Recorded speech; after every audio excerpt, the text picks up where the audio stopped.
Welcome one and all here to the North American DPC. We continue this Div 1 action, building up onto the way to the Lima Major and of course, trying to build up all the way to the International. My name is Sneh and I'll be your host. I've been your host for this last while. And today we are really getting close to the end of our 3-week tour as the final day of week number 2. So after today, the opportunity to get those major slots will become much more rare to try and accomplish. Joining me today though, we've given a little bit of a break to Fear and T-Panda, allowing them to get some much needed sleep in. So in the same way that everybody else in NA is done, we've imported some EU talent. Gentlemen, welcome. We have T-Governor and Kezu joining me on the panel. So T-Gov, how are you feeling about this? Because you've had some choice things to say about the North American region. Whoa. I covered NA last time. I've got a little bit of leniency here, but no, it's always the same. You've got the Shopifys, the TSMs, you've got like the up-and-comers who are always there but not there, and then you got the others. So it's one tour, there's going to be that break, that one series, that one time, it's all going to shift, everything's going to go into chaos. Every time, you're always going to say it's the next tour, it's the next series, but you know, it's going to happen eventually. Eventually, right? Yeah. And I mean, because with the way that we've been seeing all the other regions around the world, a lot of the other regions have become a lot more competitive, but NA still remains quite top-heavy. What do you think it is about this region that contributes to it being top-heavy in this way, so many seasons after season? I think it's just maybe not as easy for teams to progress. I think in the scene, like in other regions like Europe, you have a lot of good scrim partners. I think also what we've seen more from NA players is that they try to play EU pubs and also try to play in the EU region in terms of scrims. So I think slowly people are catching on and this is going to help them develop. But I think maybe they just need some more help.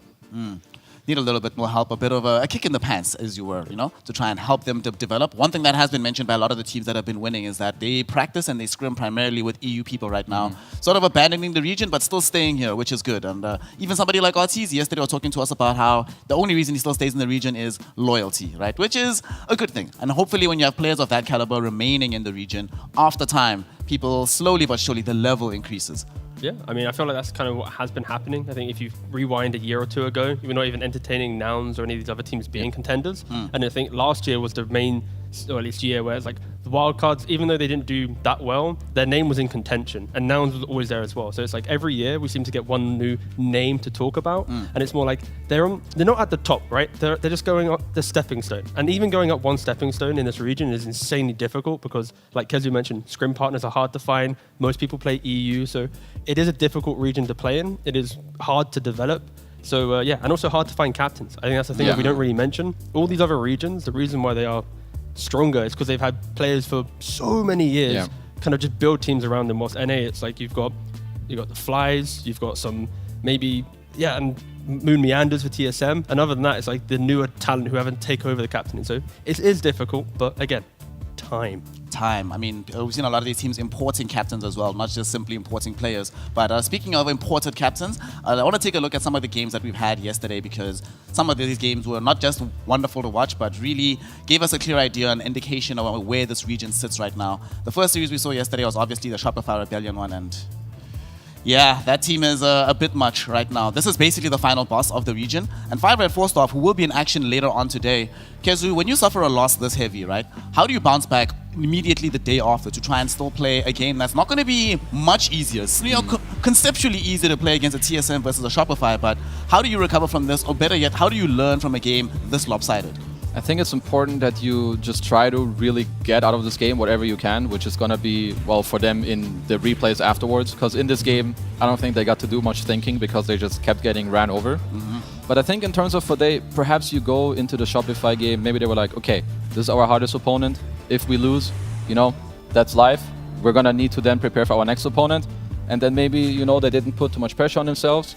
Maybe now they could learn something. And today against TSM, I would also say that TSM have not looked perhaps as clean as I thought they would and should. I think their series against Nouns was pretty shaky, in my opinion, to say the least. It was. So I think that should also give you some confidence, even after a loss like this. I mean, one of the things that we even heard yesterday from Nouns themselves is they felt they should have won that series, and I tend to agree with them. They kind of threw away a lead, especially in game number 2. So what do you think it is, T-Gov, that allows teams like Shopify Rebellion to never drop those series, ever? Always clean things up, while everybody else in the region still now and then finds themselves in situations where they lose games where they really shouldn't? I mean, they just know how they want to play the game, right? I think you got some Saberlight Lycans, you got these push components. If you just outplay in the early game and you have ways to end out the game and you're decisive, you're going to be able to win games. And I think when you're playing, let's say, like the 5 rats, the wild cards, if they're going 50-50 in lane, they aren't able to be as decisive as the likes of Shopify. So that's the main thing here for these teams, at least. It's how do they enter the game. I think for 5 rats as well, when we look about the previous games, they're like first phasing their Beastmaster, first picking it. It's a very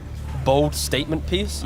Even with like the Lina, it's very broken, but teams know how to play against it, or should know how to play against it by now. So especially with Shopify, they're just a little bit ahead in regards to how they want to approach the game, of course. I mean, right now we also see that this first phase Beastmaster has not been very successful for most of the teams that have ended up picking it. I think it's pretty much just Shopify, Nouns every now and then. And 5 Red 4 Star also have one game that they've won with it. But normally you pick this hero first, you end up losing in the first phase, right? It had a 30% win rate for a reason. Today, though, I do think this hero is going to be highly contested. But I also want to see this bait team that we're watching now. They'll be in action later up against the final boss, right? And games have been rough, games have been difficult for them already, and one of the things that's really been a problem for them, Kezu, is the lack of team cohesion. Even when they pick drafts that require you to always be playing together, they just don't, right? Is this a habit thing? Is there like some issue with captaincy? I mean, even though you've had Dendi who knows exactly how it feels like to be in a team that requires full cohesion and make that work, why has he not been able to do so since leaving Na'Vi all those years ago? Maybe they need more time in order to do so. I would assume that maybe they just don't have this one guy who's like stepping up in the game and like trying to take leadership of the game. It doesn't always have to be the same person. It can just be your carry who has a good game, or Dendi on the mid who has a good game, or Funnick perhaps. So perhaps that is something they're missing, or maybe they're not used to enemies playing as fast as they are. I'm not really sure where it's lacking for them, but they need someone to step up in order to do better. But it's also like consistency. When you think about teams in AA, when you're joining this region, you can't just be a new team and expect to do well. I think NA, like even if the teams aren't able to compete with the top 2, their base level was still extremely strong. So these mixed stacks or these new teams who are trying to enter, they're not going to be able to just get a free pass to top 2, top 3. That like historically, it just doesn't work in this region. People think it's a thing, but it just isn't. And I think for Bait at least, this first tour, it's going to be their hardest tour. If they are going to stick it out in the region, it's going to be the bounce back potentially today, maybe tomorrow, and then maybe in tour 2, tour 3, they find that synergy. But I would be surprised if in the first tour they're able to come out swinging. I mean, fortunately for them, though, we have a situation where throughout the year, the scaling of the DPC points gets better as time goes on, right? So you're somewhat incentivized to actually peak a little bit later in the year. It's not the end of the world if you don't go to the Lima Major. You can still get to the second major. Maybe once you come to Bali, you make a deep top 6 run, qualify from there. I mean, if there's ever a player who's never going to give up, it's Dendi. That's true. We all know some of the records in previous years for Bait as an org, and this is also potentially could be one of those times. You know, just have resilience, keep going for it, and then maybe we see them find some performance later down the line. I mean, historically, Bait has been in this position before where they are bottom of the leaderboard. However, this was also the first time that they've been able to get games out of it, right? So winning your first game, even if it's not your first series, it's something. It's a stepping stone. It's something you can build off of. But something I also really want to talk about, speaking of like mixed stacks, this Theath Gaming team that's in the 6th position right now, they're going to be in action later on today as well. But what's intriguing is that they were looking terrible until they made a roster change to their 5th position, and immediately they won a game. They looked a lot better. Talk to us about this, Kezu. You've been on some of these teams before. What can it be like, the mentality of a team? Does it shift when you just have one player that brings in better new ideas or just a better positive attitude? How much easier is it to play Dota when you make that change? Honestly, it really depends on the specific situation. I think you either have the scenario where people think, okay, this guy isn't good enough, we need someone new. And that might be the case. Maybe your new player then is just better. But sometimes you just have the team where it doesn't click, or you just need a change. We've seen many teams make changes even when all the players are good, and suddenly you just need something different. Because before it didn't fit, maybe now it's just a lot better for them. Maybe they get to pick heroes that actually make sense with all the rest that before they couldn't. So it's hard to say. Maybe once we see more, I could pinpoint it more, but I would say it's probably one of these 2 reasons. Well, speaking of seeing more, we're going to be taking a look at the action that we have planned for you today. Because we've got these EU talent, we've got to give them some good Dotas. We have 3 series on the card rather than the usual 2, ending off the day with Wildcard Gaming versus Theath Gaming. That's a very interesting game for me because Theath Gaming, the opponent they beat, is currently the team at the very bottom of the barrel right now. And Wildcard, still, they're a wildcard. They're still trying to show exactly where they are. And T, you were talking about how a lot of these stacks are very new. Wildcard stacks also fairly new, right? Sammy Boy is the only holdover from the previous iteration of the team. A lot has changed around him, and they still have yet to really demonstrate that they are better than this mid-card table kind of finish. Yeah, I feel like from recent performances, I think the previous years of Wildcard were just stronger, putting it bluntly. I think this is a weaker version of the team, and they are going to have to try and prove themselves a little bit more. I expect bigger things from them potentially down the line, but right now they are, unfortunately for them, they are just a middle pack team, and I think CF Gaming, they have this potential opportunity to if they beat them today, drag them to 2 and 3, and now it's suddenly going to be, wait a second, we can't contend for major now. We've got this awkward, with like 5th, 6th situation. So yeah, this third series, yeah, it's going to be very interesting. The second series, though, yeah. It's going to be rough. It's going to be tough. What do you even do when you have to go up against a Shopify Rebellion? How do you mentally prepare for this? Because you've seen what they can do to every other opponent, right? You're seeing them end games in 15, 20 minutes. Already, the way that you're phrasing it is what the teams can't be thinking.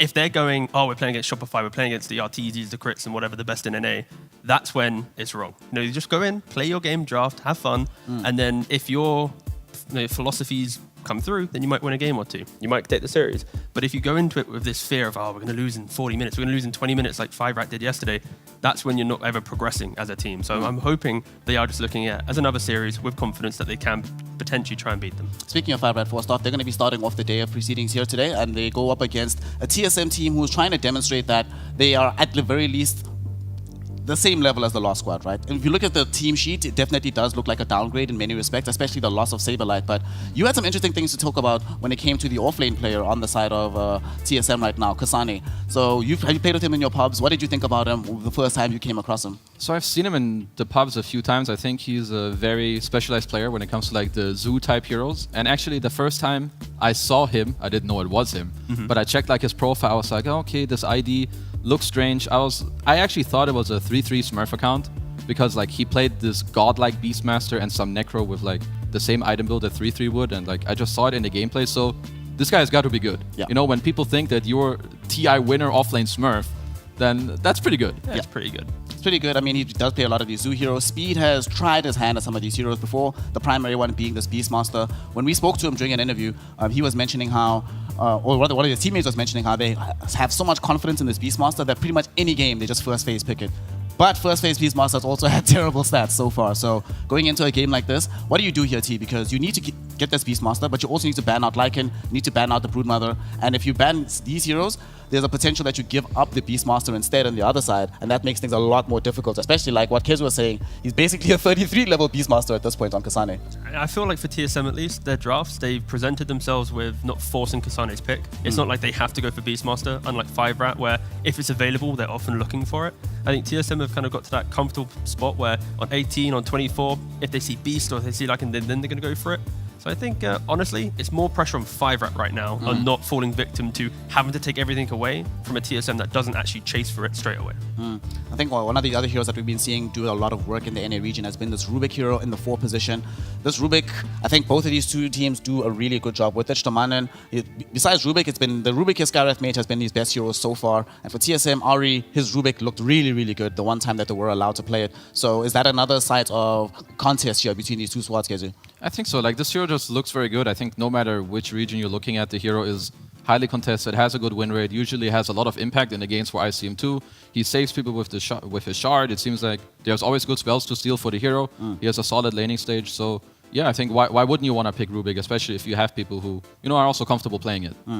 I'm looking at the team comparison, and one of the things that I'm sad we don't have right now, but building damage, right? Because if you just looked at this, and you would naively think, oh, 5-Rat 4 stuff should have this in the bag, right? They've been just getting more kills, more assists, maybe, a lot more deaths as well, but they've had rough games against Shopify Rebellion. However, TSM also has very fast games, and some of the games that they've played, they win in very short order, so they don't necessarily need to be killing you on the map as much, because they just take over the game too quickly. Yeah, and that's kind of the theme, at least, I think, from the Shopify's, the TSMs. Unlike other regions, they are always looking for the aspect of let's just end the game. And other teams in other regions, it's a bit more chill. They'll win the fight, they'll choke you out for 20k gold, then they'll beat you. They'll go for the second Roshan. But so far, the tenacity of the TSMs, the Shopify's, that's the scary aspect. So if you're 5-Rat right now, respect that. Either go toe for toe with the fight or go defensive, bait them in, and then look for the fight. And I think you were mentioning 5-Rat's average game was quite long. Maybe lean on that. Lean on the fact that they can push out the waves, delay the game, and then from that point, TSM, these Lycans and stuff, they will fall flat later into the game. Don't give them the confidence of that 20-minute power spike. How do you learn, though, to actually get the killer instinct required to finish out these games quickly? Because it's a good thing, yes, if you're a 5-Rat 4 staff and you can say, well, we're a good defensive team, we can turtle and shell for quite a long time, but there's also the counterpoint to that. Why aren't we winning the games when we are in the dominant position? Why aren't we able to finish it out in the same fashion as these TSMs and these Shopifys? How do you learn to do that, actually, despite knowing what to do mentally when you're actually playing out the game? How do you inculcate that habit to be able to make that transition? I would say, like, probably most often the way it goes is that you're ahead in a game, but then you're too comfortable, you chill too much, you end up losing. I think most of the time the way it goes is that you learn this through replays, or one of your teammates who's like, guys, why are we so scared? We can end this game right now. And I think a lot of the time it's a very high skill to know when you can go high ground, when do you need Roche first, when do you need a picker first, how do we play the map? And I think this is something that goes back to like this captainship, leadership in your team, that you have someone who pushes you forward to try this, because even if you fail, you're gonna learn from it. But if you never try, you'll always be this very defensive team that never pushes forward.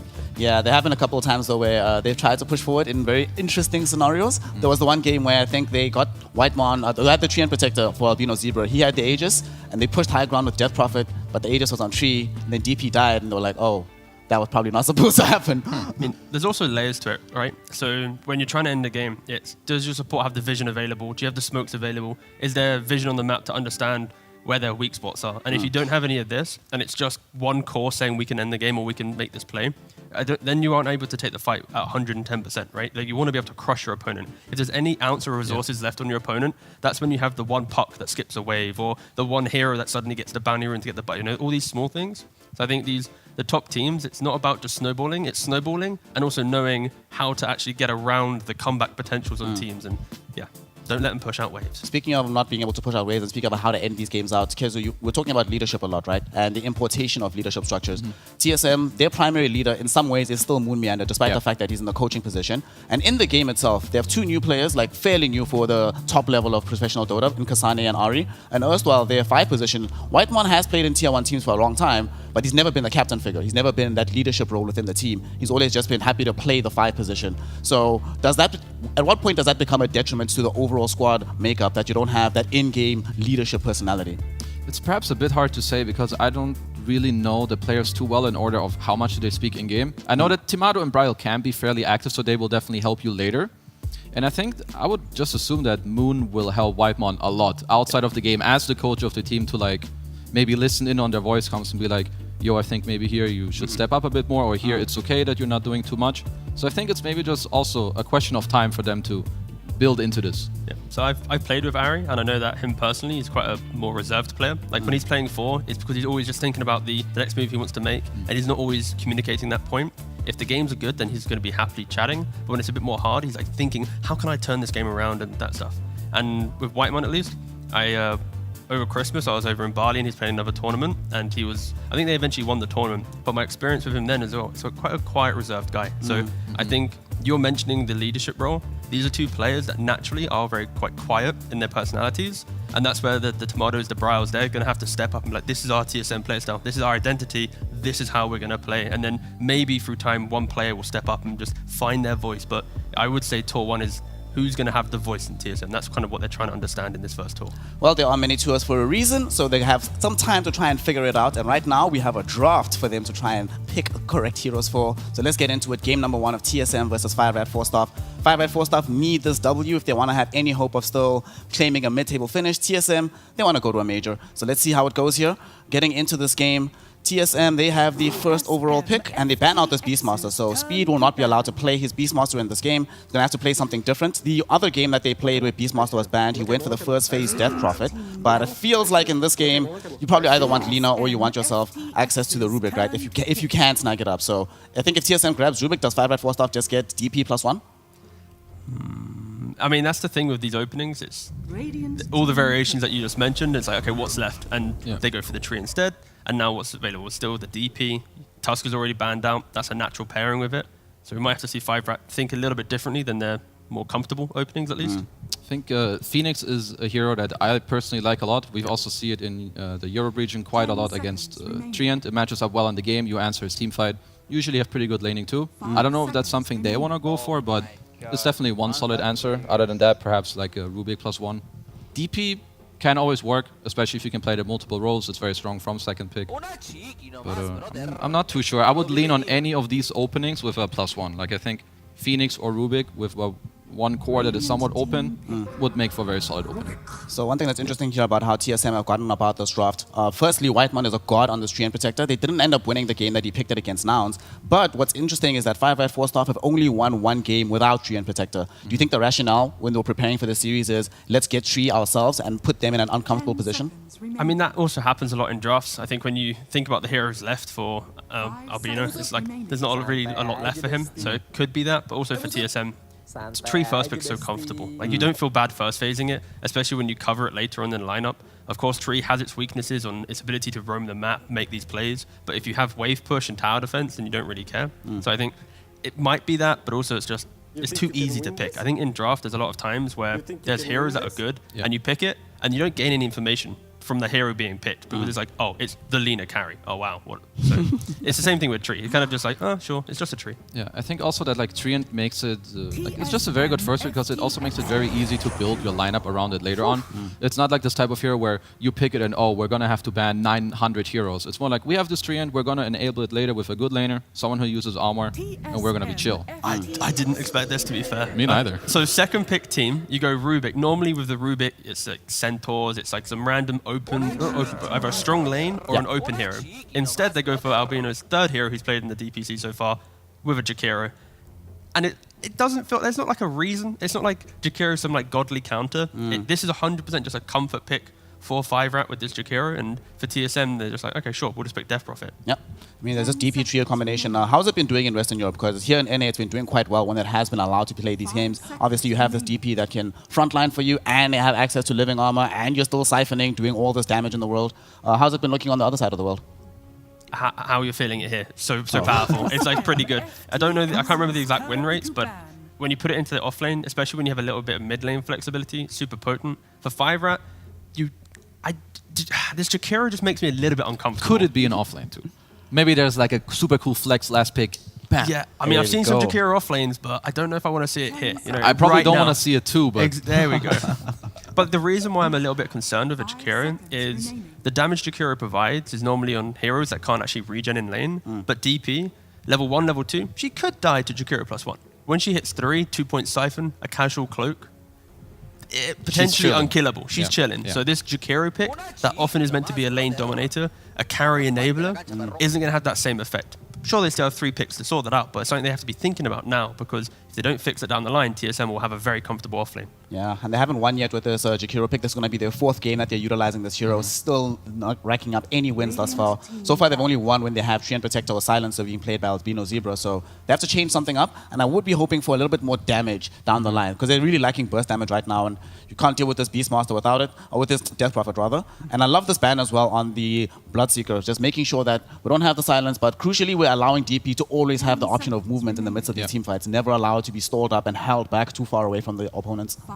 like I think if you're TSM here, or the way DP wants to function a fight is that you want to make sure that she's able to run in and like maneuver around the fight a bit. So what she really hates is heroes that make it hard for her to like run into the fight. They already banned out the Lycan, very strong hero. The Bloodseeker as well. I think one of the next bans could be on like a potential, maybe Batrider, maybe Pangolier. 5-rat banned it themselves, so maybe for TSM that makes it a bit easier. Maybe a potential Pango, or anything that just makes your fights like a little awkward. I mean, I feel like for 5-rat right now, they also need to be thinking about the super mobile mid heroes. If you suddenly get some Ember Pango against themselves, that could be too much to deal with, where it's like they don't have the resources to kill a Death Prophet, and there's a mid laner who's just opening up the engagements and kind of soaking up some of these earlier, cheaper spells. So I think, 5-rat, they need to be very mindful of this going into the second phase. I mean, it's also Brawl Ember Spirit, right, if that ends up happening for them. And in a way, they've been helped out, right? This Batrider not being available, suddenly the Ember is even more value, right? You don't have to worry about this harsh lane. So Brawl, let's see what he's got. He's played this Ember Spirit beforehand. I think 5-rat 4 staff should really be thinking about that hero. It's also a little bit of overlap between himself and Kits. And I'm looking at this Nature's Prophet ban. One thing that Moo did the other day, playing Nature's Prophet into an Ember Spirit game, he went for the very early Aghanim Scepter, right, to ensure that you get the roots as early as humanly possible. And because 5-rat 4 staff don't have an option to go for the Crystal Maiden, it really does feel like TSM, if they don't have Ember banned against them, I don't see a better hero for them to pick up, even if it's like first in the phase right now.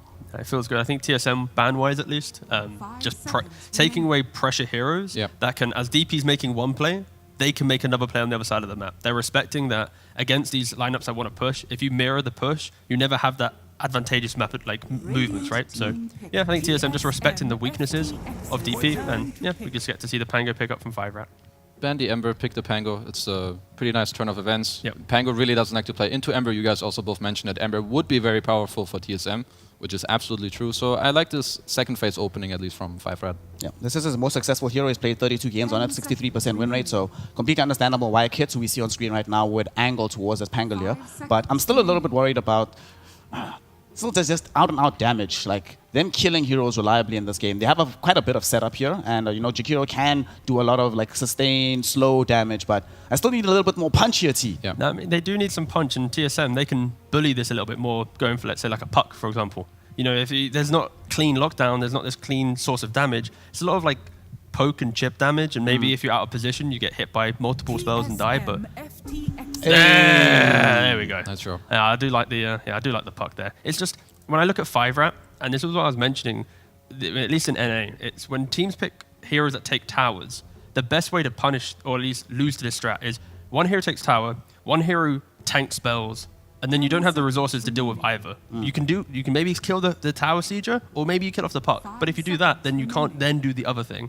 And I feel this is the issue with 5-Rat sign-up. Maybe they can respond with, let's say, like a DK or something, some point and click stun, but then you just have like a really awkward draft. So yeah, I think TSM super comfortable with their draft right now.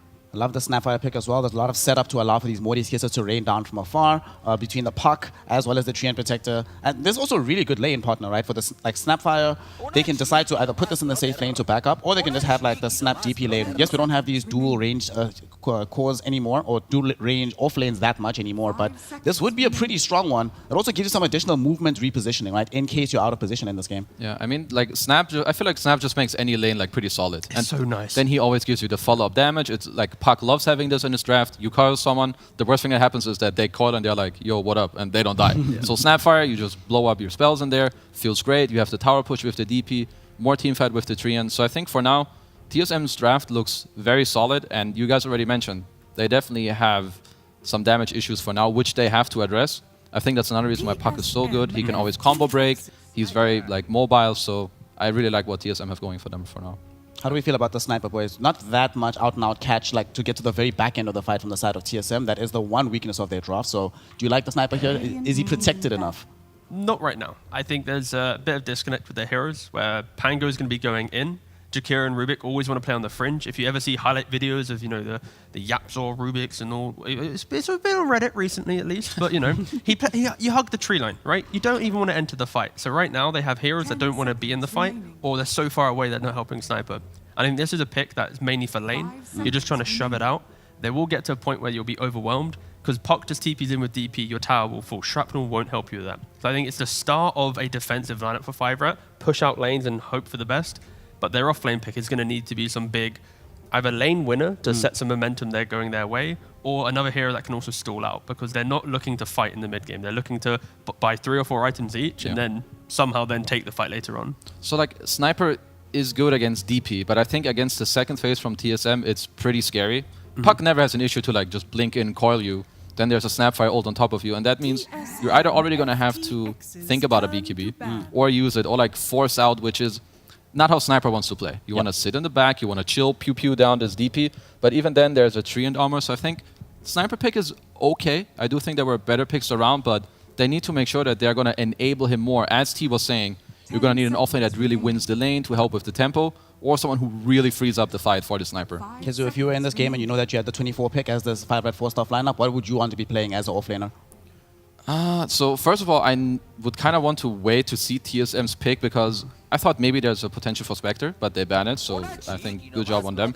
I would want to counter the enemy carry in the lane, and then very likely play either a hero that goes in with the Pango to like create a lot of chaos for my Sniper, or maybe a hero who can build like a pipe and like a mech, so when they go in to like use their spells, I can protect them with my auras. And I love these bans from TSM. It's like, what are the heroes that win a lane, right? It's the Poison Brothers. You know, the Viper, the Veno, just spit in the lane. You're going to really annoy them. Also, it could bait an Ursa ban. Normally, when you ban Veno, it's, at least in Europe and other regions, people think about Ursa. So for TSM, that's also a hero that could be pretty good for themselves. Faceless Void maybe too? Yeah, true. Yeah. That would actually be pretty clean for just the scaling. Yep. This is actually interesting. This is the first contestation of the Venom Monster in this region so far. Hasn't been picked or banned whatsoever. Not too surprised. And even with a Slark ban, like, Okay, yeah. all right. So what do we want to see for Tomato here? What's he playing in the safe lane, boys? They got options. You know, Kezu just mentioned the Void. I just mentioned the Ursa. Both would be perfectly fine. They're heroes that like to get in the fight, have a little bit more of a tankiness to them. There's not a lot of clean lockdown for 5-rat, and Okay. also hard to kill. I'm honestly, I'm happy to see this too. Like, we've mentioned the lack of damage. Now it's lockdown for a puck, blow up the DP, and then kill a Morphling. If all three of these heroes get 1 or 2 items, it's going to be hard for 5-rat, but maybe there's a pick in there. So now that we have it, only a couple seconds left. Only have 3 seconds of reserve time. Oh, damn. Oh, I was about to think for like 20, 30 seconds on this pick, and they've got like 10. Other than Tide, I don't know what I would want here. You're so low on time. There's a lot of heroes banned already. Axe. Mr. Axe. Okay. That's another first here in this draft. So Yeah. first ban of the Venom Monster in the region, first pick of the Axe for the region itself. Have you all seen it elsewhere? And what do you make of this? Have we seen Axe? I don't think we've so. seen any Axe, but it's a pick that if 5-rat gets some big Pango plays and maybe some quick blinks on Axe, then you can maybe do something. But I am favoring TSM's lineup. I think it's a very clean. I think it's a Brawl versus the World style of game, and so many things they have to shut down. But maybe 5-rat can do it. Keza, what do you make of this? Execution-wise, this does look like a kind of draft that requires extremely clean execution to make work from the side of 5-rat 4 stuff, right? If you're the offlaner here, you're Axe, what are you telling your team in order to enable us to win game number 1? Well, I'm going to tell them that I need free farm Yeah, in this absolute game. free I farm. need to have Blink, Blade Mail, and Blink at a good timing. Yeah. I need my Rubik to steal a good spell, so I have the damage in my ult to like kind of get them killed. I think what's important for them is to do good in lanes and try to snowball, because as you said, their execution, I think, kind of needs to be on fire. There's too many things that can break it. Snapfire, Puck going around, so I do favor TSM's draft. 5-rat, I think they're in a scary position. They need to snowball hard. Staman and Rubik. If you're a 5-rat fan, just believe in Staman and maybe you can get through it. I mean, Staman and Rubik has been a pretty revelatory force right now for 5-rat 4 stuff, so this might be the game where he's able to make this work at the very end. I also remain skeptical. We haven't seen Axe, I don't think, for a reason. We've mentioned their lack of relative damage and just the fact that they have to be uber clean in this game. But we'll find out if they have that degree of cleanliness within them, if they can execute at that level, or if TSM will ride the wave of this much easier draft into a Game 1 victory. And to find out, we have a wonderful casting duo of the boisterous B-Cup and the lucid Lacoste. Gentlemen, take it away. Thank you very much. Coming into this one, it's new region for us. New This region, is, yeah. I see you all dressed up. It's yeah, going to be a I'd, big day today. And I mean, I watched a couple of games from 5-rat 4 staff. Yeah. They're good. They're decent, you know. decent? Yeah, they're decent. Like in this one, I think they have a good shot. I do favor TSM's draft in this one, but they need to be very quick with how they move. This Axe, I feel like he needs to get a lot from the laning stage, and he's going to be laning with Rubik. Panel did talk about it, Staman and Rubik. I like that Staman is back on playing position 4. When he was playing 5 in Alliance, he didn't look as good. Like he was mostly playing these 4s from position 5. He's been really good when he was playing on Brame. Most likely, maybe even definitely their best player. But we still have to see. TSM, tough nut to crack. They dropped 1 game so far, and they're still looking good. Still looking like the, I would say, second best NA team. Looks like they might fight here in the jungle. Just getting close enough. Ari nearby, and they did drop a ward there in the lane, but I want to see if they're going to fight here. It doesn't quite look like it. I think TSM might be up for something, so it's interesting because we're in NA. You know, we're doing a different region. There are styles of play, and I want we had Ari on TSM say some words about the style of play for TSM. I think it will probably take us some time to gel together our ideas. So far, when we've played together, it's very clear that we have different ideas coming from different regions, and there's a lot of so the different ideas just make it hard to gel a bit sometimes. But I'm sure, after a bit of time, we'll gel together and understand each other a bit better, and it should be even a good thing because we'll have so many different ideas from different places that if we can bring them together, and then at some point it'll be like as one unit, then I think it'll be really strong. But as of right now, it's not really clear how much of each region will influence our gameplay as a team. Yeah, it does take some time to build up a team, especially what he talked about coming out from the different regions where you have different ways. Like if you just watch the Dota buff, some of the heroes like through different regions are gonna overlap, but some ideas how to play the game, like what needs to be done, are gonna be different. I think this is a mostly good thing. You just need to play a lot with the rest of your team to be able to enable those ideas. Find like whose idea is really the best one. Yeah, and you talk about like all the different styles, and I think a lot of teams last year talked about how they watched a lot of the LGD games to get their feel for what they wanted to do. Yeah, just play like LGD. Yeah, that was the game plan for a long time. So it's always interesting to see how these teams kind of evolve. I know there was questions in Western Europe about if they still watch the LGD team, even though it's changed quite a bit. So always different styles going around, and it's interesting to see what's prioritized in every other region. Looking at this bottom lane, Sniper free farming so far. Albino Zebra doing a good job, tanking in, getting in, soaking up the damage. Sniper sitting at 7 CS, but he might be in trouble here. Once Ari hits level 2 with the cookie, he's been staying away from the XP range, so Kasane can get the XP for himself on a mid lane. Bryle, I think this... 6-4. Yeah. Kids has had previous season, I would say, some good showing. Like, he's been on Team DogChamp, and he's been the one who's been, like, carrying the team in the games that they played well.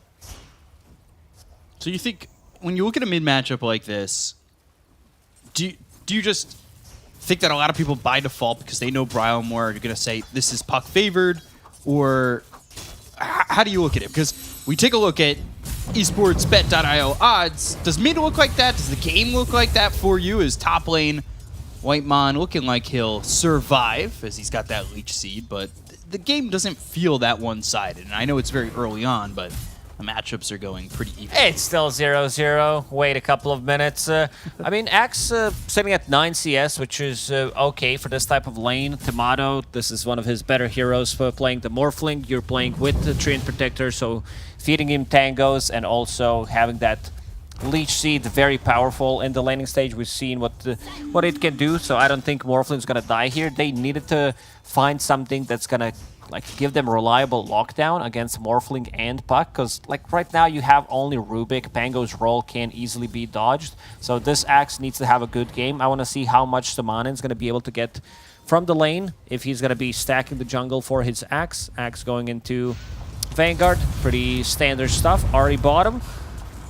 Just chase into the trees for now, and well, with the shrapnel down, it makes it a little bit difficult for these heroes to want to move forward. And you said, you know, with the levels, it could get interesting as maybe we see a cookie with the Spirit Siphon, a couple Crypt Swarms, especially with Albino Zebra, where he's getting run down here. Only 2 more shots needed to get the kill, and unfortunate for Ari, he just can't get the damage out. And we get a quick pause in this game as we see Bryle disconnect. So, in your eyes, who do you think best Morphling player is right now? Oh, Fly. You're I don't know. jumping on my joke here. And I know that you love Fly because I don't know who's the one that died the most to Kabold with shovel. Is it Fly? Yeah, okay, so that's my favorite one. well, that's your favorite, but the best one, I don't know. I was gonna say on a scale of Fly to X, where would you rank Bryle on his Morphling? Tomato. Sorry. Tomato. It's different. Like seeing the different regions, you always have like 2-3 good teams, which means that they have really good players. But he's up there definitely. Let's see what he's gonna go for. So for now, he is bringing just a raindrop. We see Bryle reconnecting and what seems to be the Kaya Sanj. Never mind, he's trolling the caster. I mean, he might eventually get SNY on Morphling. That's one way to defend yourself against Puck. Have that status resistance. You fought badly. Great against the Ice Pad. Like any kind of lockdown that they have, it's Right. pretty good. But yeah, I think Morbid Mask, it got nerfed, this type of This Morbid Mask got nerfed, so it was from 100%. The lifesteal from creeps reduced to only 50, which is kind of a big deal, but you still want to keep that. It keeps you healthy in the laning stage. You can farm Ancients with it. So we'll see how it goes I see you. for Tomato. I see. I got you baited. It was Bryle who disconnected. His name was in my head. And, now, Kits reconnecting. Yeah, exactly. You guys aren't seeing it, but Lacoste is making fun of me for naming it wrong. And I mean, Tomato here, we'll see what he can do right. Let's go to the opposite aspect of that. What can he do right? What can this team of TSM do right? Because I feel like on paper, when you look at this matchup, a lot of people are just going to be saying, oh, TSM, but they seem to do everything right. What was 5Rat's 4-staff? What do they need to do here to really They punch don't back? rely on any cooldown, so they can play fast compared to Exorcism, Mortimer's Kisses, even Treant Protector ulti, so they can always make use of their abilities. They have relatively good Roach taking lineup. It's like nothing spectacular compared to TSM, where you have Morphling Dead Prophet. Whitemon taking some damage top. Ooh, a lot of harassment here on Stomanen. Looking at the mid lane, it's also popular. Zyj showing up, but we're gonna look the top lane if Tomato can get it, and he gets him. Morphed Adaptive everything strike. down. 2 points in Adaptive Strike. So a bit of a different build coming out from Tomato. He does not want to waveform anywhere, so it's just gonna be using that to secure the last hit and use it as a harassment tool. Bottom lane, Albino Zebra in some trouble. Scatterblast lands. Spirit Siphon on 2 of these heroes. One more right click needed to get the kill here on the Jakiro. Just surviving, but the Crypt Swarm, that's the finishing blow. You're standing in that shrapnel. Need to back off just a little bit. Make sure you don't die on this Death Prophet. But already 2-0 for TSM, and the lanes are starting to favor this Dire side quite a bit. Axe is getting closer to his Vanguard. I want to see Stomanen Mid.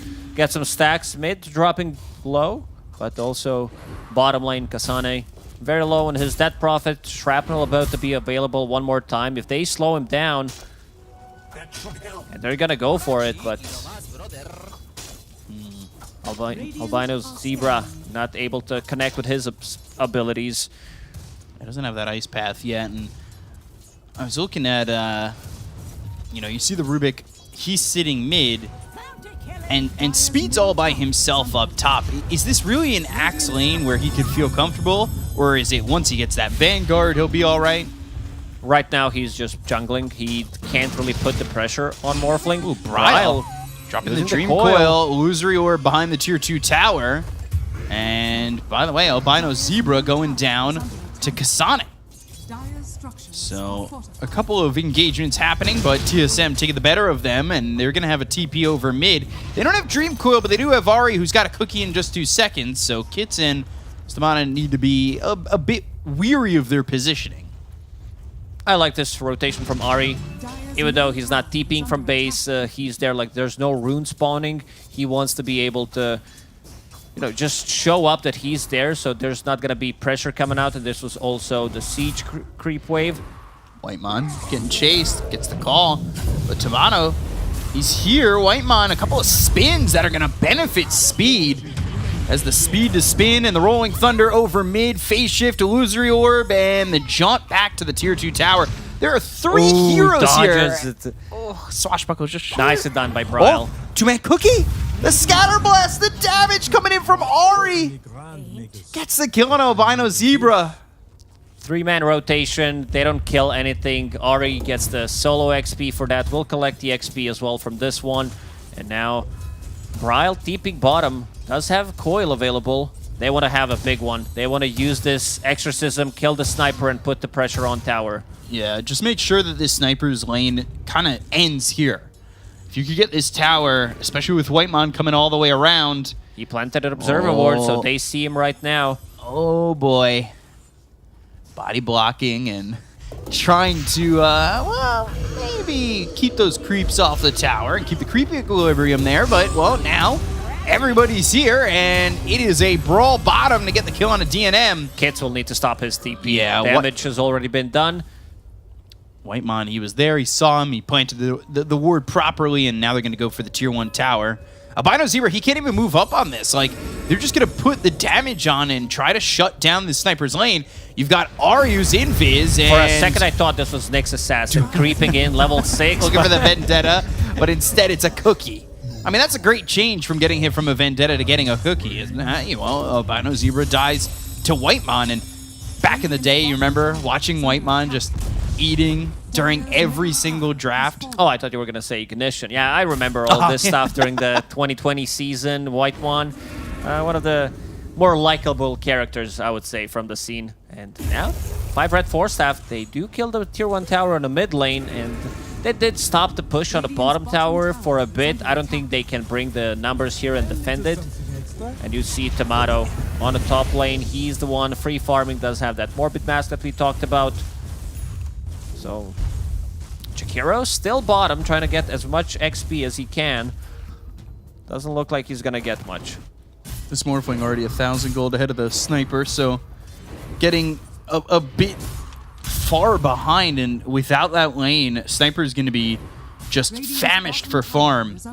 Really going to have to find an opening in the map somewhere to get some stable farm, and the problem is, now with that lane gone, DNM's going to be taking farm out of the hands of somebody else. And you can see Speed, he's in the jungle, he's trying to farm up there, but do they have enough places now to really reliably get farm? We all experienced it. Jungle is not big enough for all 3 cores to farm it there. Kits, he's been taking the big stacks, but they are having some big ancient stacks that Axe can't farm. So Speed is getting there. This is going to be his Blink Dagger. Once he farms that, we'll need probably another wave or 2. That's the item that Panel was talking about would be pretty big here, depending on the speed. And well, Speed's farming speed is right up there with the Morphling. So that Blink Dagger soon. Now you've got a way of initiating, but who are you looking to initiate on? Puck's hard to handle, Morphling's hard to keep down. Which of these heroes are you trying to get pickoffs on? They don't have that much burst damage, so even if Axe gets a good jump, this still might be an issue. Like, yeah, you have Rubik Fate Bolt, and finally, Stamanen gets his spell steal, gets Scatter Blast, 3 points in it. This is what... Decent damage. Like, yeah, he needs to be playing with him. Like, once Kits has his Diffusal Blade, this is also going to be another one. So, Blink Dagger is up. Let's see if Stoma does have... He does have 2 smokes, so... If they can get... I mean, Ari is fine. They'll probably just trying to go for him. Blink's still getting delivered right now. It's on the secret shop. He does not want to reveal it yet. Thing, too, is, you know, if you want to reliably get these kills on some of these heroes, their vision deeper on the Dire side has to be a bit better, right? Like, they don't have many deep wards They don't that see anything. anything. This is where you smoke, and then you plant some vision, which Yeah. does allow you to play aggressive for the next couple of minutes. Albino Zebra. He's bottom, and they've got a couple heroes in their own jungle, and they do land that scan. So with this smoke, see if they can make their way over. For right now, they're going to spot Kasane and Whitemon if they go that way, and Speed, Blink, Call lands on a Kasane, but the Overgrowth stopping the Rolling And Thunder. Stolen Overgrowth. Now, Stolen Overgrowth, can they move in for more? It's an Overgrowth on 3, the Rolling Thunder. Now they've got a Swashbuckle, but Speed ends up dead. So does Albino Zebra. A double kill here for Bryle, and Stomanen is dead to Kasane. And that goes horribly for 5 Rat Sports Staff. Kasane with his Exorcism and Mech, way too... Like, they don't have enough damage to just burst this Death Prophet. I like the build. This is something we've seen. Oh, the kisses as well from Ari. Tomato shows up with the double damage. This tower is dead. This is going to be a huge issue because they don't have any kind of a burst damage against Death Prophet and Morphling. So... Speaking of the build, Death Prophet Mech has a casual cloak and going into Greaves next. So once that item is finished, 5 Rat 4 staff, they're gonna lack a lot of damage. Bryle was sitting in the middle of the pack. He got rotated a couple of times early on. They stopped his farm, but he's about to finish his Witchblade, and this is gonna be an item that does allow him to like solo kill Rubik, maybe even Jakiro with his... Ooh, where's the follow-up? Yeah, not a lot of it. Shield Crash Cookie, there's some follow-up, and now they've got the Ice Path Dual Breath Kits. Gets kill on Ari. So that's something that they were looking for in that previous fight. It just didn't go that way. Sniper very close to Maelstrom. This is going to be his farming tool. He needs to come back. He's down almost 2,000 gold. Yeah, he's in a rough on spot. Morphling. I'm also looking at Pangolier. He's not going to have a good time playing into double silence, cookie, and also you're playing into like 3 abilities that you don't like to play into. Mostly coil, overgrowth is really good, and also exorcism. Like if you're trying to kill Dead Prophet during the Rolling Thunder, you just might straight up die to Exo. Yeah, you need to be careful, and you need to understand the damage that comes from that. I feel like we've seen players in the past too kind of fall for that trap, right? I've got Rolling Thunder, I'm giving damage, I'm getting control, but then at the end of the day, it's like, I'm in Exorcism, I'm dying. Where's Similar my team? to Medusa, like Pango Medusa, like 6 months ago or something.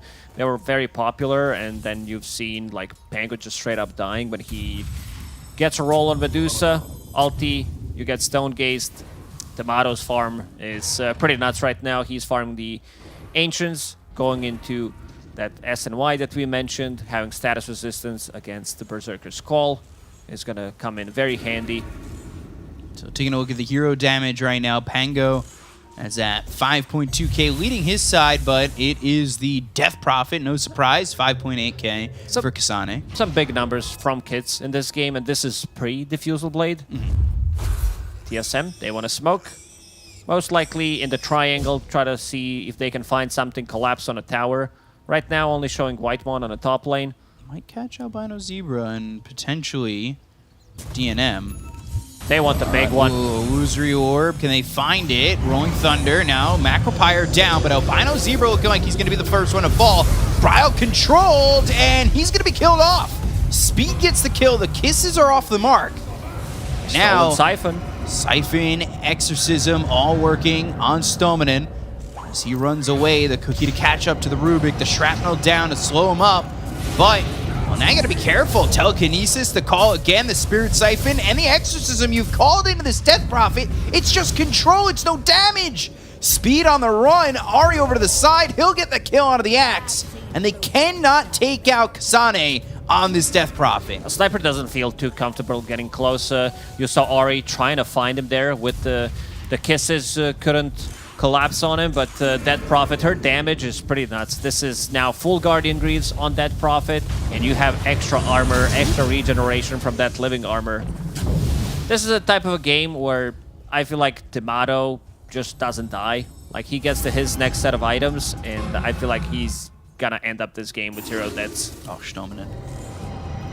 Trying to TP out. And does so with ease. Ooh, Sniper might be in trouble, but he's in a huge trouble. Bottle with the arcane inside of it. Dream Coil and Shrapnel down, but these heroes are on you. They've also got kits. The upgraded Cookie, the Scatter Blast, Ari doing some damage. Whitemon, he'll get the kill on a DNM, but Speed, he comes through with a call. They get the kill on Ari. They're going to look over for Bryle, but they're Rolling Thunder the other way, while Speed handles this tree and chops him down. Not too bad of a trade here for 5 Red 4 Staff. They lose Sniper. They get 2 supports from it. But in terms of farming, they're not getting too much out of the map. Like, they need to bring numbers, and you can see the gold increasing. Look at how TSM members are split. You have Dead Prophet farming bottom, you have Morphling farming the mid lane and the enemy jungle, and Brawl's also getting a lot of a farm near the outpost. Yeah, it's not looking like TSM are overlapping their areas of farm, similar to, or Yeah, well, not similar to what 5 Rat 4 Staff's going through. If you check just dots on a minimap, you can see that 5 Red 4 Staff are grouped up, and the rest of the TSM members are all spread out. So, well, you've got TSM who have control of the map much more. They're split up, not overlapping anybody's farm, and 5 Rat 4 Staff, they gotta break up. They gotta make the call. We gotta break up. We gotta Yeah, but farm these are my elsewhere. Dota friends. I can't let them go. If they go Sometimes- alone, they'll die. Sometimes it's best to let them go. But other times, you gotta hold hands and hope for the best. DNM has that Maelstrom, like you said. It's the farming tool. He's going into the Dragonlance next. He's almost got that. I'm just worried. He's not gaining on this Morphling at all. He is consistently falling further and further behind. And yeah, you're going to get this Maelstrom. You'll have this Dragonlance. You're getting these items, but you're never catching this Morphling at this point in the game. This is a fight where TSM wants to use the Exo, get a fight and turn that into Roche. Coil on Pango, snaps the coil. And he's gonna die so fast. Kits just wiped off the map. 40 seconds without Pango. Kasane does have that Exorcism level 2, so they should run into Roche Pit and just take it. They have more than enough sustain. Tomato deals ton of damage, and that's exactly what they're doing. So Exorcism now with Kasane level 13, it's that level 2 EXO that we usually see. That's the marker to go for Roche. You want to wait for level 2 EXO, right? Sometimes I think like in this situation, even level 1 EXO is fine, but yeah, since the Ghost double, you still want to have that. And next on the menu, gonna be tier 1 tower on the top lane. It's gonna be Tomato picking it up, setting at 3-0 and 1. Radiant's bottom tower is under So attack. 7k lead here for TSM, and they've got Dire's middle tower. this Ahri Snapfire towards top. Just messing with them as I really love this new upgraded cookie. And not like brand new, but just having that shard upgrade on it. I feel like it's such a farming one. mechanic. Like, yeah, it's really good. Like you one-shot the wave once Mortimer's Kisses are level 2, so you don't have to use the Scatter Blast. I preferred the old one. The old one was OP. You know, the pushback and the stun. We saw some amazing plays See with the that. Blade Mail now. Where's the damage at? And they've got the Ice Path. They have the Macro Pirate down, but they still can't kill Ahri. So now he'll morph into the Axe. The chase is on. The telekinesis from Stoneman as, well, that will be enough to at least let them run for the moment. Blink to avoid the Adaptive Strike and the TP away from the side of TSM. And they're still looking for these heroes. Still has that Morph as an Axe, but not catching anybody. Look at Rubik sitting at 2,000 HP. He's like, yeah, I'm playing against Morphling. You know I'm going to be stealing that. So he's relatively tanky. Doesn't have much armor, though. Is under attack. Yeah, that 0 agi is a bit Radiant's scary. structures are fortified. No armor, get touched, die. You're talking about that other Snapfire shard. I remember Jinkyu getting that 4-man stun. That was quite the time. Dream Coil rolling Thunder, and away this Pango goes. He just bought a shard of the kids. Oh, Let's Ryle, call and the kill. That's the second time they've caught him like this. Yeah, not too bad for 5 red 4 staff. They are, you know, getting the kills. They're still getting out far, but this is what I like to see. They just immediately smoked. This is a big target if they can get it, because Kasane just used Guardian Greaves. The rest of the team is very close by. What a blink. Blink in. There's the call. Cookie the other way, but they're still going to take out Kasane. Now they'll look for more. Can they find anybody else? The speed of another blink in them? No, they're not going to go for it. Radiant's Perfect middle blink, tower perfect is under kill. attack. Making it look easy. Stolen cookie from Rubik. That's one way to close the gap, get them outside of the trouble if necessary. DNM continues to farm up, going into BKB next. I guess he's too afraid of this puck, so wants to be able to break the coil, get out of the overgrowth. White one's getting a lot of farm on Treant.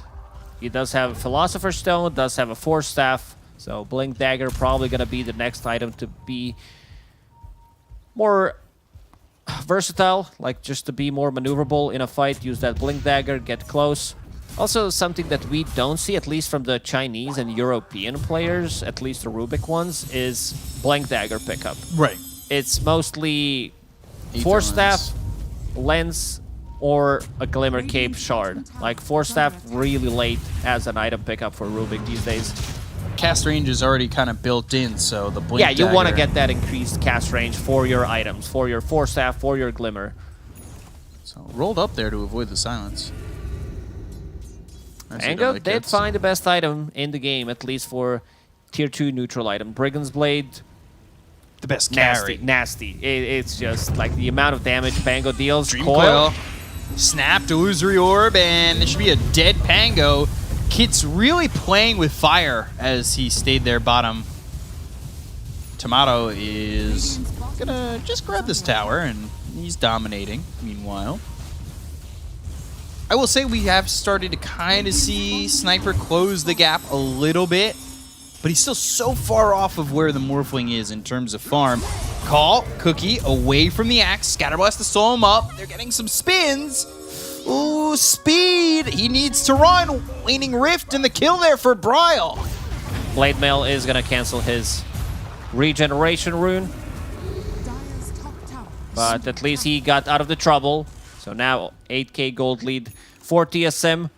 Kazan is still holding on to Exo. Does have a BKB this time around. Do they just go for this tier 2 tower? They've already got Tomato working on it. Not much Albino Zebra could do in this situation. You still have DNM farming bottom going to the BKB. Hoping to get there. Tomato almost has the Scotty. Dodges that cookie. Radiant's Under the cookie. Fake hype. is under attack. Radiant's middle tower Give me your best. has fallen. Dodges the cookie with hype. Dodges the cookie. All right, somebody make that a voice line. It's very specific, but Tomato, you said finishing that Scotty. This is gonna, cripple the cores. Mostly sniper. He's way too tanky. Look at his armor right now. 34 plus 14, almost 50 armor. That's 73% physical resistance. That's a high percentage, isn't it? It's really high. I mean, one of the reasons why Sniper decided to go for Maelstrom in this one. To try to deal some magical damage. Rest of the 5 Red 4 staff members, they are smoked, but look at positioning from TSM. They're ready to backstab. Yeah, they could see them. They have this ward in an interesting spot above the tier 2 tower. I think it caught a glimpse of Albino Zebra backing away. Brawl Bottom does have a haste rune, so he can easily connect with the rest of the team if they find any kind of opening. For now, it's just going to be Tomato. Hitting the tower. Doesn't have that Aegis anymore. So they have enough of a lead where I think that they would be confident going into the fight, especially with picking up the Scotty now. It's just whether or not they're going to get the opportunity from 5 Red 4 staff. They're sitting in their base. They've got Kits who's been in these trees for a couple minutes at this point. For someone who's called 5 Rat 4 staff, they don't do much of a rat, and they also don't build 4 staffs. Like, you don't see a 4 staff on Sniper, who usually buys it. Rubik buys it naturally, doesn't have one. Radiant's top tower is under So what attack. would the name be?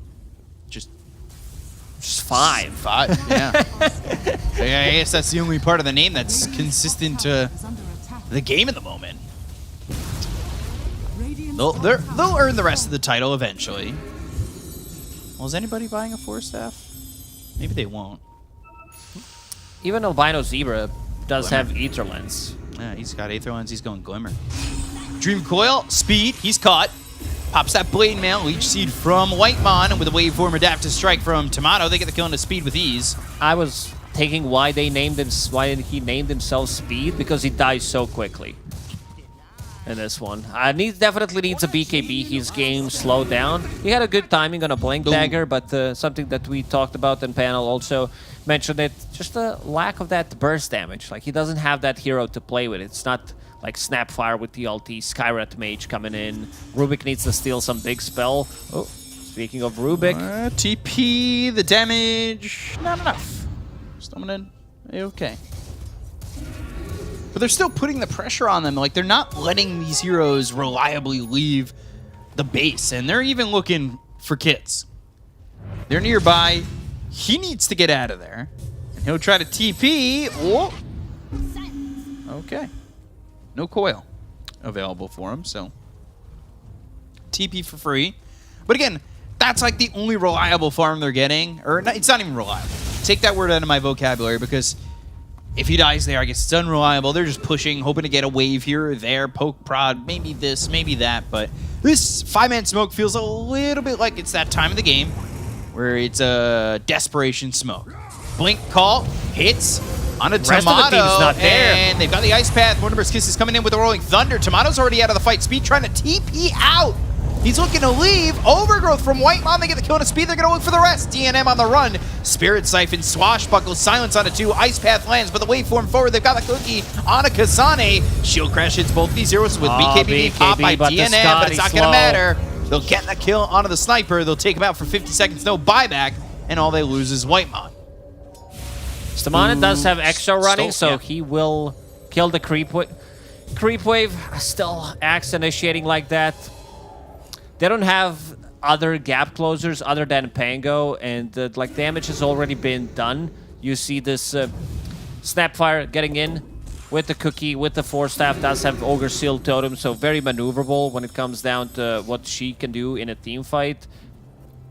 Just also the lack of damage on their side. Sniper does not feel too comfortable getting close to a fight. One waveform on top of him, and yeah, with the Scotty slow, he's in trouble. Oh, Roshan about to respawn. Tomato just scouted things out, got out of it, double bounty rune, and this is full Aghanim Scepter on Tomato. So he uses that on Sniper. He's pretty much done so. That's not going to feel good. Telekinesis into the call, good combo. Alley-ooping it, but also forced to use the Rolling Thunder. They're going to roll up and eventually get the Culling Blade to kill off Ahri. That's only 4 stacks of cold armor. In a game like this, I think 4 is pretty decent. Kasane does not have Exorcism yet for another 40 seconds, going into Eon Disc next. So he wants to be able to get his spells off. Does not want to get bursted potentially by like Macropyre, Axe Blade Mail, Blink Initiation. So they might be waiting. They might be looking to get that next Roche before they forcefully push their way up the high ground. And once Exo's up, probably going to be the play. So Fire Rat's Force Staff, they are going to want to stay nearby and look to contest this Roche. But down 15k, that's a hard task. Blink call might not be if they get the kill here on a Bryle. And Phase Shift, Illusory Orb, Swashbuckle, Dream Coil, all come in. Bryle going the other way, but can't juke hard enough. So, yeah, Bryle's going to die there to Albino Zebra. And that gives him an opening. The rest of the team also wants to take this fight now. Oh, gosh, look at this. Tomato right onto Albino Zebra. They're going to pop the Exorcism. They'll look to take this fight. Speed already down to below half health with the BKBB pop by Kasane. He's got the Overgrowth on it, too. And they'll get the kill on a DNM. It was a little shredder on the kids. They've got the Cookie, it lands, and Ahri gets the kill. And taking out 3 for just Bryle means Roche is in their future. TSM understanding that even without Puck, they can still take this fight. The rest of the team tanky enough. Tomato, I said, you know, this is a type of a game where he probably is not going to die. Still sitting at 0 deaths in this one, going into Satanic next. Has SNY. He's Gobble up, spit out. He's going out. Trying. Whitemon's just spinning around him. Cookie, Scatterblast. Stoneman can't get that kill, and there's a tip to Whitemon. Yeah, I didn't recognize it initially, but yeah, we've got Ahri with that Ag. So the gobble up spit out of the Morphling to start that fight right onto the Jakiro.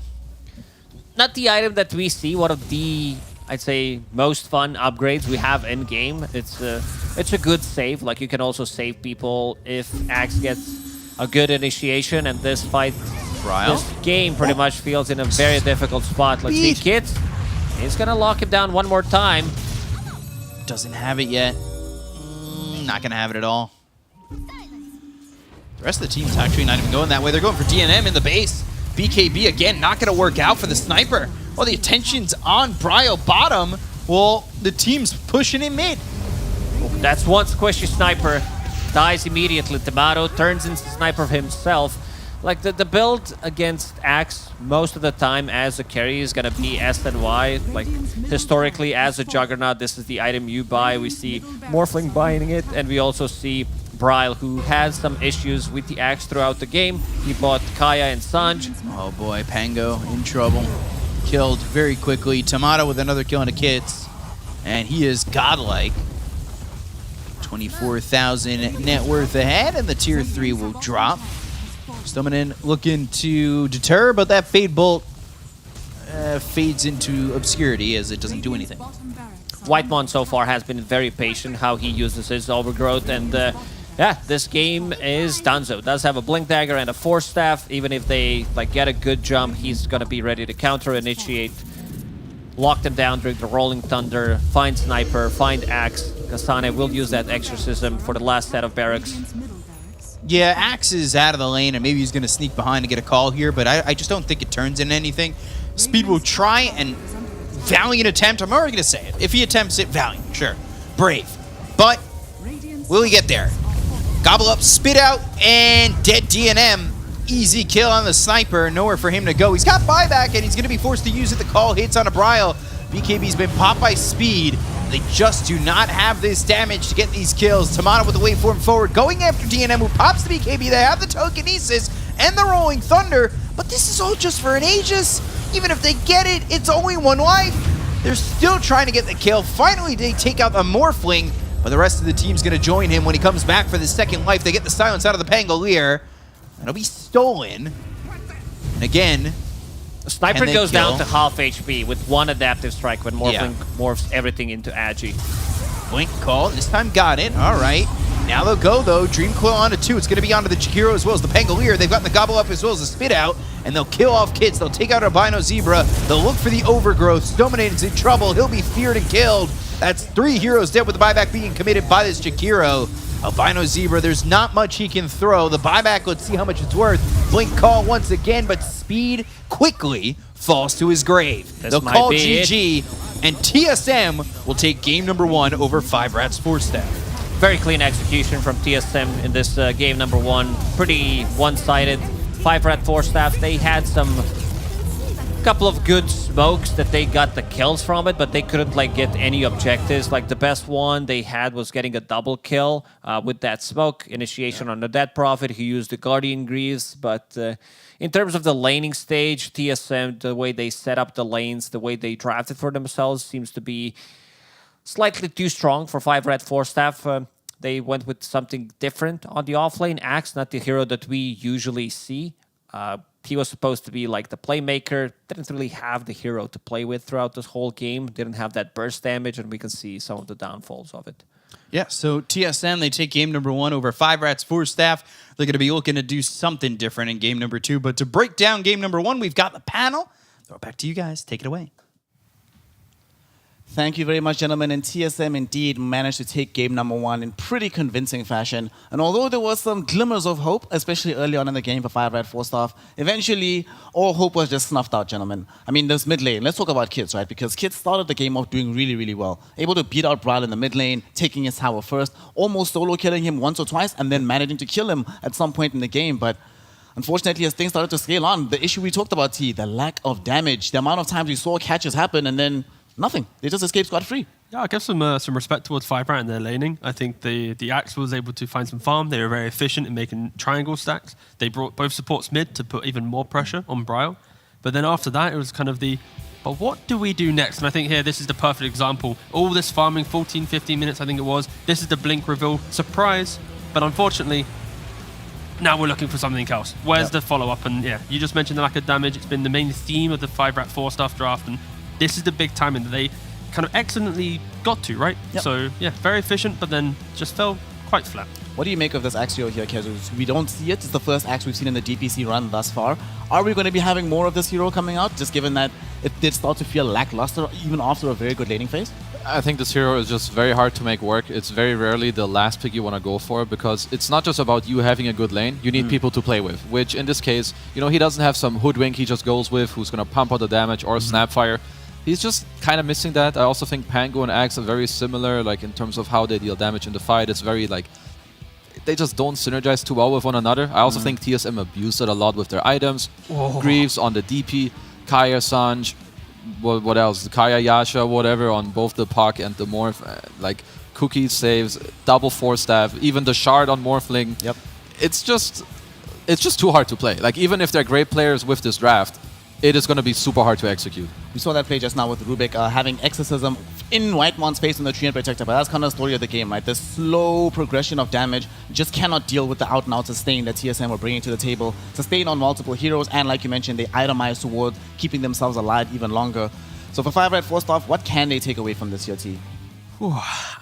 Again, not a big fan of harping on draft too much, but probably not locking in your supports in the first phase. I think when you're doing this, you're allowing some of the better drafters in the region to pinpoint the weaknesses and punish it, be it through the elusiveness of the Puck or the Morphling or the lack of damage it might present as well. So I think for 5 Rat, maybe lean on your other playstyles that you've presented in the DPC so far and just don't give TSM free passage to control the entire game. I mean, one of the ways that we could actually have seen an adjustment in the drops. TSM, the MVP for this game, is the Death Prophet for Kasane. A phenomenal performance from him. But they had the option, Kizu, of just going Rubik DP. It was right there. The Treant Protector was the first pick for TSM, but why not do that? I mean, we understand that Albino Zebra might have a bit of a limited hero pool, but would you rather, in this situation, guarantee at least one win condition for yourself, one way to be able to fight, even if it means that Albino Zebra must play something a bit more uncomfortable? I mean, yeah, I guess they were just going for comfort, but as T was mentioning, you rarely ever do you want to open your 2 supports from second pick. It's way better to just go for a core that is also, you know, like flexible down the road. One thing I would like to see them do, which isn't the hardest adjustment, I think Kids did very well on his Pangolier. Yep. Take some heroes where you can rally around him doing well in the early game, and that's how you're gonna make space for the other 2, for speed and for DNM. But with your 2 supports, have the ability to go mid, help out Kids to like speed up the game for you a bit, because I think at some point it's just all like it's only TSM. They're the only ones that can do anything. Yeah. Even when you go on them, they're gonna be the ones killing you. I mean, we saw that time and time again. That's pretty much why Kasane gets MVP, right? Because he could just stand at the forefront of the fight and say, come at me. And coming at him is actually a death sentence for you in the opposite direction. Even look at his itemization. Just stay alive. Because with this hero, sometimes staying alive is the source of damage. Yeah, just get DP, maybe. Or maybe remove that from the pool. But it's not that simple, is it? Because they still have the option for these Zoo heroes. We didn't get to see Kasane play one of these Zoo heroes, but we know that that's still in the back pocket, even if the DP goes away. Yeah, I think mentioning draft as well, there's the option where 5-Rat could go for Furion, for example. If they do Rubik Furion, they don't really care too much about DP because that lane is going to be super potent with Rubik Furion plus anything. But yeah, looking at the stats here, when you're having a good time in your other lanes, the other heroes are unkillable. And on top of that, you're going for like the quick BKB and you're supported by the Snap Fire plus the tree.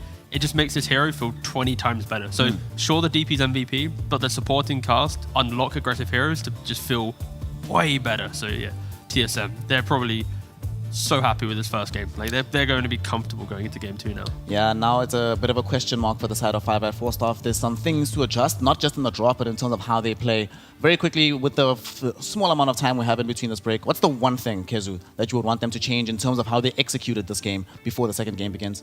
I think in terms of, I don't know if they want to talk too much about what they did now, but next game, I just really want them to play around Kids. He's the one spark I saw from this team in like the last game that if they can rally around that, they'll have the better time. Well, I'm hoping that they have taken on the advice presented by Kezu here and saying, let's allow Kids to be a bit more of a win condition in this game number 2. Before we get into it, though, we have to remind everybody at home, you probably saw the odds coming into it that it was very favorable for the side of TSM, and those odds are brought to you by the side of esportbet.io, where they're launching a watch-to-earn platform where just watching can get you some free scratch for yourself. If you want to find out more, find out in the Discord, the description of which is in the Twitch description down below. Get the link, get involved, watch to earn, and make sure that you are returning in just a couple minutes to conclude the series, have some more Dota, and hopefully a game number 3. This is game 1 of 5-4 Staff versus TSM. Game 2 coming soon. Don't go anywhere, because we'll be right back.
Welcome back, one and all, to the North American DPC. We continue this day of Div 1 action to round out the second week. And so far, getting into Game 2, TSM in a very comfortable position up against 5 Red 4 Staffs.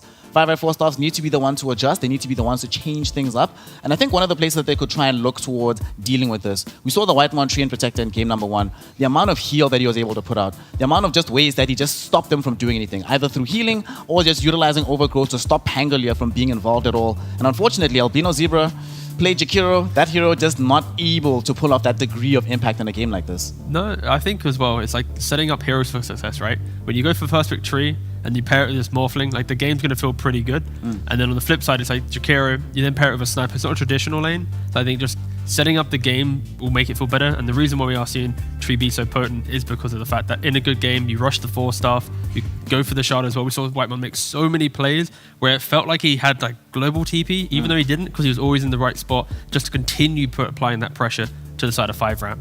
If you're a 5 Red 4 Staff right now, Kezu, do you maybe try angle towards getting first pick? Given how important this hero has been for them, is it more important to just get it, no matter what the other conditions are in the rest of the draft? I think it's important that they at least make sure, I think that Albino, no matter whether he's a treant that can enable his hero from a defensive standpoint, you either do that or you do it from an aggressive standpoint where you can go with your mid laners such as Hoodwing, Snapfire, or what have you. I just feel like with Jakiro, that's too hard to do. The hero's too slow. I'm surprised, honestly, that Albino has such a small hero pool, because when playing pubs, and of course he plays in European pubs, I played with him sometimes, it's like he plays so many more heroes. And now like when I look at his DPC record, it's like, oh, what? It's 3? Like, Yeah. I've seen you pick like 5, 6, 10 different heroes. Like, what's happening, boss? Come on. Let me see some of that pub specialties. But Like, we've seen that happen sometimes, right? Where these players, once they get themselves into a more professional environment, suddenly their confidence in their hero pool, it's like, well, I know I can play these heroes at a high level, but not necessarily at a pro level. So they start to shrink the hero pool. And it's hard though, right? It's hard to justify it to the team. Hey guys, give me this hero I'm not 100% confident in. You know, he knows he can do the tree, but what other heroes have you seen him play that you think could be useful in games like this? I mean, he's any of those lane winning heroes. I've seen some Undying and stuff, but like, I don't know. I feel like anything but a Jakiro at this point, you know?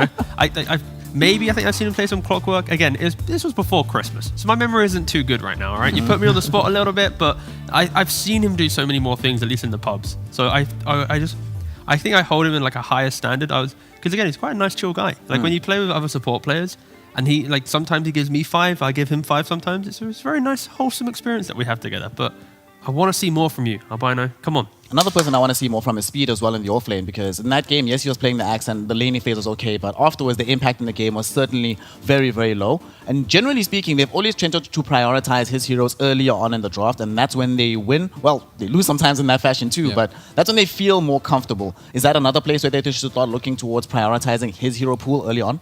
I think it's gonna depend a lot on what heroes they're looking to play and maybe like the change up that they want to do from the last game to the next one. But I do think that the last game was really hard. Even though you have last pick, it feels like it's a pretty hard game for you to play. So perhaps you're better off to just have this Beastmaster early on, have this Nature's Prophet early on, and then make it easier for you to build around a lineup by picking those heroes early, because I feel like they like to open up 2 supports, and that is just... It makes it very hard. Let's put it that way. It's not good, and it makes it hard for you to draft. I want to see that exactly from 5 Rat. Have something to collapse around, because we mentioned how Kits had a pretty good time. They brought supports there. Now imagine if they had like one hero that can be left independently, but also after lane wants to join the fight. And now you have a tri-lane mid scenario punishing Brile, plus a hero that wants to join that 5-6 minutes later. That's a recipe for shutting down the map, punishing heroes like Morphling. So I think there are elements to 5 Rat's playstyle that they can improve on to get maybe a closer game in game 2, but it all starts with the draft. It all does start in the draft. Great timing there, Thank you. T. And now we are going to be getting into it. Game 2's draft is on. 5 Red 4 Staff, they are dire side, but more importantly, I think, they're first pick. So now they're the ones that are going to be controlling the tempo here. They can Controlling decide. the tree, you mean? Come on. No, Yeah, stop. real talk it is. Yeah. It is all about Tree and Protector if we're going to be 100% honest. And TSM, they have to think about it now. Do we ban Tree? Are we confident enough to play against it? Obviously, we have to ban Lina. We don't want to leave that in the pool. So what are they going to remove here in this situation? Give him the tree. Give Why him the not? tree? Yeah. All right. I'm trying to think. Okay, so like first openings for 5 Rat, it's been Beastmaster, it's been Lina. Yep. Honestly, I think those 2 heroes are more annoying to play against than a Treant. Maybe Beastmaster, you got ways to just punish it in lane, but Wrong. okay. You know what? Fair enough. All right. But it's basically Beast, Lina, Tree. They're the 3 that I think are the first picks, at least for 5 Rat, and they have to pick their poison. Maybe they're just going to give away a Beastmaster. It's one of the weaker options, I guess, in lane. I don't know. Or maybe just Rubik, right? I think Rubik's also just been one of those heroes, just it's so reliable. It's an old faithful. Yes, Nomanen wasn't able to win out that game, but I don't think his performance can really be... We can't impugn him too much for what he was able to accomplish in that game. It's just like, well, the rest of your draft doesn't enable you beyond a certain point. He tried. That was a hard game. Let's put it like that. One thing that I do like to see, or where like the first phase drafts can be somewhat interesting, is you know 5 Red 4 Staff has like 3 very good first picks. It's gonna be Alina, the Tree, or who am I blanking? Beastmaster. Yeah. So now you can kind of get into how TSM think, where it's like, okay, we know you're going to take one of the 3, so we're going to ban 2 of them, and we're preparing for the one hero that they're leaving in. So they have prepared, they feel most comfortable to play potentially against Alina that they have left now. But yeah, it's kind of hype because it's like, coming into this, like maybe we're doing more European stuff, it'd be the Lina would be the first one, and we'd be talking about Beast Tree later down the line, right? Yeah. But here it's like, they're giving away Alina. Also, Brood hasn't even been banned as well. So we've mentioned so many heroes, and now it's like they get a Brood, TSM gets Alina. I don't think we've seen many Brood versus Lina matchups in any region because they are normally the first phase bans. This is kind of fun. Here in NA, one of the counters and responses to the first phase Lina has always been Tusk Rubik. It was debuted by Shopify Rebellion to the degree that they even leave Lina. They never ban it at all. So in this game, Tusk is still available for 5 Red 4 Staff. They can put that mid, have this Broodmother coming in from the off lane, and then you have that dynamic, right? A hero that can move around from the mid lane and somebody that can dominate the lane from the side. I want to see TSM maybe have some flexibility with this Lina, where it's not just locked in to be that safe lane. If you can put it mid, you pick up just a pretty robust hero here that has some lane push, and now it's like you have your off lane that can come in, this Lina is getting flexed to the very last pick, and then you play from there. And we saw TSM, we've seen other teams over this Riki pick. Once you survive the early threat of a Broodmother, the Riki pick, you just run around, you scout them out, quick dart, boom, you get to play Dodo from there. So yeah, honestly, both drafts, from this opening, much better.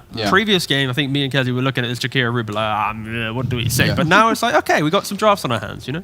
No, this is actually pretty good. You have the Brood, which is just totally solid, even into Lina Riki, totally fine. You get the Rubik response into the Lina. So I think both teams are probably somewhat like pretty happy with their openings, but I like 5 Red 4 Staffs a lot. Like I think they have a good foundation now to continue to build onto in the draft. I think I would love to see them get Tusk if possible. I doubt that TSM will allow that to go through the pool, but if it is available, you definitely try to snag that up. And also, thank all the Dota gods that there's no Mirana Riki. Whew. True. Thank goodness. You just bored of the shard into arrow, or you bored of the support Traumatized. Okay. In a good, is it successful for you? No, it's too good. Yeah, okay, it's way too good. right. It's way too good. Yeah, I was waiting for you to be like, it's just so bad. I don't want teams keep picking it or something. No, you know, no. just making sure. I'm lactose intolerant. So I don't like this cheese. You know. That's fair. That's fair. Just Oh, so so Bryle yawning. What's that about? It's Yeah. too easy for him or what? This guy needs to wake up. Let's go, bro. Used to wash his face. The question He is, might. but Ari and Whiteman, like, where are they in the world? Like, Ari, if he's in the UK, it's going to be... Actually, it's only 10 o'clock. What am I saying? Yeah, I mean, It's not that bad. It's no, not actually, that bad. These it's are 2 normal wait, gamer hours. It's 9 o'clock. I forgot it's 2 hours ago. Oh, he's chilling. It's chilling, yeah. It's This guy like, just woke up, man. it's like dinner time or something, you know? I mean, as a gamer, like you say, DJ and hours can be occupied. I think the second phase is going to be the important part for TSM, right? Ensuring that they have adequate protection for the Lina. We've seen whenever you have these long-range cores, you're trying to make sure that there's no ways to close you down. They ban out, of course, the Kids Pango. Unlikely that they're going to be taking out the Tusk as well. What I else do we want to see to protect the hero? I kind of like the... Yeah, I mean, you mentioned the best two. I think Pango and Tusk. I think if we shift to quickly 5-rat, I think they're the bans that are slightly more important in regards to objective-based heroes that give Lina time to farm the triangle behind. I think some of the best Lina lineups are the ones that you don't even need Lina after laning phase, and then she just re-emerges with like, look at me, my BKB Maelstrom +1, you know? It's like, how do we deal with her now? So I love the fact that 5-rat are kind of leaning on that with the DP ban. Beast is already banned out by TSM. Maybe you can think about like Visage and the other heroes, but just anything that's annoying in the early game. And yeah, I guess Timbersaw also kind of leans into that a little bit more.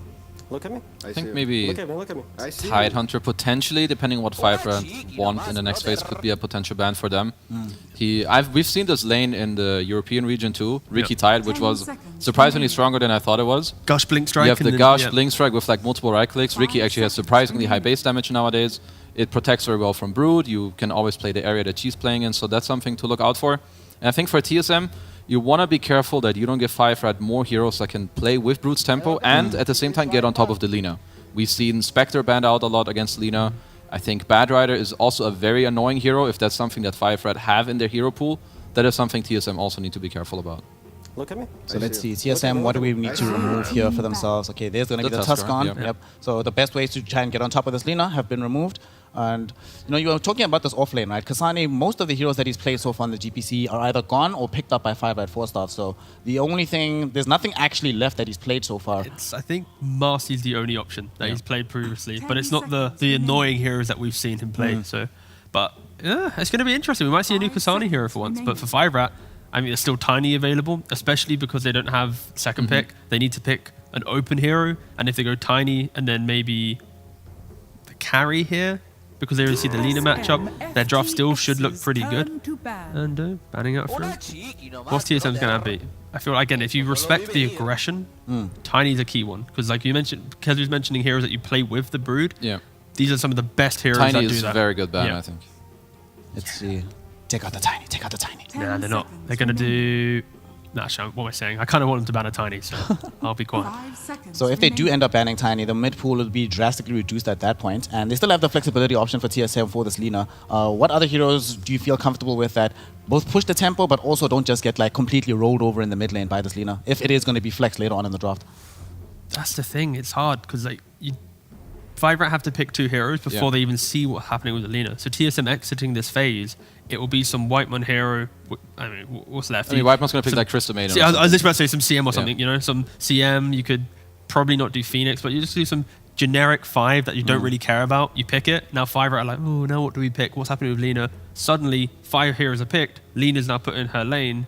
TSM are going to be pretty comfortable. And that's why this second pick Lina is so strong. And normally, why it's the first pick. Yeah. And that's why the draft advantage often goes towards the team that can flex the Lina. And 5-Rat, a little bit more pressure on them. But they ban out the Naga Siren instead. One of the more carry matchups against Lina, just because of the song, you get on top of her and then you reposition everyone into the fight, and then it's like now Lina's in the middle of the engagement because we kind of songed it into you.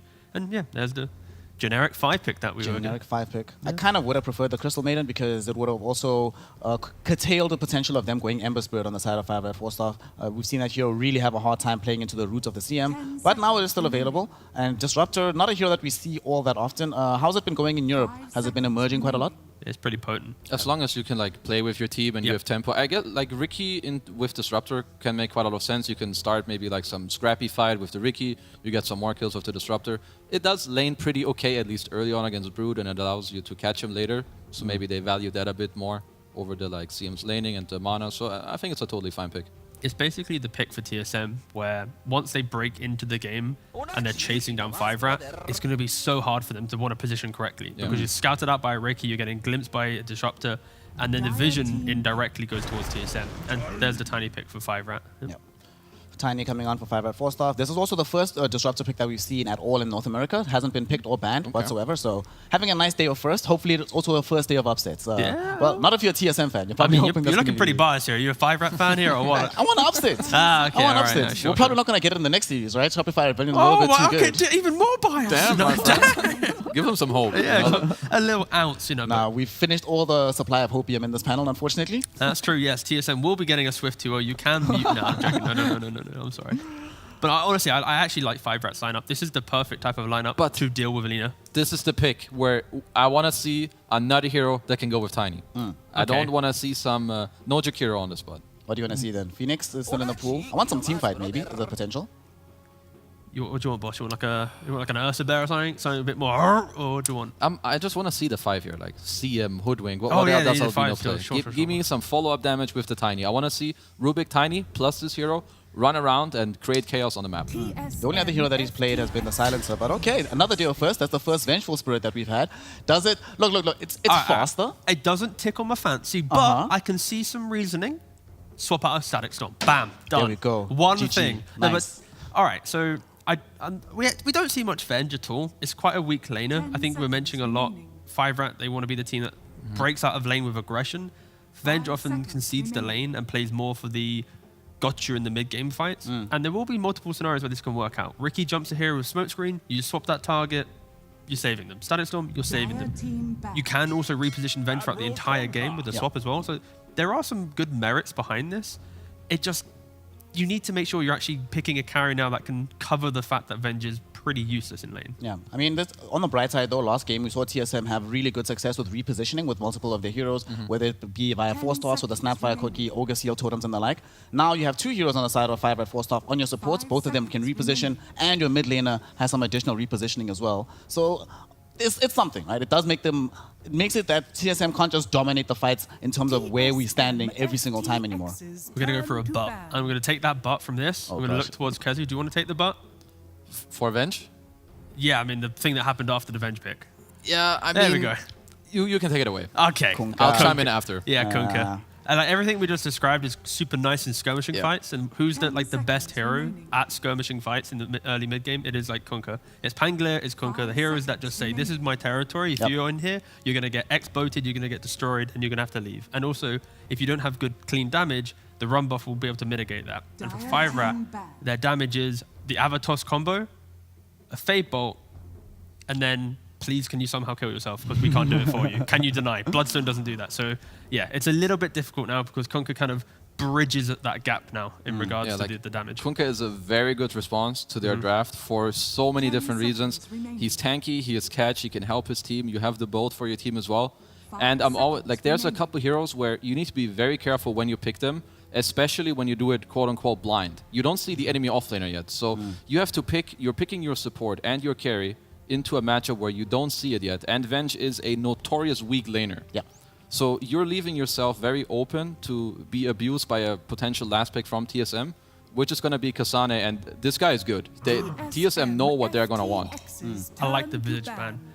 You know, Beast is already banned out, Lycan gone, DP gone, Marcy's gone, his hero pool's gone. Yep. What's the only zoo that's kind of there? Is Visage. You could also argue that Enigma's the only other zoo-like hero, but we haven't seen him play it. Yeah. There's a Rubik, so you don't really care too much about it.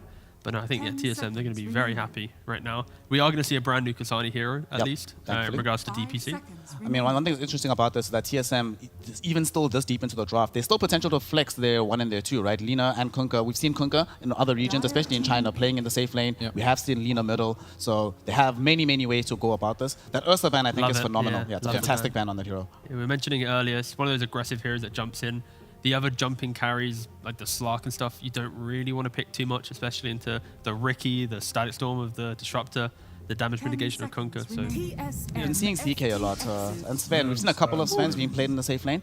It hasn't always garnered the most amount of success. However, this is a massive amount of physical damage output that can pair with this Vengeful Spirit, and it's going to be the aura buff up, right? If you want a hero that's going to punch really, really hard, you know, buys Blink Dagger as well. You wanted a hero that jumps in. Yeah. So this is a potential option. How do you feel about this, Yakezu? Honestly, I don't mind it. I think it's pretty good. It's one of the better carries that actually helps weaker supports to get out of the lane, such as the Venge.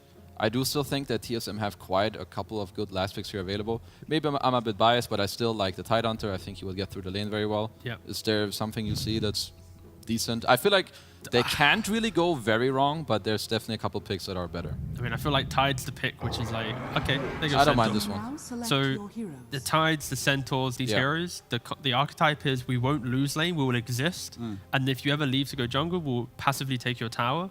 And if you ever want to take a fight, you're running into the Kunka in mid lane or the beefy boy in the off lane. So I don't really mind any hero that they pick as long as it fits that archetype. And now for TSM, they have the rebuttal of early fights. They don't really have a lot of early damage in these engagements. It's about survival. And then when Lina finds her timing of 3-4 items, that's when they'll be explosive. So there is a big window for 5-Rat. If their lanes go incredibly well to increase the momentum of this game, if they kill Lina a couple times, TSM will just kind of fall off in their damage, and they'll always be chasing for Lina to find that farm. Issue is, Lina always finds her farm. So that narrative doesn't always work out. Yeah, I mean, the hero is pretty good, right? Yeah, it's As pretty good. also the stats suggest. I do think the center pick is pretty nice. You get the Stampede away if they don't get to burst you down. So it's nice for that fact, too. I do think that this draft is better from 5-Rat 4 stuff. They have more chances in this game than they did in the last one. So do I have enough of a chance that you're willing to... Give me an odds. Give me the odds ratio between these two teams. Okay, so let's do it from the perspective of TSM. So you give TSM... Okay, no, do 5-Rat's percentage chance of winning. Ready? After 3. Okay. 3, 2, 1, 17. 20%. Wait, how much? 17. Okay, that's fair. We're 3% difference. All right, Barra stuff. Good job, gentlemen. I'm hoping that, we've seen in the past that 17% when it comes to Dota is pretty much 100% guaranteed success. So we'll be finding out if 5 Red 4 Stop have the chance to get this game number 3 or if TSM are going to sweep the series 2-0. And to find out, we throw it over to our wonderful casters of the luscious Lacoste and the bodacious B Cup. Gentlemen, take it away. Thank you so much. Oh my gosh. Luscious Lacoste next to me. Let's try it ourselves, right? Percentages of 5 Rats 4 Staff on 3, right? Okay. Sure. 1, 2, 3, 0. I think you're just being mean I'm just right memeing. now. I'm memeing. I'm sorry. No, I'm sorry. They definitely have better chances than what they had in the Yeah. previous game with the draft like this. Also, playing to their name, 5 Rat, some Rat Staff. Dota, having Brood Mother. This is the Rat hero. Not as much as it was before. Also, they picked, like Sven, I think this is a good response to Lina. This is like lineup that can be very explosive with the Tiny. They don't rely on any cooldowns other than the God Strength, so they can always play Dota pretty much. But imagine thinking that you can beat Lina in this patch. That is risky and where my meme of 0% stems from. I liked what 5 Rats 4 Steph was doing early on in that first game. I do have some faith. I think maybe, 17% is probably the proper percentage. Please don't take my numbers too seriously, people. But I will say it's going to be tough. We have seen teams try to beat Lina, right? There are so many times where it's like, oh, no, let's give them Lina. Let's You're see how also they giving do. them Lina. You're giving Lina Ricky. to a team that looks so much better than you. This is the team that has much more experience. This hero farms so quickly. I also thought that they might swap things around and put Dish Kunkka in the safe lane against the Broodmother, something that we've seen 2 or 3 times so far in the Chinese DPC, which is on a break for now, but looked very good. So they have 2 very good heroes. Like, they have good vision. You have Ricky, that's going to provide you vision, and then you have X marks the spot, you have glimpse back, you have ways of setting things up. Like, Dart, the value from this spell in this game is going to be nuts. You have Dart into Torrent, Dart into Static Storm, into Hoof Stomp, LSA, you name it, any other hero. Like, you can always have a hero to play with as this for Ricky. Yeah, and that's something we haven't seen in every Ricky game. I feel like a lot of teams are just like, okay, Ricky. Ricky, just pick Ricky. Now, Yeah. like in Southeast Asia, Ricky plus Mirana, super popular. You can see the appearance. Zyj also. It's universal. Yeah, Lacoste. it's not just for one region. We haven't seen it in China though. Somebody would bring it out. I'll At least I'll the ask games that we were around. casting. Yeah, maybe we'll see Zyj in every region. But for right now, it seems it's coast to coast. I like the Zyj. It's been fun. I'm a big fan. Let's see. Spray it again. Do it again. There it is. Okay, one more time. Okay, and again. Thank you. One more time. It looks like it's our observer doing it. Whatever we showed network, they show network. We're like, yeah, can we see the top lane? They move the camera to the top lane. And we've been using the spray. There it is. Like, we've been using the Zyj spray. Looking at the lanes, it's going to be Centaur plus Whitemon. So they wanted to have something melee that goes in for their Lina, which looks much better. And then this burst damage from a Centaur and Disruptor. I'm a little worried for Vengeful Spirit. As a laner, she really doesn't do much. But looking at the mid lane, Kunkka against Tiny, you don't have a kill threat on Kunkka. Kunkka, way too tanky. I also want to see what the build's going to be, whether he wants to pick up a bottle or if he's going to go for Double Bracer. I'm a big fan of Double Bracer into BKB. Most likely going to be AC second item because you're playing against all the physical damage pretty much. And you also, like, they have some minus armor from Venge. So you want to tank up yourself and your team and also give a bit of a tower damage as well, because they don't have that much until Lina gets to her like 3rd, 4th item. Which is very quickly. Which is as like we've 15 seen. minutes into the game. Oh, I've got Maelstrom. Oh, I've got everything. Okay, cool. And one of the things that I think later in the game they're going to worry about here on 5 Rats 4 Staff is initiating. When you get that glimpse and you try to chase these heroes, you get glimpse back, like, what are your options here to really run at these heroes if you're 5-Rat 4-Staff? Like, I don't mind this Vengeful Spirit as a pick, because I think that's something that people will probably test it out against Lina, where you swap her in, and with the overwhelming damage, if you can stun her and just burst her with the Sven, I think, like, Lina, it suffered the, like, repositioning tools. She didn't like heroes that get on top of her, like Clockwork before, but now, like, you build into Hurricane Pike, you don't care as much about the certain matchups. So, what was it? It was, for Lina, it's like Falcon Blade, Maelstrom, Boots of Travel from what we've been seeing in Western Europe. Yes. So we'll see if it's the same, because we talked about it in Game 1 when we saw the video from Ari. We talked about style and who they were really looking at. And I wonder how much these teams, when they look at Lina as a pick, especially with the way Europe's been playing it, if they're going to follow the same core build for it, or if they're going to go for something different, because sometimes we see regional builds. Tomato's in trouble. Tomato's dead. Oh boy, yeah, speed. Getting that kill and taking out the Lina. And I will say, great job there for 5-Rat 4-Staff. I guess one of the things that it still has to stay in your mind is you have to continue to shut down Lina. That's how strong of a farmer she is. Rest of the team, like, they can make plays around the map. Centaur, he becomes relatively unkillable with the hood. Oh, Glimpse back. It's going to be a decent amount of damage. It's going to be all the damage. DNM also falls. And that's that combination of Glimpse into the Hoof Stomp with the double edge. And that was only level 2 for them. So DNM's going to have to be even more careful coming back into the lane. Both carries. Ooh, mid kits. Oh, Water Rune and Bryle almost taking out the Tiny single-handedly as well. Stominin is also taking some damage as he got Glimpse back. Oh my god, his game's done. Team, make some stacks. I don't want to be in this game anymore. He does have a point, though. This most likely going to go into Greater Cleave. Like, your game is pretty much ruined. You bought, like, you have Raindrop. You can't really lane anymore. Kasana is going to be level 4 once you get there. Oh boy, yeah. I want to get off this wild ride. Please get me out of here. Because this is going to be a bit of a long one if you can't really lane. And you can see... Toss back on a mid lane. I think Tiny's dead. He's playing way too aggressive. Torrent, Avalanche, Kunkka. Oh, Bryle with the Tidebringer. He was looking for an angle, so he will be picking up a Water Rune. He can TP back with... oh, it doesn't have X mark the spot. Never mind. But very tanky with that double bracer. If it was any different build, he definitely doesn't live there. So nicely done there by Bryle. Look, oh my god. Look at the CS difference already. It's getting out of hand. Like, big time. He's level 4 on Tiny. So Bryle will have X mark the spot, TP back. We'll hit that level 6 relatively soon. Stormhammer, and that's not really doing anything.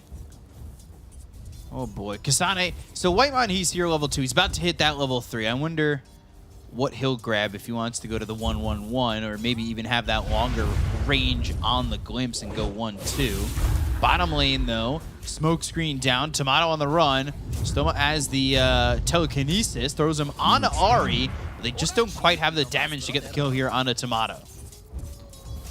Maybe if Tomato dies one more time, he will swap to mid lane, I think, because Kits is also level 5 on Tiny. And then Kunkka can be here against the Broodmother. Broodmother not that leveled. She's only level 3.5. This is the second point in Glimpse. Way too much pressure on Sven. He can't really farm here. Albino Zebra pulling the creep wave, but he only found the Kobold soldiers. Like, this is the worst camp you can pull to because they don't kill a single creep. Kobold, Fly, be careful. Yeah, they only kill heroes. They can't. Ghost ship, mid. That's going to hit on the Kits, and they'll also have the Torrent followed up. Brown not getting the kill, but he is still making Kits' life a living hell, as this mid lane is so tough for him to really find much of an angle on. And it's not going to get easier either. We see Whitemon making the rotation. Avalanche toss with the Wave of Terror, has a magic missile. So Whitemon in trouble. He does have Glimpse, but won't survive to see it go off. This is to try and get the 6-minute rune in his bottom lane. Speed gets another kill on the Tomato. This bottom lane's going well for 5-rat 4-staff. Broodmother's getting the levels. I think it's time for Lina to swap the Ooh, lane. Bryle. Radiant structures Mid. are falling. Double damage. Yeah, found that Tauren, and Kids hits that level 6, so gets that increase in armor just as that's happening. And Albino Zebra's come over, so is Whitemon. Whitemon's got that level 2 in the glimpse. He's just looking for the angle. He has him in his sights now. Thunderstrike, X, Avalanche, Bryle, and eventually they'll have the glimpse back, and Kids will die to Bryle. They're also Getting going to all the way steal the run down. stacks. Bryle getting fed Ooh. some tangos. This is juicy. This is triple stack, level 7 Kunkka. 4 seconds cooldown on Tauren. Albino Zebra needs to be careful. Sven's coming in. Yep. Who needs to be careful? Bryle, he has, he doesn't have the mana for it anymore. He went to the Torrent. I thought he was going to ghost ship with the Stampede. It gets Bryle away. Kasane comes in. Double edge. Albino Zebra with a magic missile. Ghost ship from the low ground. Hits on a DNM. Misses the hoof stomp. They've got Stomanen over in the angle, but Stormhammer trying to throw him up onto the cliff. Won't land it. And now Thunderstrike, DNM running away, but he has himself that stick. Magic missile, wave of terror. Stomanen still here. Kids coming around as they want to get this kill on a Whitemon, looking for the body blocks. Not a lot of mana to work with. Not any mana to work with. And eventually a Fade Bolt to finally get the Disruptor. Symphony of skills. 7 heroes show up, only 1 dies. And Lina on bottom. Ooh, Ahri. Level 5, Ahri. Getting run down by Speed. Speed is grabbing this kill on Ricky. He's level 6, 6.5. Lina can't really sustain in this lane anymore. I thought that she's going to swap earlier, but I guess she wants to get some levels, fall back to jungle. She can TP out unless there's a Rubik. Even with Tomato dying as much as he has, he's getting close to the Maelstrom. And I think that once he gets there, you need to, you have to watch this Lina. Yeah, she's like, see ya, I just got my Javelin, I'm out of this bottom lane, nothing I can do anymore against Broodmother. So Bryle, I thought that swap's gonna come out earlier.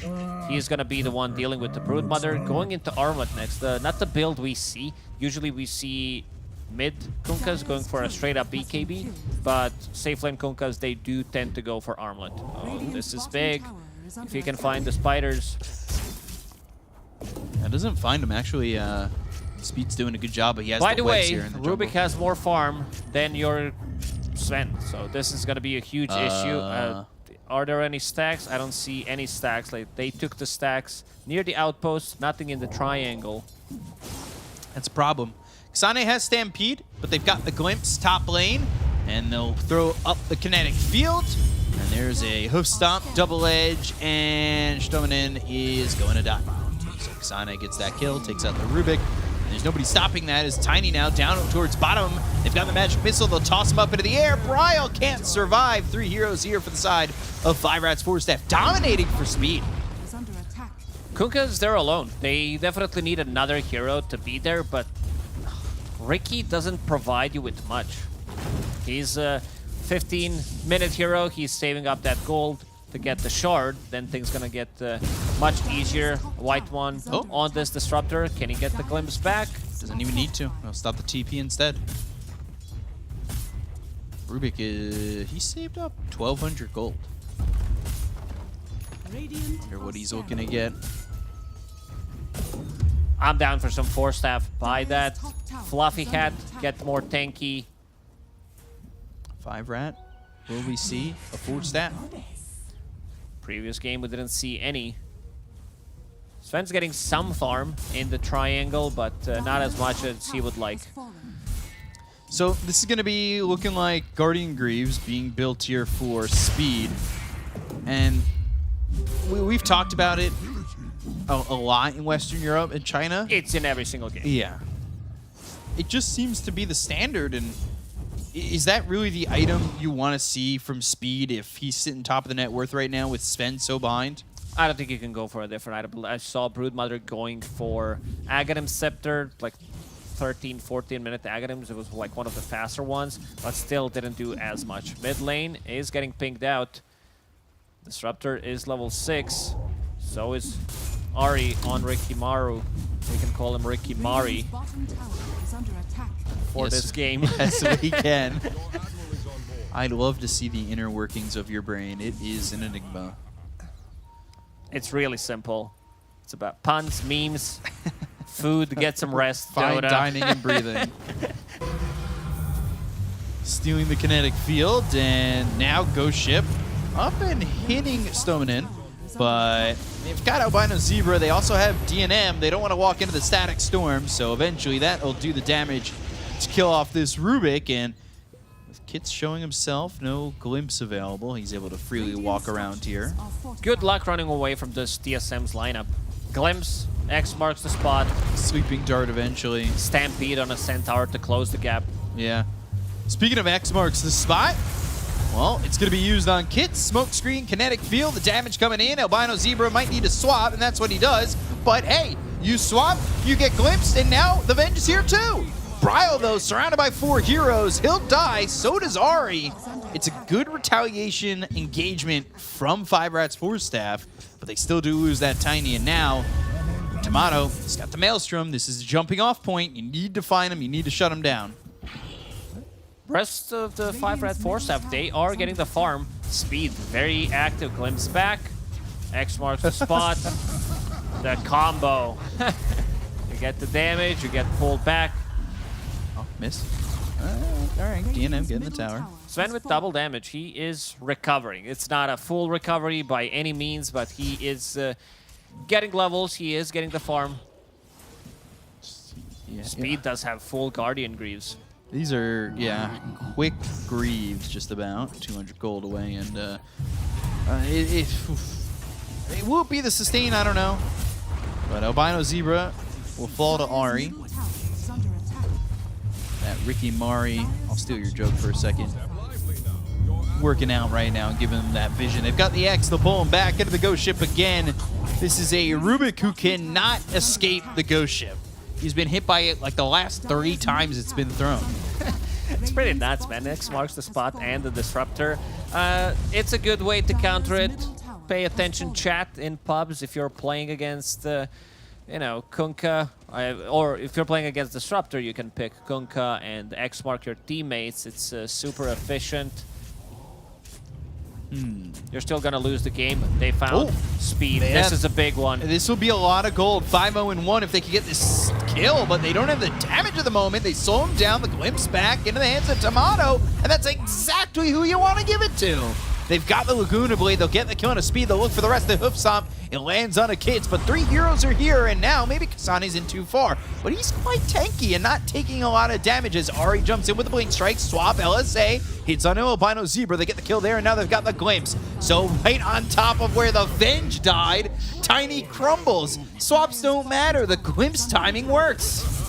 This is the fight that TSM executed pretty much perfectly. Kunkka's not even there, but they find Broodmother, Disruptor, one of the better heroes. We've seen it being very efficient in the Chinese region against the Brood. You see her with the Thunderstrike, Glimpse back. Now with the rest of the team is there. And it was also Tomato who got the last hit. Now he's the one farming in the triangle. He got a lot of gold from that Broodmother spree. It was exactly who they wanted to give it to, so now it jumps his net worth, and he's already a Mithril Hammer into the BKB. Going into BKB, like we've seen some more greedier builds. I think OG showed Yoragi with Boots of skipping travel. completely a BKB, going for the Lincoln Sphere. It was a good game for it, but we've also seen They found Lena's... Speed again. Speed's in trouble. Ooh, if they could keep vision, they should have the Glimpse. There's the Static Storm and the Kinetic Field. Whitemon, though, is going to blow up. They've got the rest of the team coming in. Kasane, he's trying to sneak out, but can't. 2 heroes already dead, but they get the kill on Speed with the Torrent as well as the Tidebringer. Down goes Albino Zebra. They put This Rubik to sleep as Down to half RA. HP. He's got himself the sweeping dart. Avalanche lands on 2. TNM with the Storm Hammer, but the damage is going to be there to get the kill on a Bryle. They get the kill on a Ari, so no more sleeping dart. Torrent lands onto the Sven. He's going to steal the Torrent in response. Another They go to the combo God from Tiny in a Strength. Hits, second. though. Avalanche as well as the toss available in a second. He'll go to the toss, throw him up into the air. No The Torrent mana doesn't land. for Armlet combo. toggling, Here we and come. not enough. Kits finally taking out Bryle. Speed's now a bit of a different story. Has a full Guardian Greaves, so that Guardian Aura kicks in. Actually, it's called the Mend, if you didn't know about it. I've never heard about this word before, and I've been playing Dota for 20 years. We didn't have the item back then, but still, yeah, you get extra HP, regeneration, extra armor. Pretty hard to take down. Does have a cloak as well this time around, so pretty tanky. Next fight, Tomato will be ready to join with the BKB. This BKB is going to be done in no time. Yeah, like you said, 15 minutes and has three Three items. Yeah. Falcon Blade, Maelstrom, BKB. He's even got a ward queued up. This is... whoa. Carries Whoa, whoa, wards? whoa. Let's get that out of here. Slow down there. I don't know what you're talking about with wards being purchased by a carry. Radiant I don't understand this game anymore. Bullwhip also grabbed, and he's going to keep that. For now. It's not the best item, more of a support item. She's definitely looking into Brigand's Blade, Grobo. Bottom lane, Kasane. He's just working on farming up that pipe. Avalanche toss, X Torrent combo, but not going to land with the blink from Kits. Nobody else is there, and this is going to be a big BKB timing because now you've got Bryle with his BKB, and on the TP back, Lina, Tomato, he'll have his dropped off in a second. X again on a Kits. This Let's time see it's the silence, and now they've got the Static Storm. No swap available. They'll take out Kits. They'll look for a second. The damage is there. Whitemon gets Albino Zebra, and Tomato now dominating. It's an easy 1-2 pick for TSM. Seems like they're going into Roche Pit. 7 stacks on Lina. They can't really use this swap. There was a Sleeping Dart and a almost full duration Static Storm on that bench. So now inside the Roche Pit. Seems like 5 Red 4 staff, they will not contest this. This time around, they have a better draft, as panel talked about it. And we can see the way they've been playing. It's only a 2k gold lead, almost 20 minutes into the game. Right. But now things are going to get much more difficult. Ricky will provide vision during the nighttime for is under attack. any of the openings. We talked about the combos that they have, Torrent, Static Storm. There was one game when Disruptor was trying to get Aghanim Scepter. He got it, and then with Ricky, Sleeping Dart into Static Storm, how strong that is. This time around, Disruptor going for a 4 staff. What? He's not even on 5 Rat 4 staff. Yeah, not allowed. Not allowed to buy that item. Still, again, nobody on 5 Rat 4 staff has a 4 staff. I know I'm being picky, but Yeah, give me one.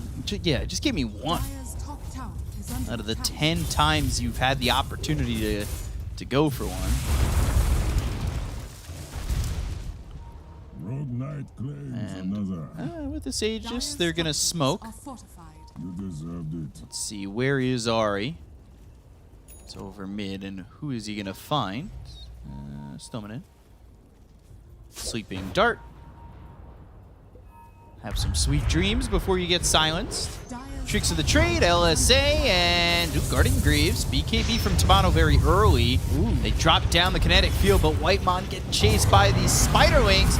Now the LSA, the right click damage, doing a lot with a double edge. Speed on the run onto the high ground. He survives. He's going to TP out.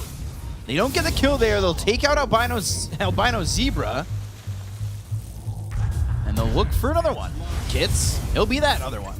Yeah, I think Tomato misclicked his BKB. He wanted to use Laguna Blade. It felt like just delete this Rubik immediately. And this is the first time ever that I see, if we could see the replay of that, it was pretty funny. I did not want to interrupt your godlike play-by-play casting, but Sven Stop. popping ulti And and standing going still. back. Yeah, just Yeah. use ulti and it's I like, caught yeah, that. See you guys, I'm not doing it. Oh, tidal wave with the shard into a hoof stomp double edge and the ghost ship. What a combo! That is a very, very wet combo. It's a dirty combo indeed. Well, very clean. They're getting washed off. So Kunkka finished off his BKB. It's a 9-second BKB, 2 cores with the BKBs. Going into AC next, as we expected it, to have a bit more tankiness for himself, more siege, tankiness for the team as well. And I know I've been harping on this all game. But, Radiant are I mean, they had a good... They had a good lane against the Lina. And then... I mean... It's Lina in the end. Yeah, she just continues to farm up. So... I just don't know.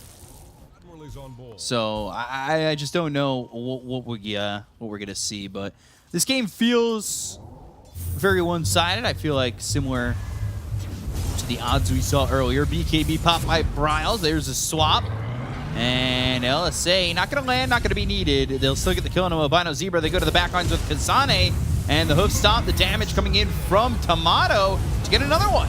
And they've got themselves the X. They have the Ghost Ship, and I mean, yeah, the esports bet.io odds kind of predicted the game we're having right now. Pretty much. I've seen this Lina lineups explode. The game looks pretty even until she comes online. She joins the fight with the BKB, and the fight's pretty much over. Kunkka trying to build Teso. Bryles like, get me out of this game. I have something else to do. He wants to finish it as soon as possible. And Tomato notices it, tips Bryles immediately. Radiant's courier has been killed. So just gonna take the top set of racks. Easy peasy. Speed's still trying to cut these waves where he can. It's tough for him though. I mean, he does it, but what is it really valuing Mid for lane him right now? is still there. They could go for it. Holding the Aegis for another 20 seconds. Might be slightly careful about the swap. Could we see the damage done from the heroes total? I feel like Sven is one of the lowest. Venge definitely down there, but I feel like Sven's damage so far in this game has been pretty low. Yeah, I mean, God strength into standing. He actually has the 1.7k. lowest hero damage, because I didn't see him hit anything. Dire's bottom I mean, tower This is like under attack. 3 hits from Sven. Yeah. That's low. I didn't think it was going to be that low. That was a shocking number to me. But maybe the next fight could be a good one. Does have a BKB disassembled that Echo Saber and the Blink Dagger, so he can position himself. Well, I'm just a little worried about his like damage output. If they have BKBs, these 2 cores are not dying, so they need to surprise them with the initiation from kits. I gotta hope they could get the initiation. X from the Rubik, but now he just gets torrented. DNM, he's also been hit by the X. They've got the tidal wave. They'll go to the blink. The hoof stomp out. They'll throw the sweep onto the Venge, so there won't be a swap in time. They've also got the silence on top of him, so Kids ends up dead. The right click's coming through an Albino Zebra. They get the kill on the Venge. Tomato with the double kill, and now, well, Static Storm is going to silence those darn creeps. Ooh, Torrent almost hits him. Bryles toying with them. Uses X marks to spot, hits him with the Torrent, doesn't even use the X mark to spot, then pulls it back, and now onto the tier 3 tower, Dragon Scale on a Centaur. They do have Lotus Orb on a Centaur, so stun from Sven. Oh, X. Sven, you're going to be forced to do damage soon. Quick fingers. Gets out, but their barracks are gonna be gone in a second if they decide to stick around. Still without a BKBs. We'll respect the potential turnaround, the swap into Sven's damage, because they know that he didn't use the ulti in the previous one. Still tier 2 tower standing here. We'll clean this one up. Tower is under attack. Bottom tier 2, that'll go. Bye-bye. Dire's bottom tower has And back to the high ground. Kits. Let's see. Blinks in, and Hits, though. He's got the X on him. They're going to try and put this Tiny to sleep. They're going to say Rockabye Baby from the treetop and drop him. They'll go for the kill. They'll take out 2, and they'll look towards the rest. And the glimpse back. There's the glimpse. There's the kill on a DNM as they pull him in and get themselves a 3rd. Static Storm, Tiny still surviving, but again, they say night-night. Good night to this one. Good night to the Tiny. Good night to the game. How do you move? TSM. This is like, they have a sleeping dart, tidal wave, X marks the spot. They reposition you so much. They don't even have like the best heroes in the game, like Tiny, Magnus, Mars. And this is gonna be another set of barracks, it seems. They did kill Lina this time around, but really, seems like 5 Red 4 Staff, they don't have enough in the tank to be able to hit back. It's really tough, right? You're talking about the movement spells too. The tidal wave makes it even tougher now. God, that is annoying to deal with. They're gonna have this Lina back up in just a second, and there is Boots of Travel on the Lina, so they'll be back into the fight, back with the team. Brile bought Moonshard. Very good item on Kunkka, one of the best ones. Crappa. God Strength Stormhammer. Oh, reflected with the Lotus Orb, though. TNM with the BKB. The tidal wave pulls in both supports. Oh, no. Briley's got the damage with the rest of the team. TNM, God Strength, you're running away.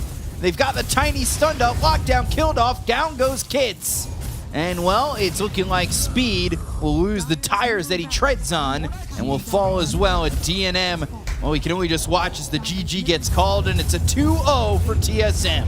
That Moonshard, the extra vision, giving him what it takes to use the tidal wave and pull the 2 supports back.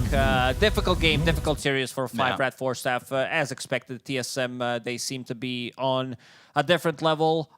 The game was pretty even for like first 15 minutes in terms of net worth, but when it comes down to execution, the game understanding, TSM, they are just way better.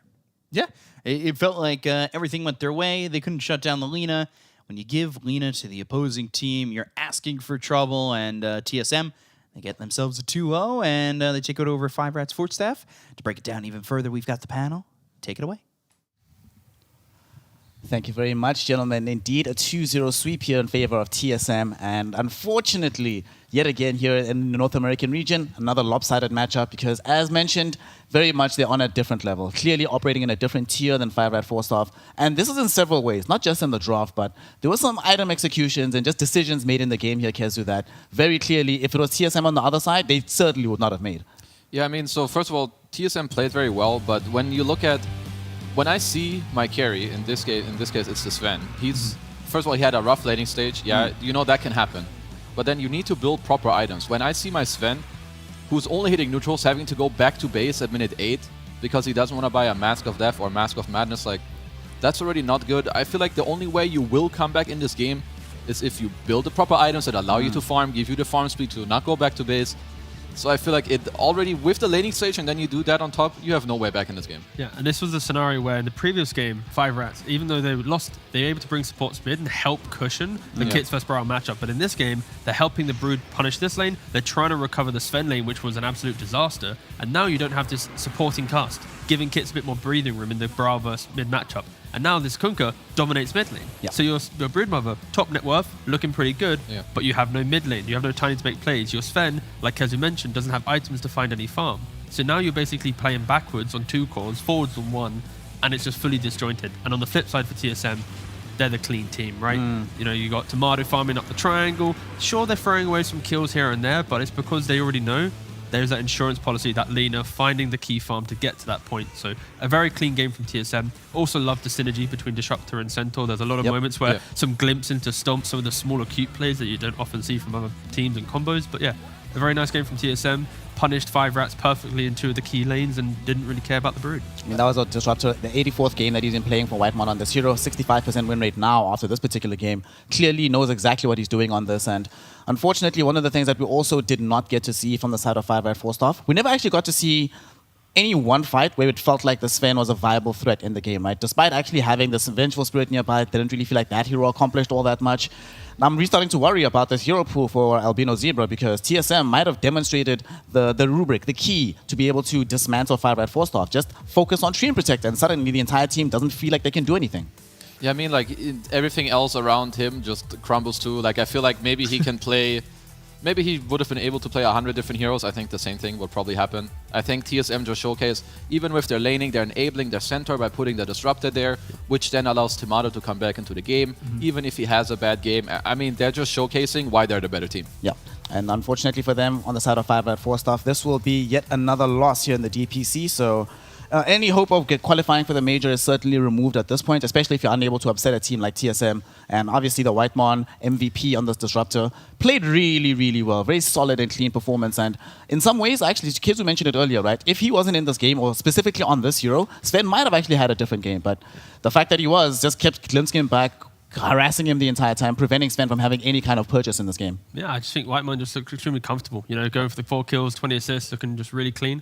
And yeah, just had no real problems. I think what Kezu mentioned in regards to the lane swap-ups, I like seeing teams think about how to bring the best out of the lanes. And when you have like Disruptor pair with Centaur, potent lane. Melee hero enable Lina, potent lane. Other teams that have just done Ricky in top lane, Disruptor bot. It's just been kind of awkward. So I like the fact that they are thinking a little step ahead. And of course, that's where Moon Meander probably comes in a little bit more. That final voice the heroes are picked, whispers into their ears, good luck lads, do this. And he fades away and he gets to hype them up after. But no, I think just clean stuff from TSM.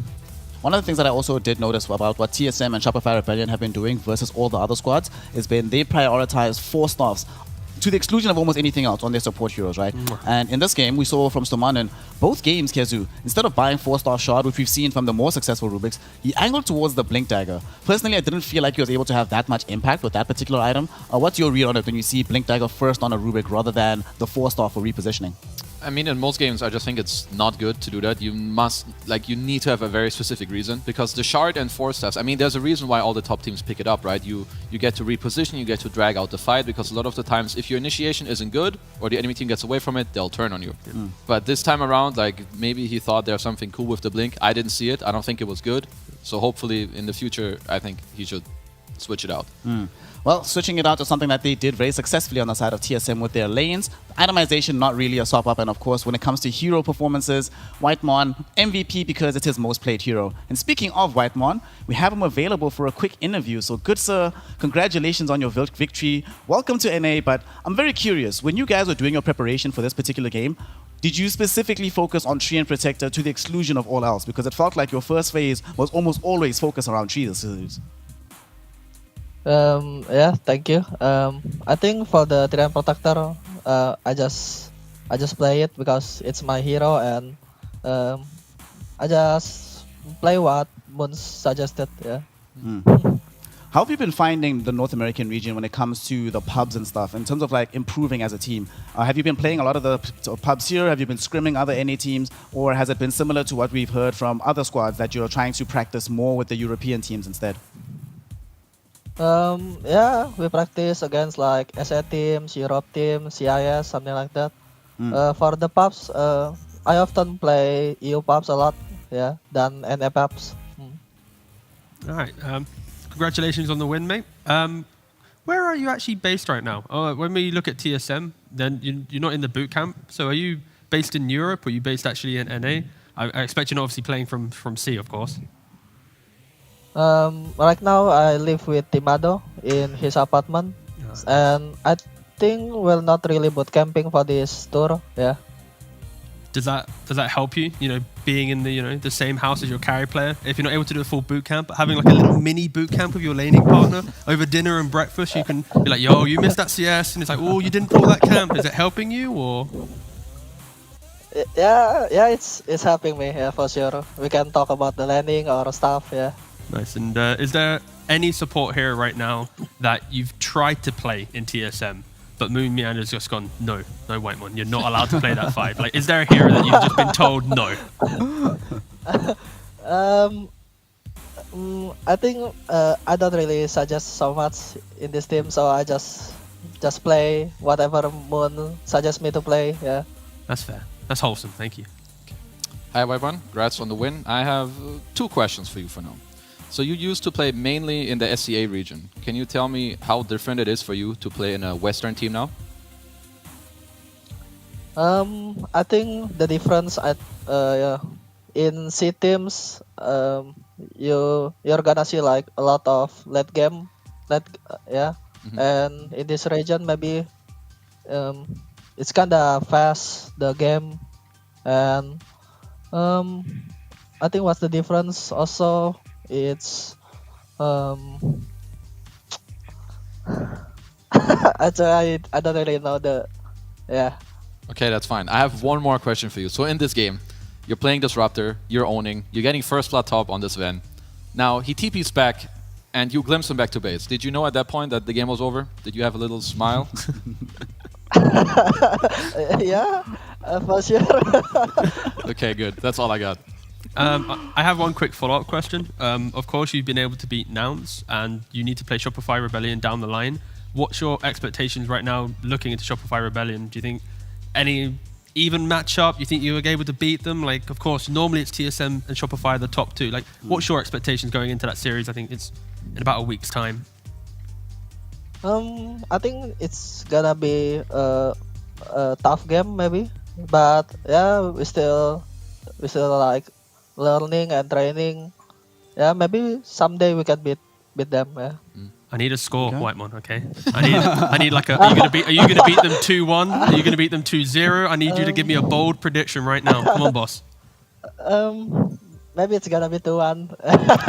Okay. All right. Okay. Fair enough. There we go. You know, speaking of Tomato, who you're living with right now, when we interviewed him last time around, he was mentioning how the new players, Kasane and Ari, are fairly reserved figures, and also that you just said yourself that you just prefer to just play your game out. So I'm curious, right now, who's making most of the calls in the game? Like, who's the person that has the most responsibility on their shoulders? I think everyone make a short call, but maybe mostly it's me because I'm support. I'm trying to move the league game, something like that. Yeah. And how are you finding that particular role? Because when you played at T1, for example, you didn't necessarily have to do that all the time. Is it something that you're learning from Wunmianda? Is that maybe one-on-one coaching sessions with him on how to do that the best? Actually, in T1, it's mostly me and Sepper. So yeah, I'm doing it also. Okay. So I'm used to it. Yeah. So it's like not a new thing for you. Before we let you go, there's a very important thing we have to ask you. Now that you are in NA, what's your favorite meal that you found yourself consuming in the North American region? Yeah, no pressure, mate. No pressure. I don't know. I'm just eating like pizza and toast here. Maybe toast in the breakfast, it's kind of new for me. But yeah, I like it. Okay. And we're going to definitely try and get that on the panel ourselves so we can give our review too. Thank you. But Whitemon, thank you so much for your time and congratulations on the victory. Good luck going forward. We can't wait to see you against TSM or against Shopify, and we can't wait to see you at the major potentially. So good luck and we'll see you later. Yeah, thank you. Bye-bye. Congrats. All right, congratulations to Whitemon. That, of course, is a nice 2-0, cutting a very humble figure as well, you know, not getting too ahead of himself in terms of their success so far. I mean, he's a very sweet guy, and I'm actually extremely happy that he's with someone from TSM. I feel like if he was moving from C and he just went to like some random apartment in NA or something, that's where maybe it'd been harder for him to adjust. But going straight away to like Tomato's apartment, as much as I joked about it, but your laning partner, you get to live with him, brand new team, brand new region. That's going to be so helpful to kind of accelerate the speed in which he adapts with the team. And if he is the captain figure, it's good to be at least with your carry as well. So they're not boot camping, but I think they've set themselves up to be able to be an online team that has the roots for success for sure. One thing that he did mention that I really liked is that he said we're not boot camping for this tour. So that seems to suggest to me that there's plans down the stretch, not only to keep boot camping, but to stay together. That they might have a strong push for later down the year, hoping to angle towards a TI berth. From what you saw in this game, Kezu, and what you've seen from the Western European region, how would you power rank TSM versus the rest of the world? That's a heavy question, mate. All right, go on, Kezu. Perhaps in terms of against the European teams, I would put them perhaps around the middle. They haven't shown me enough strength that I think that they would consistently beat like Liquids and Describe Thunders. it to a team though. Okay, so give me like a European example. Like, who would you compare them to? I have one in my mind too. In terms of how good they are? Yeah, like if you were to say right now, like if they went into EU, like, what team would they be like emulating? position-wise or whatever. Slightly, I feel like they're in between Entity and Gaming Gladiators. That's what I was going to say. They're like an Entity Gladiators kind of team for me. Yeah. There we go. There we go. You see, our panel members Good have job. synced up their minds. Look at that. Great minds think alike. Of course, with that victory from the side of TSM, that has allowed them to go to the very top of the leaderboard, joining Shopify Rebellion. They have yet to lose a game. Neither of these squads have yet to lose even a single map. So they're enjoying a 4-0 berth. Well, okay, TSM, they did There one we map. go. Yeah. TSM almost lost the series. But now they are a little bit more solid, 4-0. At this point in time, unless something catastrophic happens, it feels like they're pretty much dead set for the major, right? You're in NA right now, okay? So when Nouns lose to TSM, Nouns will then beat Shopify, therefore creating the triangle of NA. It happens too many times. It will happen again. It will happen most likely again. Somehow, some way, we're going to get the three-way tiebreak. And unfortunately for Nouns, it's always them who lose the tiebreak. And it's always Shopify Rebellion and TSM that go through. But there is still a glimmer of hope for Nouns to force that out themselves, because I think, they still need to play Shopify Rebellion on the 25th of January. And on the other side, though, 5x4 Staff, who've now slid very comfortably into this mid-pack. They're not really in danger of relegation just yet, but, results could still end up going negatively against them. How bad is this loss for them in terms of their prospect as a team? Is it going to be one of those losses that breaks their spirit, breaks the momentum, and makes things hard? Or is it just, this is just how NA is, we'll still be fine? No, I mean, like, for them, right, they've played just now against TSM. I think what's the most important for them moving forward is, so you already have 2 wins, they can feel somewhat okay. I do think they definitely need to flesh out some things. Like what we saw from Sven in this game is somewhat close to the unacceptable line, where people are going to have to tell him, yo, you need to do this instead. He probably knows himself, maybe it's some pressure, some nerves. That can happen, but I think for them, they just need to do a few small switch-ups, and they're going to be A-okay. They've already beat Bait and Alpha. Yeah. So when you're already beating the teams that are sitting in the elimination spot, in the back of your mind, it's like, even worst case, you go to a tiebreaker, finishing 2-5. Beat them again. You can just beat them Yeah. again, right? Yeah. So I think for 5-Rat, they're pretty content. Yeah. This is the middle position of NA, where you're not in the top 4, you're not in the bottom 2. It's that awkward 5th, 6th, and they're the teams that either find that solution down the line, or they just kind of fade away. So for 5-Rat, I kind of wish that they do find some success, break into the top 4, contest against Wildcard and Nouns maybe down the line. I mean, a more competitive environment is always great, and now that we have seen them completely finished, we still have some more Dota to go for the day. 2 more series to come down the stretch. The next one coming up is going to be the Bait versus Shopify Rebellion one. Yeah. Let's go, Dendi. Yeah, let's go, Dendi. Dendi Let's versus hope. Arbed, like, I don't think I've said that in my life at Yeah, any you have point. not. On the bright side, right, 5-4 Stuff, the one game that they did lose against Bait when they played them in the first series of the DPC, Bait and Dendi's first DPC win did come against the 5-4 Stuff lineup, and it did come in a game where DNM did basically the same build, right? Not having this mask in the situation. I doubt that's going to happen with Arteezy in the safe lane. Yeah, I feel like, that's, I mean, you'd like to not think so, but It will not happen. I feel like for Bait at least, it's just don't get run over from these Batriders and Lycan scenarios, and then maybe play out a game. But yeah, Bait are a little bit more fragile in how they approach the game. They're not so decisive compared to the other NA teams, at least Shopify, TSM, and Nouns. So again, I think most people are expecting Shopify to look quite clean in this series, but maybe in the off time, Bait have found a little bit of something, because sitting not free, that normally lights a fire underneath you to really kind of push through and find something. And what do you make about the final series of the day, Kezu? We have Theoth Gaming taking on the side of Wildcard, and the fire that he's mentioning, we've seen being lit on Theoth after they made one roster change, immediately won a series. Is that going to be the start of a positive trajectory for them, or is it Wildcard who's now trying to demonstrate that, no, we're a little bit better than the teams at the bottom, even if we're not as good as the teams at the top? The roster change will probably help them, but I do think that Wildcard are, at least, I would give them a slight edge in that series. I do think that they're also a very new roster, so they also, need some time to get together. But I've got my, my points on them. You got your points on them? Yeah. All right. T, what do you think of that final series? Who's going to win? Give me a score. Give me a score. And give me an MVP. Do you want the score from the heart or from the head? Or the brain, Like, what do you want? Give me from the heart. Give me from the heart. Theoth Gaming 2-0. Theoth Gaming 2-0. Dang. Let's go. Let's go. I believe in you, Esk. All right. But I do. I don't, but I do. But I don't. But I do. Who knows? T Governor is replenishing the amount of hopium that we've consumed here on the panel in the last couple of days. Inhale it. There we go. Thank you very The much. belly's for giving getting it. pretty big. There we go. And of course, if you are one of the fans of Bait and the side of Theoth Gaming, who are definitely going to be underdogs in their series, you might want to stick around and be tuned in for those games, because we still have yet to have an upset. And hopefully today, at the end of week 2 of the DPC, will be when that all finally changes up. In the meantime, though, we are going to be taking a short, little bit of an extended break between this series and the next one. So go outside, breathe some fresh air, get some water, call someone you love, let them know you love them, and join us for some more Dota 2 action in just a bit. We'll see you soon.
Welcome one and all back here to the North American DPC. We continue the Div 1 action for the day. Having already finished the quick 2-0 series earlier on between TSM and the side of 5 Rat 4 staff, we now move on to see 5 Rats, or not 5 Rats, Shopify Rebellion rather, taking on the side of Bait. My name is Snare and I'll be your host tonight as I am for every evening in the Div 1. And today we've been swapping things up a little bit. We had some European interlopers. Now we've got our boys here back again, MLP, John X Fire. You've upgraded from the casting booth. Now you're on the panel. Hold on a minute. I mean, first of all, we've upgraded the panel, right? Get those EU guys out of here. Bring the NA experts in. Here we are to talk about some great NA Dota. What a series we have coming up, boys. Yeah, absolutely. And John, I love that you're the first person to actually bring out some proper Dota drip with the Marcy shirt.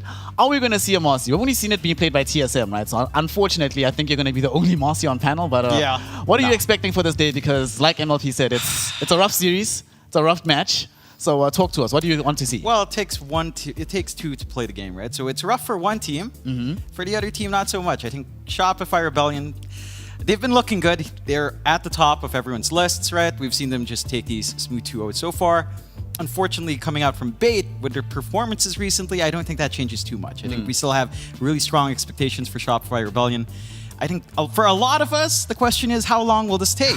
And, you know, I mean, to be fair to Bait, maybe they can break that perception, but really, how long is this going to take? But that's a complicated thing, right? Because at the very beginning of the tour, Bait, they came into this with all of us knowing that they're not looking so hot. They haven't looked hot historically, but they managed to take games. They managed to actually take games in the 2 series that they played initially, but there's been a drop-off since then. And it feels like the progress they were making initially has somewhat halted and faltered in some particular way. So what do you guys think happened in this situation? Why aren't they able to push things to 3 games anymore? I'm not sure what happened with the coordination, but it feels like their laning stage is really strong. They get off to a good start, and then you get to the mid game, and there's just no coordination, right? Like, Moose is on a different page, the rest of the team is on a different page, Funixoft doing something somewhere. What are they doing? Like, it's not a team. This Bait side, they've got to play as a team. Yeah, I think that's the big issue that we've seen. Like, sometimes it's just not in sync. They hit these item timings, they don't play around them. So that's something I want to see different. One of the things that we really need to see it being different as well is that the games that they did win, technically it was when Dendi was playing his best in the mid lane. Unfortunately, he's in a situation where he has to go up against Abed in this laning phase, and Abed has been, he's been really hot. He's been pretty hot. And the thing that's really frustrating about how hot Abed has been, Dendi has played 2 heroes well, the Primal Beast and the Death Prophet, and those games went okay for them. The other heroes, not so much.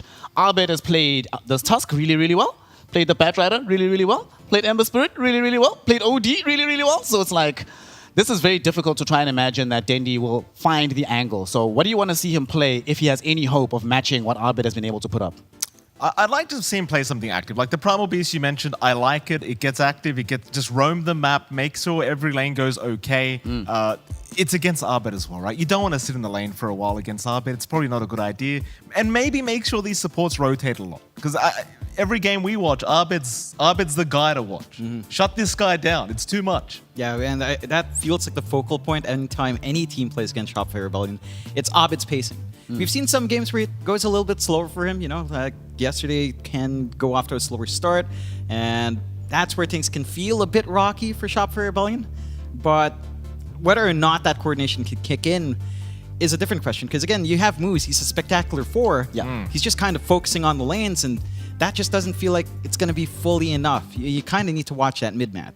Well, the mid matchup is going to be exciting indeed. We'll see what heroes will be available for said matchup, because we do have our draft available for game number 1 here of Bait versus Shopify Rebellion. Bait, they have themselves access to the first pick, so I really am hoping that they try to get... Don't pick Lina, it's debate. Every time we see Shopify Rebellion give away Lina, they demolish it. However, one interesting thing about this though, John, is the Lina is in the pool, but Tusk is banned out, and that's usually been the weapon Rebellion use against the Lina. So do you maybe back yourself a little bit more now that you don't have to deal with the Tusk and actually still first pick the Lina? I mean, you could just go into the Lina. The solution from the Tusk is in there, so jumping into that backline is a little bit tougher. Mid lane matchups, Lina tends to win most, so you don't really mind too much. Whether or not Bait does it is a different question. I think the ideas of something like the Primal Beast is still stronger. In fact, Shopify get to take it themselves. So for Bait, and they had the option to first pick the Lina, they skip out, they go for the Moose Rubik, which it's a great hero on his. They've had a 0% win rate every time he's played it. I will not have either one of you blame Moose. No, I mean, it's not I will not Moose. have it. It's not Moose. It's not. I mean, this man's Rubik is just incredible. He's such a great player. He does as much as the man can, right? There's only so much this man can lift his team, right?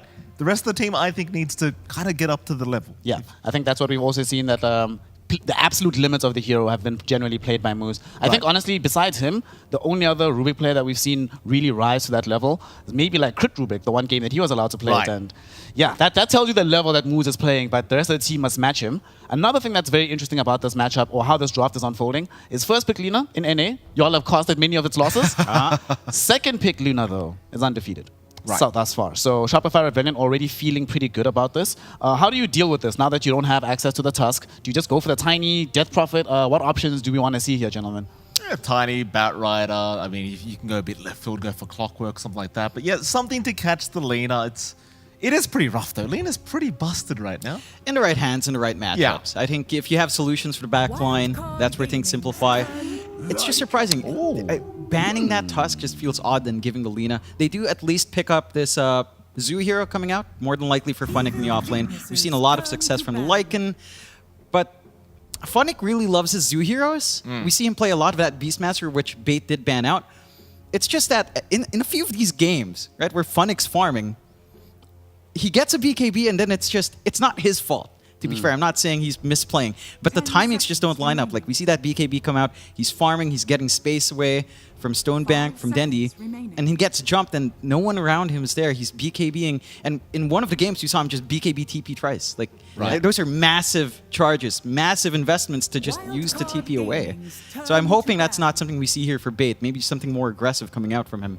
Following up on John's point as well, right? Like, you ban out the Beastmaster. We know how great Saberlight is on this Lycan, so I do feel like it's a bit more of a deny pick. And we know Funny can play the hero very effectively, but I feel like it's more like, let's not give Saberlight this hero. Because when we give Saberlight Lycan, things get very, very problematic. Just don't give him his comfort, which is kind of hard because Saberlight, he's got a pretty big hero pool. Yep, pretty expansive pool that Saberlight's been playing, and he is 2-0 on this Lycan so far. To be fair, Shopify has won every game, so the stats are quite padded in that direction. But I do like what you're mentioning, that they've denied the Zoo possibility from Shopify, so you have to do something different. But unfortunately, they can do a lot of different things.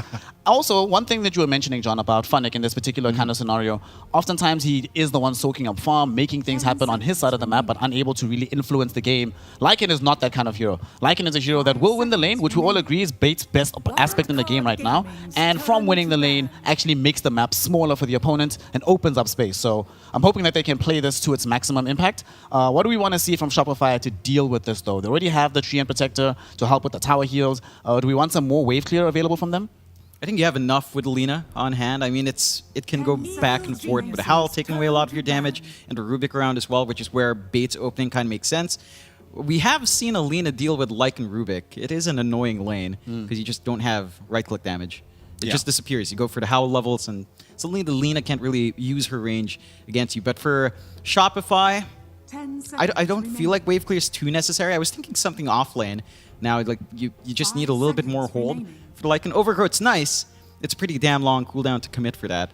You could try for something like Saberlight Mars in the second phase at some point, maybe towards the end of that phase. A Mars is a pretty good solution. It gives you wave clear as well. Doesn't really have anything down with it. It combines well with your Lina, combines well with Treant. So I think it's a pretty decent Morse lane with this opening. The thing is, you could do what every team does against Speed, right? He chooses a Zoo hero. What do? We all rotate top. We make his life a living hell. Helm of the Overlord comes out 25 minutes, and by that point, it's just kind of useless anyway, right? Yeah. So, Lycan without the Helm of the Overlord, it's not really a hero, right? Like, it doesn't do anything. It doesn't fill any gaps. So, if you can just slow down Funnick's timing, it's like, who the hell cares? And going back to John's point earlier, he did kind of make the point that they have that coordination issue of they get this item timing, but they don't group up and go. So, I mean, I'm trying to come up with solutions. Bait might kind of give the solution over anyway if they're not too careful. Yeah, I mean, we could even see the Underlord emerging for Saberlight down the stretch as well. And for Bates, let's see. We already know Moose is going to playing this Rubik. The successful heroes around him, it's been kind of difficult. Lodin has not had the easiest time so far in the laning phase especially. So what do we have available in the pool? I guess you can go like some Crystal Maiden or something like that as a 5 position. What else is there? You mentioned Clockwork, right? I think Clockwork actually would be quite nice here. Yeah, you could fit Clockwork in as well. I mean, CM, it might feel decent until you get to that mid-game. I guess it's still fine. It just scares me. CM, it just kind of blows up. Yeah, no, I feel better when the CM has like this really strong off-lane team fight that it can combine with. Something like the Mars that we've seen a couple of times, or if you had a Treant on your side, just something would hold to really maximize that freezing field. You don't really have that right now from Bait. I think the Clockwork ID is a lot better because Shopify has two really slippery heroes in the tree line, like Hoodwink and Treant. Right. Like, you don't have an option for something like Timbersaw, which, you wouldn't necessarily pick. But now, like, for both side lanes, I think I expect them to just clear out the trees, have some Quelling Blades on hand, because these two heroes dominate lanes when they have a tree line just so well. I was about to suggest Phoenix potentially because we saw, forget which team it was, that they responded to the tree Hoodwink with Phoenix, and it looked pretty decent in that game.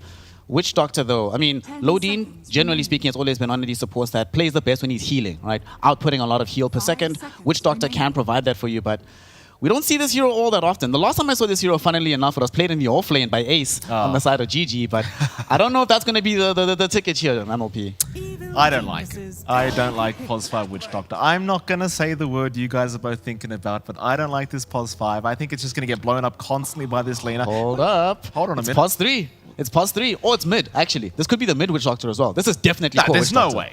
This is definitely core Witch Doctor. I mean, they could. Maybe we see something more classical, like, say, a Dendi Rubik, taking it away from Moose. Right? Like, maybe those something were the classical like that. days. I don't know if you would. Like, you don't really know your mid matchup, although I guess there's some flex with Alina, but it's pretty early to kind of flex that hard. The core Witch Doctor, I mean, you could make it work. There are circumstances. I just don't like a core Witch Doctor with a core Lycan. It's like, it's kind of all in on Zoo and sustain, and you're going to kind of lack team fight unless you can get some good steals, but that's a lot of ifs to kind of put out in your draft. I think Shopify Rebellion right now, they're probably also asking themselves, who's going mid, right? Because it's unlikely that any of these heroes, one of them is going to play, either the Witch Doctor or the Rubik. Funnick is likeliest to play this Lycan hero, because I don't like safe lane Lycan. That doesn't feel completely right at this point in time. We need some kind of hero. I don't want to say it, but the kind of profile of hero is like the Blink Dagger CK. Obviously, if Fear was here, he'd be bonking me over the head right now. He'd be like, what the hell is this? But they need some kind of way to close the gap onto this Lina, right? Because right now they only really have the Clockwork. Well, there's a Kunkka to come out. I mean, Kunkka just feels really good against Lycan, right? Wave clear, like you talked about earlier. Very good catch with the X back. I do agree with your point as well. Like, they don't have the best to catch this Lina. I still feel like it's going to be a pretty free game. I just don't know what they're doing with this draft. Like, are you really telling me this is going to be a mid-clock or Rubik? I think it's Witch Doctor mid. I think it's Witch Doctor mid. I mean, Like, But personally. why? I don't know, like, can you imagine a Witch Doctor versus Kunkka lane? That doesn't sound that tenable. In most matchups, I think the Kunkka just stomps it. It's a bit hard to pull off, and I don't know, I'd feel better about Rubik. I think a Dendi Rubik just hypes me up. It's like, we've seen a Spudge. Right. Maybe True. just bring That's back true. that Rubik. Bring some of the magic back. It's still not good against Kunkka, though. I mean, well, it's something. It's better than the Witch Doctor, at least, almost. I mean, Fade Bolt on Kunkka, you take away his harassment just a bit, right? There we go. Just a little. There we go. You guys are reaching. Honestly, you guys are reaching real hard. This draft is not looking good. I'll tell you right now, it's not looking good. To be fair, in NA, the Witch Doctor just hasn't been a hero. Like, not picked, not banned. Yep. So it's first time showing up here. So Bait must have something in mind. Maybe that core Witch Doctor. Maybe it's supposed to be that. It's a bit of a surprise. It's been a day of first, actually. A lot of heroes that have never been picked or banned within the NA DPC have emerged. We saw a Disruptor in the previous game. We had a Venomancer ban. We had a Vengeful Spirit pick. So a lot of new things that are happening. One concern that I do share with you, though, Mike, if I'm looking at the Shopify Rebellion draft, they have some decent team fight between the Tree and the Kunkka, but I'm really concerned about the degree of sustain. This Lina with like the living armor and the Coco Rum on top of her just does not die. I don't see the burst damage coming in from Bait just yet. Yes, we could maybe argue about like some Maledict combos, but there's no big Maledict burst damage to come out just yet because there's no hero to allow that damage. So I'm worried. I'm listening. If you run the core Rubik by Deco, that's your damage. With Maledict on top, it can burst before BKBs are up. The issue is your timing onto that, but again, reaching out there. Core Rubik. We're never getting let on a panel again. This is our last time on a panel. We're never getting let on again. Enjoy yourself. Great insights. Excellent bans at the very end there. John, you wanted the Mars. I wanted Underlord. Bait removing them both from the pool here. So what do we want to see for Saberlight? But first we have to get a hero. We have to determine who's playing what, right? And it's hard for Bait because, I think a Stonebank hero. Surely it's his pick at the very end of the draft here, Mike. I hope so. I sure hope so, because right now they don't have anything to rely on. Like, if you're relying on this Lycan, again, Lycan, very timing-based, tends to fall off if you don't hit those timings. I hope it's a Stonebank hero we're about to see, but then it's like, I'm still concerned about this draft overall. I think Dendi's role in the mid lane is so important, right? It's like, he's got to play a hero that can just set a tempo for his team, and Rubik doesn't feel like it to me. Witch Doctor doesn't feel like it to me.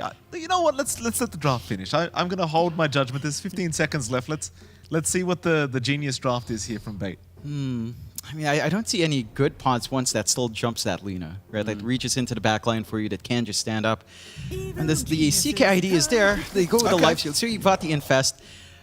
Okay. That it still raises a question. What is your mid? I think that's really just the thing with Bait. It Like, must yeah, be life Rubik. stealer is nice, but Clockwork. It must be Rubik. Yeah, at this point, right? Surely to Rubik. Telling y'all, this is Witch Doctor. I have this feeling that this is going to be core Witch Doctor.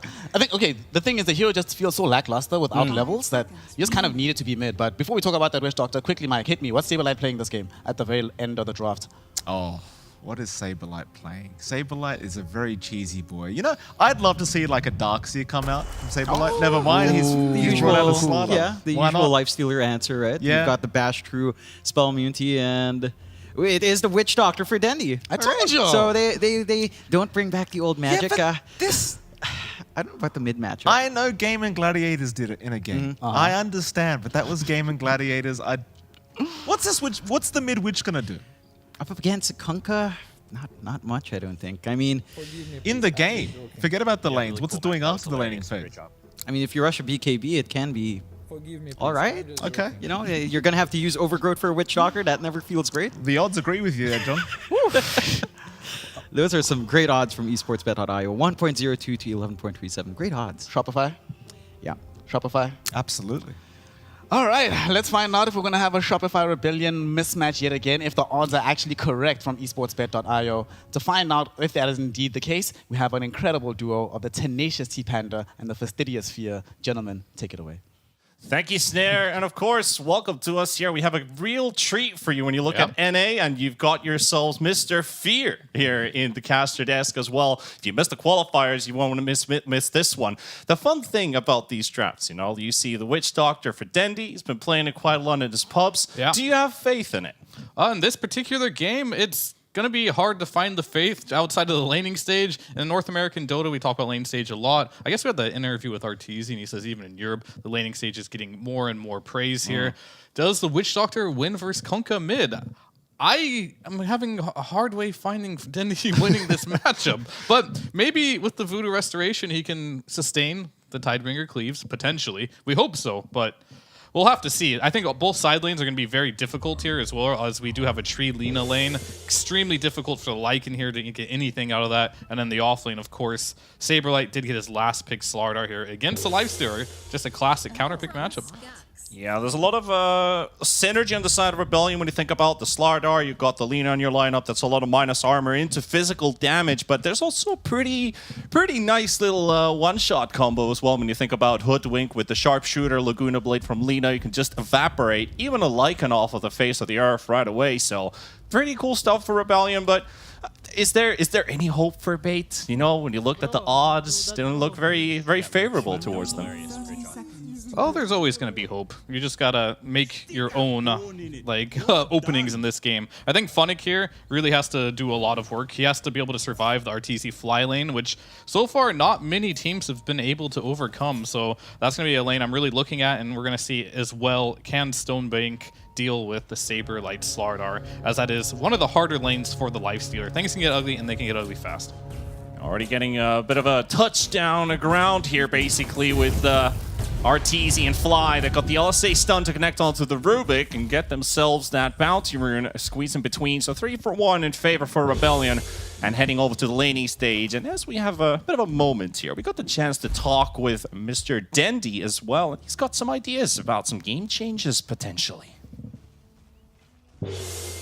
If we watch at Dota like from a higher perspective, I don't think the game is getting changed too much in the last 3 years, like because the map and economic system kind of stays almost the same.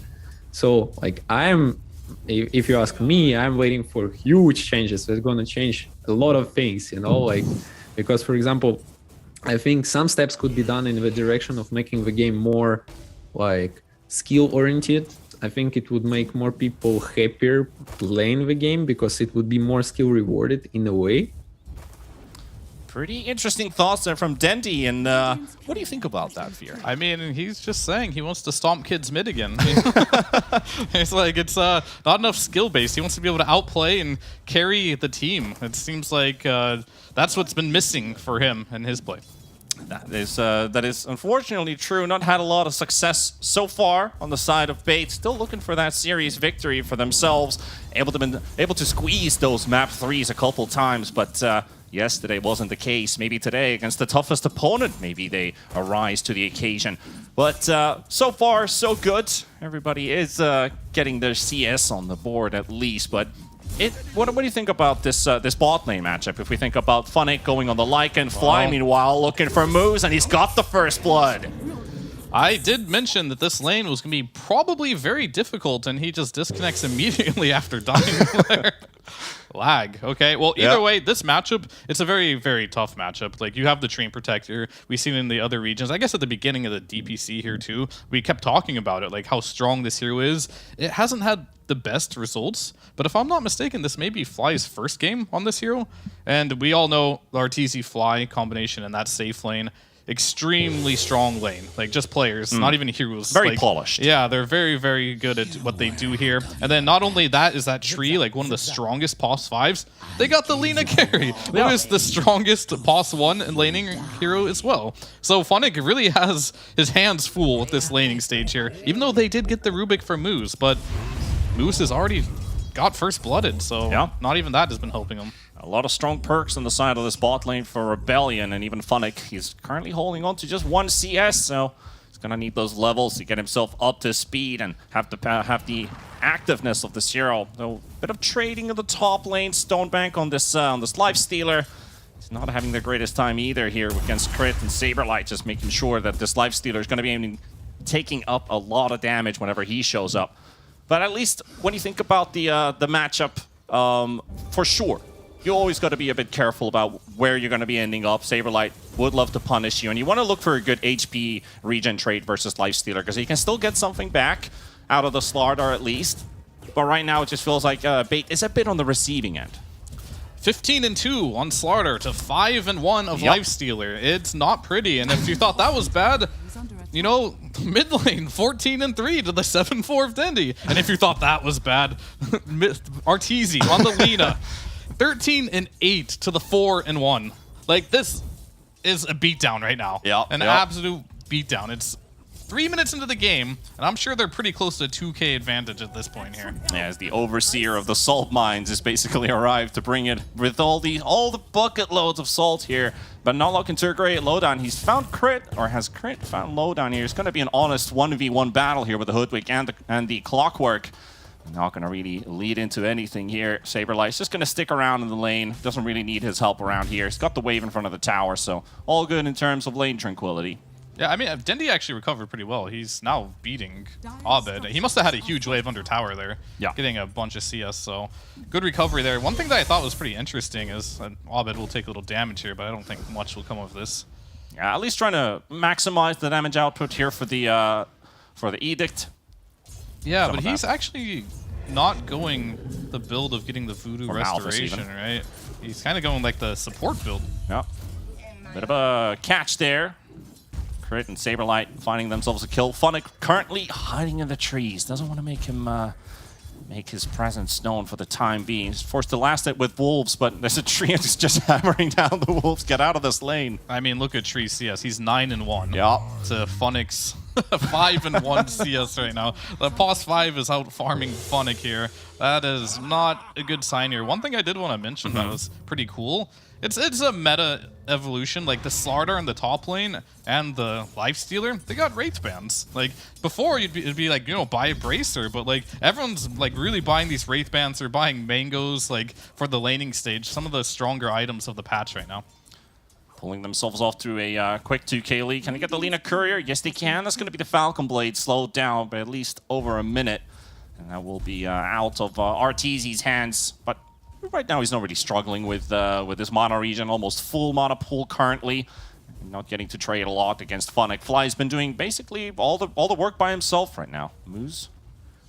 I mean, shenanigans. Depends on your definition of work. He's kind of getting worked in this lane right now, as Arteezy doesn't need to use any mana, as he's just kind of CSing. Yeah, it's kind of a positive scene for sure. Nice cogs there from Lorna. Does cancel out the stun from Saberlight. No extra damage dealt onto Stonebank. Currently sitting at 13 CS versus the 35 on Saberlight.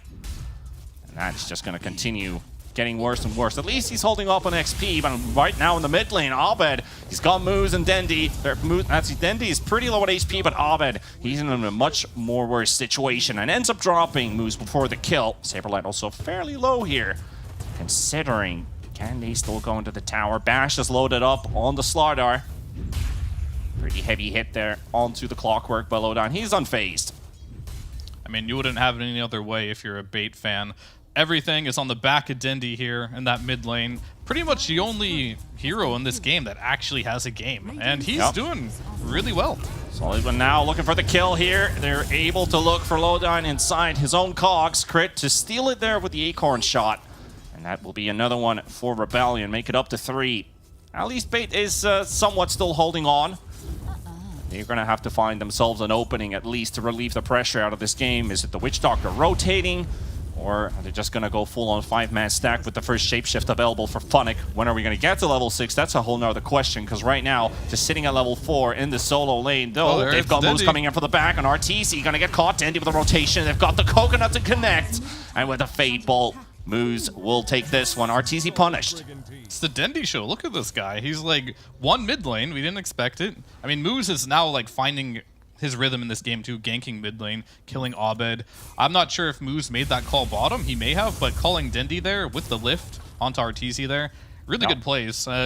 Unfortunately, I must say though, like as good as these plays are, they still have a big problem in net worth right now, as Dendi, he's actually not even beating Kunkka in net worth, even though he's had a couple good kills. The CS looks good, but it looks like he's just buying a lot of consumables to like survive, right, in this laning stage here. Yeah, looking at the net worth as well, Witch Doctor is holding on to the position here. Can ramp up that malediction damage that can ramp up pretty early. It does somewhat counteract itself with the rum buff from Abed, at least if he gets to use it, but he's down a half HP right now. And there's the ulti ready for Dendi. Just come off cooldown. Crit with the rotation. It's going to be the one to tank the damage. Abed, he's barely on HP, but they run out of the malediction, and now Fly rotating in. Moose will drop, and Dendi to follow. Rebellion, they get the response into an Abed. Gets to keep his hide intact. This is what they're so good at responding in this like mid-game, not mid, kind of late early games, I guess you'll call it. Like their supports are so fast. Well, esportsbet.io says there's no chance. There's a solid 1-0-0 for Rebellion, so they haven't seen Dendi Witch Doctor before, so they don't have the faith for it right now. The cogs come out from Lowdown. They're going to catch Abed inside it. They do have the damage in the end. The cogs pushing out as well, preventing Abed from doing anything. And now the body blocks onto Fly. Moose just have to rely on basic right clicks here. They still have telekinesis available. They got the Fade Ball. Just comes off cooldown. And that will sort them out for 2 kills. They're going to have to come with a trade. It's going to be Dendi falling in the river. Interesting. I wonder what Dendi is trying to do up there. It's like very difficult to gank for this Lifestealer, I feel. I wanted to kind of go back to the laning stage a little bit on Stonebank. His choice to play Lifestealer this game, when Saberlight's hero wasn't chosen yet, he's laning with a Clockwork, right? And it kind of just gave Saberlight the freest game of his life. He's playing Slardar versus 2 melee heroes here. So it's kind of coming back to bite them here, choosing like not to play a ranged hero with this Clockwork 5. It definitely hasn't been a solid beginning on the side of Bait for this safe lane. Now Saberlight picks up the Midas. That's going to be a 9-minute Midas, fairly early timed. He's going to ramp up his farm and XP even further from here. Well, Abed smoked up with Fly, heading towards the bottom lane. They're looking to kill maybe Funnick, maybe catch Moose off guard. He's going to pop Fly's smoke, but do they know about the Kunkka right now? They don't have the exact vision, but the Wolf is going to spot Kunkka. And that rotation won't lead into a kill, at least for now. What they're doing really nice, though, is you'll see in the mid lane that they're not wasting anything. But Lowdown, in the meantime, may just be dead. Oh, look at that bash. That is damage. Yeah, that is a world of hurt. Yeah, but what I was going to say there is, like, even though they're making rotation, all right, hold on, Dendi. Dendi might need some help here. They've got TPs rotating in from Moose. He's got the raindrops that will soak some of the damage. Bushwhack on a 2, and the sharpshooter's going to be finishing off the Rubik, and Dendi to follow. And they just don't have anything to respond with. Losing the clockwork earlier, just having nobody else to back him up there. Dendi with another death now. And Witch Doctor's net worth hasn't moved anywhere in 3 minutes. This is what Shopify Rebellion's really good at, playing around this mid lane. Abed may have struggled a little bit in the laning stage, but after that, they just keep bringing heroes. They're tri-laning mid, while the side lanes are both free farming with a Midas. And, you know, Lina doesn't need a Midas, but gonna be farming fast regardless. Yep. One team making plays and the other one just forced to respond to every move currently. But Lowdown, he wants to do something about it. He's got the hook shot, got Fly inside it. Crit, he's trying to catch Dendi on the side. They do get the Torrent to cancel out the war from Dendi. So no extra damage in, and now with the Bushwhack and the Sharpshooter and the combo from the X, do they have Torrent available? Overgrowth is being used as well in the river. Fly, he's in trouble. The Wolves are currently gnawing at this tree's feet and take him down. Now Crit also in a bit of trouble, surrounded by bait heroes. And this one actually ends up being you could almost say, Rebellion with a bit of a optimistic moment. They're looking for some easy kills, end up losing 2 supports in the end. Yeah, I mean, I think Shopify Rebellion is... I mean, both teams are okay with this, honestly, because for bait, they're just like, yeah, we got some kills, we got some momentum, but for Shopify, they're like, Slardr's still free farming, Lina's still free farming. They basically brought 5 heroes from bait to, like, accomplish that, so a little bit of morale for bait, but strategically, Shopify, they're not going to slow down. Top tower is under attack. Currently untouched. With this Slardar topping net worth, Arteezy, despite that 1 death earlier on in the lane, he's still close to that 6k net worth. Off to a great start on the Lina. So even with that Falcon Blade sniped off of the Courier, don't really have much of an impact onto him. And Stonebank, we're going to have to need something from this Lifestealer fairly soon right now. The thing is, when you're playing these Lifestealer lineups, you don't want to be playing from too far behind. And can they actually get Saberlight down here? Yes, they can. With Dendi rotating in, again, Lowdown and Dendi. Yeah, I think Saberlight there was being a little aggressive. I think those are one of those deaths. Just a little. Just a little. I think those are one of your deaths where you're just kind of like really feeling yourself. And you're like, all right, I gotta chill out a little bit now. Well, but we'll see if he does, as Dendi's traveling across the globe here. Yep, all the way from East Europe to North America, and now are all around the map. Is it? It actually just might be enough. Nah, bye. Goodbye, Abed. Dong. Or gong, rather. Either way, that tolls the end of his life. 9-8, but still a 5k lead for Rebellion here in these early minutes. Now that the laning stage has come to an end, a lot of movement around the map. They've lost all their tier 1s on the side of bait. They don't want to start losing those tier 2s too early. Also the Roche potential, which you have to keep in mind for Rebellion. You've got Slardar, you have Lina, Kunkka. These are pretty solid heroes to take that Roche early. Or did he learn his lesson? Did he? Maybe he's not expecting the X, but either way, he's a little in trouble here. He's got Crit right next to him. They are slowly draining down this Slardar, but do they get the kill in the end? Crit actually forces them away with that quick sharpshooter. Looking for a kill for himself here with the Bushwhack. Almost enough damage. And the minus armor from the amp damage. It's not enough to take down low. And it actually just runs out as the Acorn shot connects. And Stonebank, he's going to find himself a kill. Really feels like Shopify is really trying to push their limits as players there, to say it the best way I can. Moose, he did a really good job there. He stole X, right? He stole amp damage put on him, but unfortunately, this Lifestealer right now, he provides little to no damage, and Slardar just walks it out. Crit didn't have to die there, but he was going for the highlight reel there. He was trying to swag on him, and unfortunately, with that stolen amplified damage there was no hiding in the trees for him. Still the BKB now being built up on this Lina. Actually had Boots of Travel there for a second lined up, but instead opted to go for the immunity, which might make a lot of sense right now. Arteezy in trouble. Does get the stick heal coming out, but he's still going to fall, and Dendi to follow suit after Abed with a DD. Look at that. Oh, the X-Spart's going to bring him back right into the arms of the Kunkka. Make sure it's going to be a 1-2 trade. They got the Lina. Yeah, but at what cost? I will say, though, Dendi and Moose, go ahead. They're owning. Dendi and Moose are playing out of their mind right now. And like they're making ganks happen. Moose stole the Laguna Blade there, killed Arteezy with it. Like on the top lane, they got crit, almost got Saberlight. They're making things happen on the map. And you know, we were talking about before on the panel how Dendi is like mid-game. Sometimes you don't see his presence, but he's here this game, and we're seeing him. But we're not seeing a lot of Stonebank and Funnick, though. Well, we're not going to see him alive for sure at the moment. They do block out the Sharpshooter. And he did have Rage up on Stonebank, but still tanked by Lowdown. He's very low on HP. Amp damage is going to show where he's going to be moving. Lowdown's going to have to tank the Ghost Ship. And now Moose TPing in. He's got the stolen amp on Saberlight. Dendi for the cancel, just in time.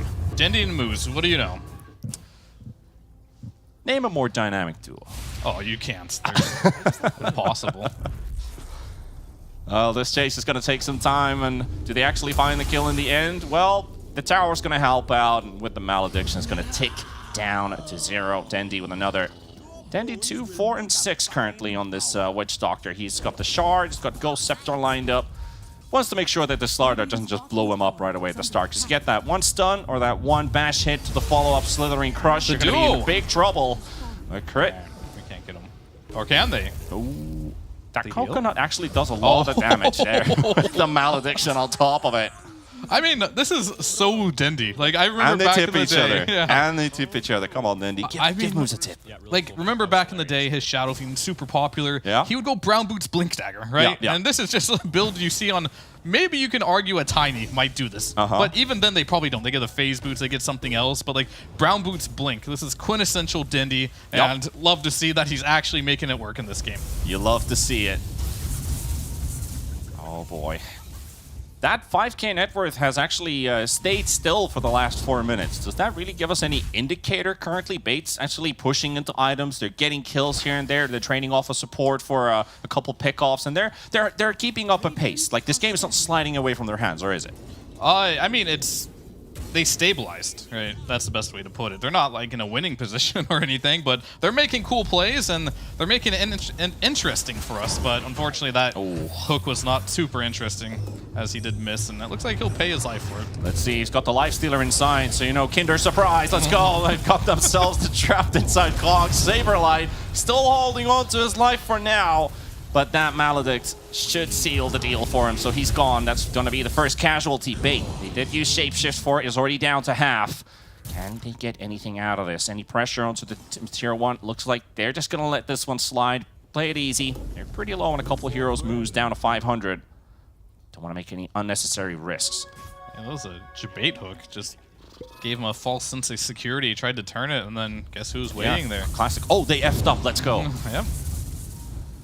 But Arteezy, though, haven't seen much from him, as we normally don't in the first 20 minutes. That's usually his time to just kind of like... No surprises. Get his items, right? But he's got his items now. He's ready to play the game. Dire Scan actually catches crit. Crit catches 2 heroes with the Bushwhack and Saberlight. Is that the go sign? He's got the Blink ready. Blink stun. Lowdown already puts down the preemptive cogs. I think Dendi's gotten to his head. He's died too many times on the slaughter to this Witch Doctor, so he's thinking twice now before making these jumps. So that's already good. Like a mental advantage here, or Saberlight might be maybe not shook, but he's respecting them now. Yeah, and now they're going to start Roshan. So Bait's going to... Wait, what? Lowdown? Oh, okay. Dendi's foot was in the way. Unlucky. Yep, so they're going to finish off this Roshan pretty quickly here. Amp damage, and Lina talked about this right-click damage. Roshan basically with minus armor currently right now, so that's going to be fast. And an 18-minute Aegis picked up for Arteezy, so maybe now we get to see some more Arteezy. He's got the security of a second life. Yeah, I mean, he just finished his BKB. The next call is, you know, go Roche, and now he wants to play the game. Yep, and now they're going on Dendi. That's the target they want to get. Bit of a vendetta for Shopify Rebellion, taking down Dendi. And instant smoke right after that, and they want more. They're hungry for blood right now. Nobody in the top side of the map. Unfortunately, it was just Moose protecting the tier 2 tower, pushing out the wave. Bottom is pushed in by Funnick right now, so they're just going to have to suffice with a pick-off. But hey, if it's Stonebank, isn't that a great way to start things off here? He's already getting blown up right away by Saberlight and Abed. He does have a DD rune, goes inside Funnick, and the shapeshift. They do need to find a way out, though. That's 3,000 HP. They're going to burst through Funnick. They've already made their way halfway. Funnick, this is the call to just make the decision. We're going to run out. Lowdown, thank you for the sacrifice. We get to keep our carry. Abed's not done with the chase, though. Surely he can't catch a wolf in ultimate form, right? Surely. Unless it's okay. Arteezy. That might just be the Aegis. They've got the Voodoo switcheroo. Not going to catch you with the LSA stun. And they're already stacked up here with Rebellion, so they're happy just burning out the Aegis. Arteezy losing that security, but Fly goes for the overgrowth. He's caught Dendy. Dendy going to be the target. The public enemy #1 blown up as Arteezy secures the kill with the Dragon Slave. Level 1 Dragon Slave. Yeah, Bit of chaos, would you say? Yeah, I mean, who needs it? Just get stats. That spell isn't very good.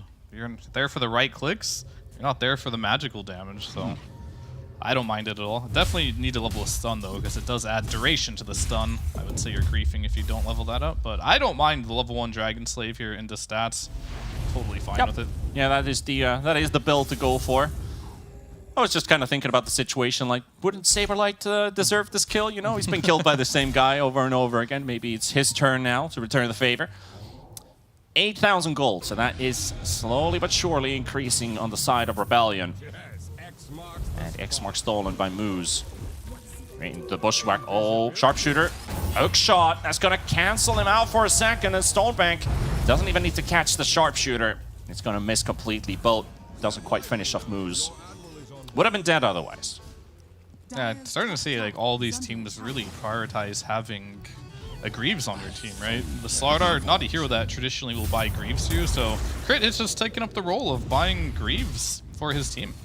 So I like the choice, and it just kind of just shows like where the meta is at. Like you kind of want these support items, the 4 staffs, the Greaves, something like that in your lineup on your supports here. Not going for a greedier build. I see a lot of hoodwinks try to go for like, you know, the Shard into maybe an E-Blade and try to be like the carry here, but he's just playing his role. Yep. It does nullify the physical damage output from Bait, which majorly is that. The Lifestealer, Witch Doctor ulti, and the Lycan. Extra armor is always going to be handy. Speaking of the Lycan, though, it's like... Haven't seen too much out of Funnick here. I remember that one fight in the mid lane. He killed 2 supports, all right? Funnick double kill on the roll here. They early picked this to counterpick the Lina, but it unfortunately feels like he's in a position now that even if he gets on top of Arteezy, you know that Satanic is coming soon, and when he finishes that, I think he just loses the man fight to Lina, and that's just not a spot you want to be at as a Lycan. Yeah, and this is the Funnick that we've actually been seeing quite a lot during the course of this Div 1. The only thing I see different in his player portrait, or his camera more like, he's wearing a hood this time. So you think that's going to give him some extra confidence? More focus mode? Yeah, I mean, maybe for next game, but this one, unfortunately, you've missed your timing on Lycan. And this is not a hero that you can magically come back with. Like, you can still win the game. It's possible. You build the auras, and you just got to hope someone carries you. But who are you looking at? Dendy, he can't do anymore. He's already made as much space again, so you're looking at your carry, Stonebank. But unfortunately, he has also been having a rough game, so... Yep. You hate to say it, but... As good of a game Dindy's having, it looks rough. It's going from possible to plausible. Going to dodge the LSA stun. A Saberlight going for the initiation out, and Dendy's going to be blown up right away at the start of the fight.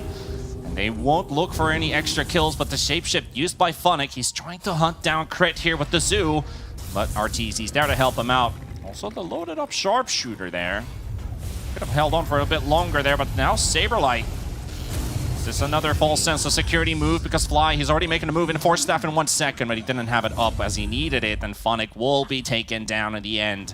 Crit, Abed, Arteezy, the gank train continue to follow the Wolf. Now with the overgrowth, they're going to catch themselves low down inside the cogs. Not going to go anywhere. Crit's already making a pincer move on the side, trying to hunt down moves, but Fly will fall to Stonebank. But Rage has been used up. You've got no protection, son. Gonna get X marked up. The Torrent.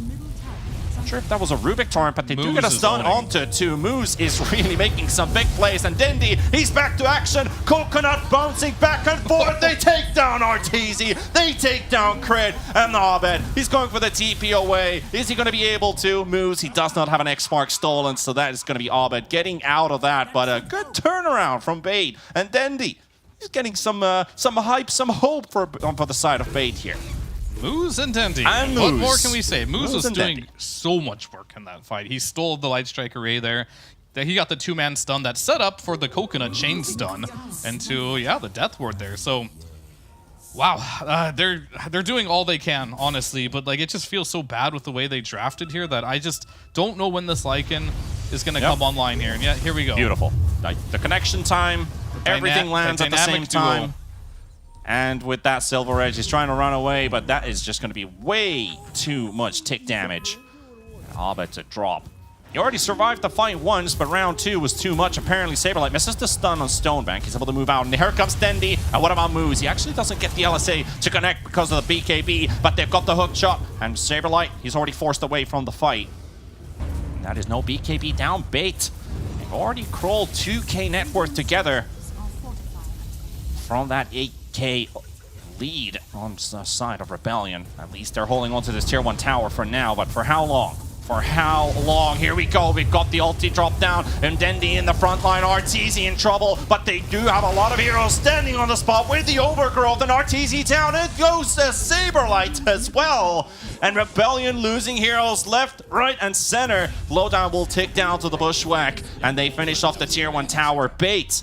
2 successful team fights in a row, and they've crawled 5k together. It's only a 3k lead now for Rebellion. What is going on? Is it just Moose and Dendi, or is it just Moose and Dendi? It might be Dendi and Moose. Dendi and Moose, that's a good option. That's a good option. I'll go with that. No, I mean, I was worried about like the other heroes coming online, but they're back. Stonebank is now 2nd in net worth, and you see the Lina here. She is a very squishy hero, so if Lifesteer does manage to get on top of you, you can die. And Stonebank doing the damage in this fight, but you do still always have to give credit here to Moose, always setting it up. Dendi coming in with the clutch coconuts and the death wards. So how many times are they going to get away with this? I feel like I've been watching Moose and Dendi just everywhere they walk, they make something happen. And Stonebank is basically caught up in net worth with this Lina. That is absolutely insane. Yep, this has been wild. One thing, this game was a 1-0-0 odds for Rebellion. Has that changed at all for esportsbet.io? Because I'm curious. I'm legit curious right now. Has Bait been given some hope? But we'll find that out in a second. Lowdown already dropped fairly low from that sharpshooter burst there from Rebellion, and they finish off the tower. Funnick getting the bottom tier 2 and opening up the map. Nope, no sir, it has not changed. It is still staying the same, but for Bates, at least they're getting some hope. Some hopium. Is there some hopium going on in chat or something? Because I sense it. I sense it. They're winning this game, in my eyes. Oh, wow. Like, they're just straight up winning this game. Like, the ball's in their court. Lina is not a hero that you want to be equal in net worth with other heroes with. Manta is online for Leicester. Now he can get out of that overgrowth from the Treant Protector. I think at some point, Lodin and Stonebank need to make an Infest combo onto this Lina, right? It's always been Moose, it's always been Dendi, but the other guys, they're going to have to show up real soon, and they're in a good position to do so here too.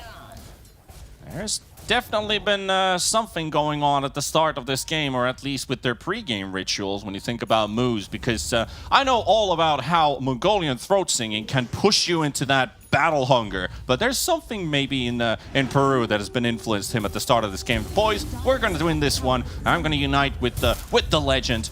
Make sure that they're going to make things happen. And they're actually pushing high ground here, while Rebellion, they've got heroes in the triangle, they've got Saberlight trying to farm in the top half of the map. But at least they have to Treant to keep these towers up for a little bit longer. So high ground push is going to be difficult. But Roche number 2. Roche is waiting in his pit. Got a smoke. Hold on. He's got the infested Lifestealer, and they find the overgrowth target. That's going to be one piece of the team fight taken away if they can. Crit's going to be a second one as well. Bait finding 2 pickoffs again. The supports fall in the sight of them, and that Roshan is now ripe for the picking. So who would have guessed that Bait was going to be the team? Not to caster curse them, to be the team. To take at least a game off Shopify. Because like at this point, you can still win as you're Shopify. The game is not over, but after this Aegis, you are clearly behind in the draft here. And I go back to like, the mid lane, they didn't actually catch him there, but like the crit interview, they said it was a little different playing with Saberlight. It kind of reminded him a little bit of like Daryl, Ice, and how Saberlight sometimes is a little clowny and might throw a little bit. And I feel like in this game, this might be exactly what he was talking about, as Saberlight had been really far ahead, but has been little overconfident to get him into this position, I feel. Yeah, that definitely does feel like it right now. But if Rebellion is a team that would be made out of comebacks if they want to build one right now, because it's starting to feel like it. It has to be a bit of a returning situation from Rebellion. They already led the game with a pretty sizable amount, brought it to a pretty even game, and even could say that Bait are actually in the driver's seat. They've been the ones taking these fights. The initiations, hookshot is going to miss. That's a close call. Doesn't quite connect with the hookshot. Stonebank in the front. 4 minutes of Aegis. Creep wave coming in. That's going to take out the tower protection, the backdoor protection, and they look for a quick kill. Aegis gone. No support. But what does Bait do? Do they get the response here? Moves, Dendi, what do you have?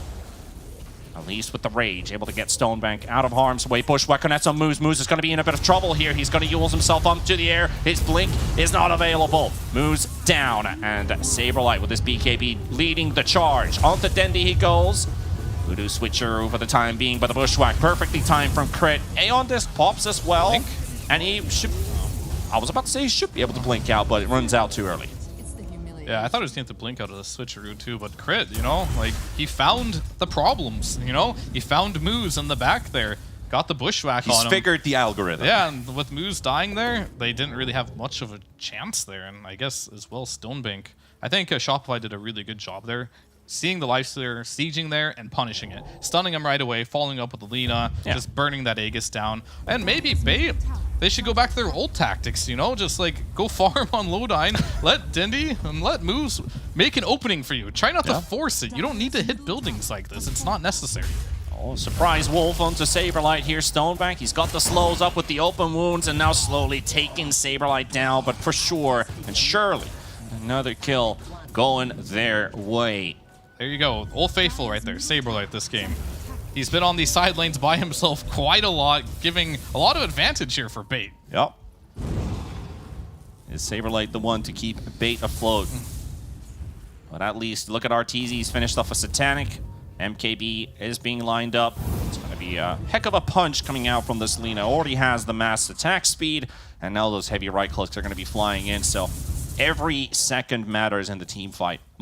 Does Bait need to adjust their team fight at all with Lodine hookshotting? Does he now need to change targets, or what do you feel like? I mean, I think it'll be fine as long as he gets the target. Like, the one fight they lost, it was just Lifestealer dying, right? And then Moose getting caught.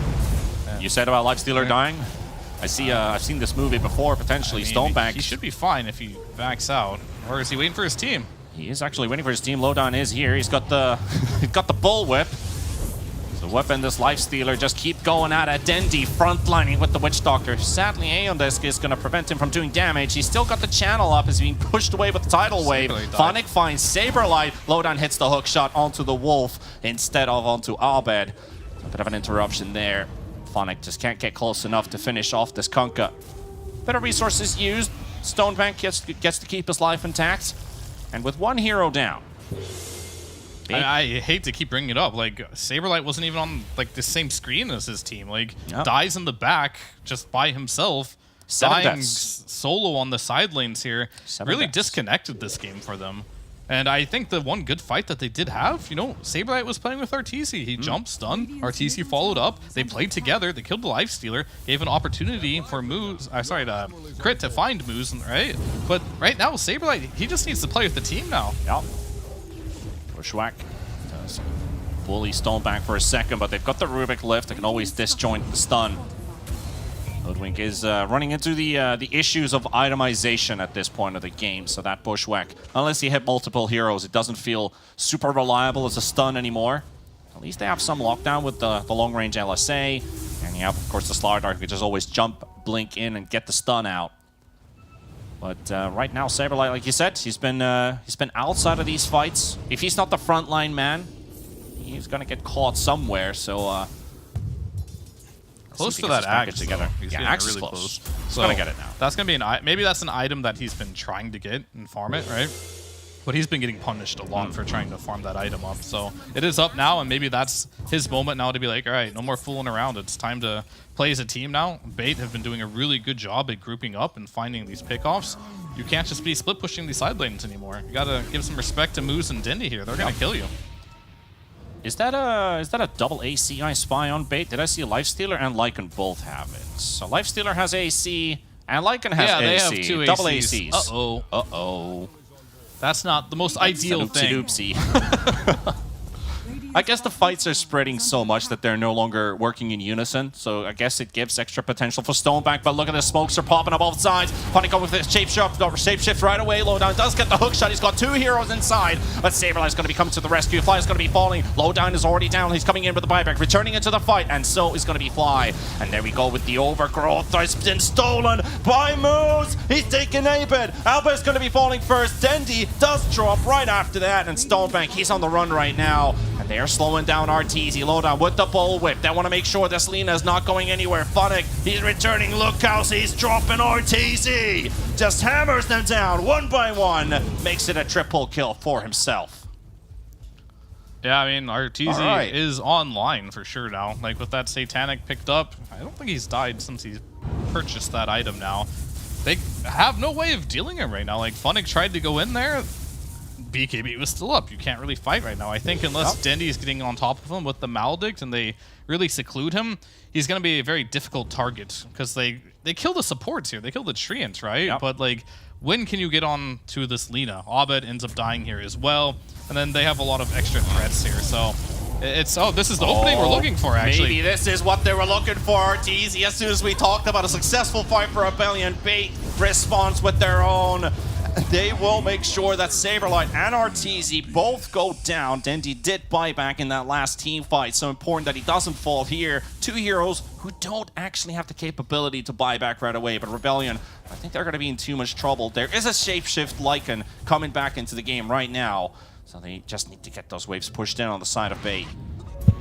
If you would have asked me at like the 5-minute mark if we were going to have ourselves a 36+ minute game where, you know, Bait at some point would be in the driver's seat with how Funnick's lane and how Stonebank's lane went, I would have said no. There's absolutely no way. Yeah. So like this is like really refreshing to see and pretty crazy the comeback that Bait has like mounted here. And I think ideally that last fight is what they're looking for every single time, but it's kind of up to RTZ in a lot of ways too if they're going to give him that opening. I believe his BKB was on cooldown too there, so like they went really quickly after that fight to find him and picked him off there. So if they can get on top of RTZ, especially with an Infest Bomb with the Clockwork, that is ideal scenario. That is and the Basher's online too, even easier now. Yeah, that is the final tier 2 tower fallen on the side of the Rebellion map. Bait just looking for an entry point. Lina is going to be up in 5 seconds, so they're going to respect Rebellion's draft. Return to the triangle, out farm, or at least try to. 1 minute 20 seconds for Roche number 3. Who gets it?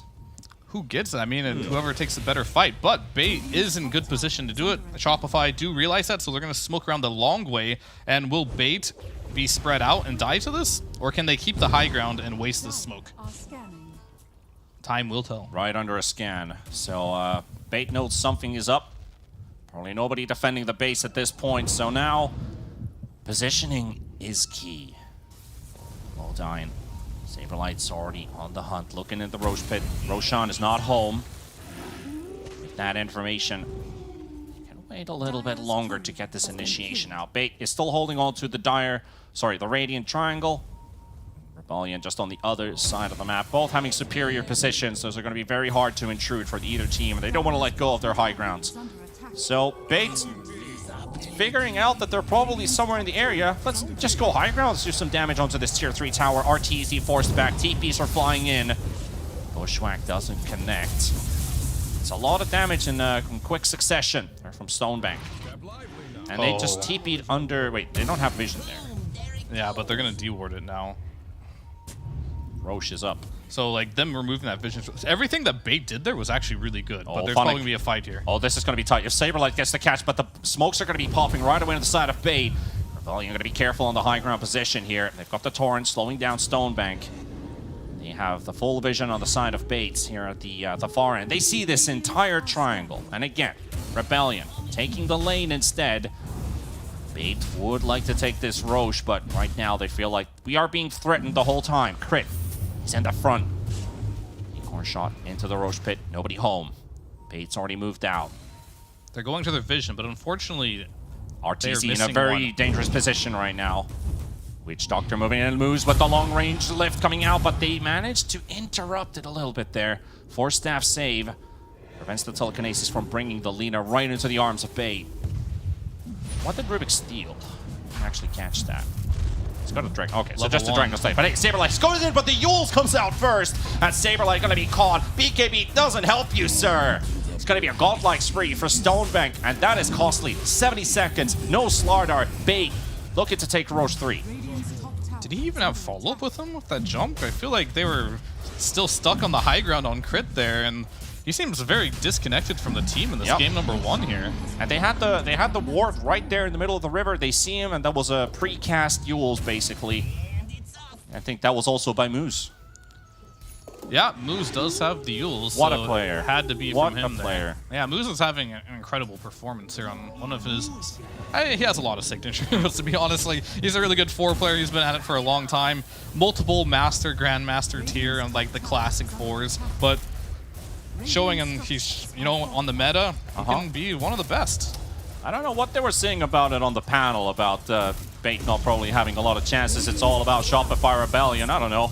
Who got those guys in there? Ever since we went to casting, our panel downgraded quite a lot with the predictions, but what can you do? It can't be a caster and a panelist at the same time.